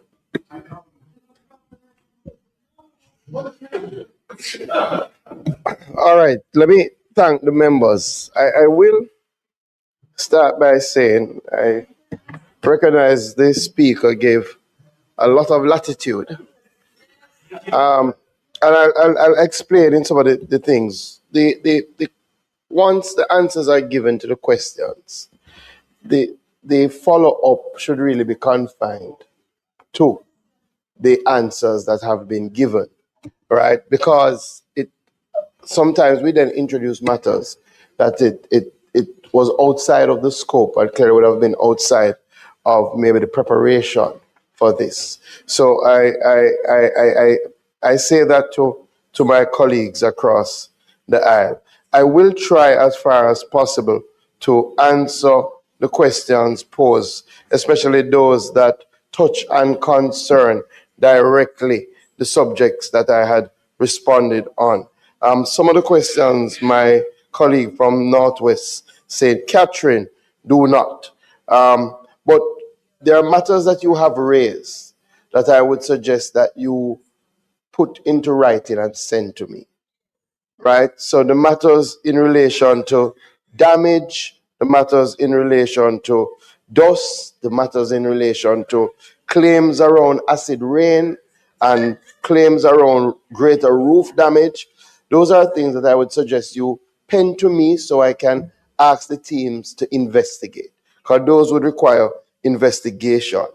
Again, I would not have gotten a brief about the employment practices, but what I do know that our bauxite company still provides one of the most stable employment in the country. And oftentimes when you go and tour these companies, you meet people who have been there for decades, quite frankly. And the bauxite industry is still the highest average paying sector in our country. So it still is critical, especially in relation to gainful employment. And then when you speak about the amount of independent contractors, those who do the mining, those who do the trucking, the ecosystem around bauxite mining is significant in relation to our economic activity. Again, the questions around the river, the Time time is now 7:20. Mr. Speaker, I ask that the time now being 7:20, that the House be allowed to sit beyond 7:20. The question is that the time being 7:20 p.m., I put that the House be allowed to sit beyond 7:30 p.m. to complete the business of the day. Those in favor? Those against? Ayes have it. You may continue. I will answer the question in relation to some of the land matters. Member from St. Catherine Northwest, they will come out in some of the other answers that I will give. But I will answer this directly, even though it was not directly raised, but I was unaware of any difficulty in having meetings with JBI, right? And that we will fix. So already prior to this, I had said in the last time we had a conversation around bauxite that I have asked, that I plan to convene a meeting with all the members of parliament from bauxite areas, and I've directed the JBI to do so. So when we have that meeting, which I expect to have within the next 2 weeks, because I also want to speak about the bauxite community development program that we're going into, that some of these issues will be raised and will be dealt with. The member from Southeast St. Anne, again, the consistency of payment in relation to the dust is not a matter that has come to me before, right? I would again ask seriously that you pen a letter to me around it. These things have to be recorded. Remember how our bauxite industry is. We are dealing with private companies. So it is good that the minister, to embark on these conversations, has some evidentiary backing to say that this is the situation. And I can't think of a higher person than the representative in the area to literally say these complaints have come in and you want this matter to be resolved immediately. You did ask, and it does fall within, about challenges in relation to enforcement. And there has been, I guess, challenges over the years. I think it's very hard to speak on administrations before. But what I will say is that now our focus is on enforcement, right? And that I do believe that in some of these areas, and I will go into it in responding to some of the things from the member from South Manchester, in some of these areas, we should have been doing better enforcement. And if we had been doing better enforcement, we would not be having some of these challenges. And these challenges, quite frankly, undermine the industry in total. So sometimes it may be seen that enforcement actually, as I have said to the players in the industry, enforcement helps the industry because the terms that have been set are for the protection of the greater good. And I think that is important. I will deal with the formal lease arrangements. So some of the questions are repeated, but I'll deal with it one time. The member from Northwest Manchester, again, some of the questions are outside the scope of very good questions, right? Definitely, the issue of Hall Road was raised in terms of the amount of land, and the bauxite companies are to stick to a schedule in relation to preparing haul roads to bring bauxite.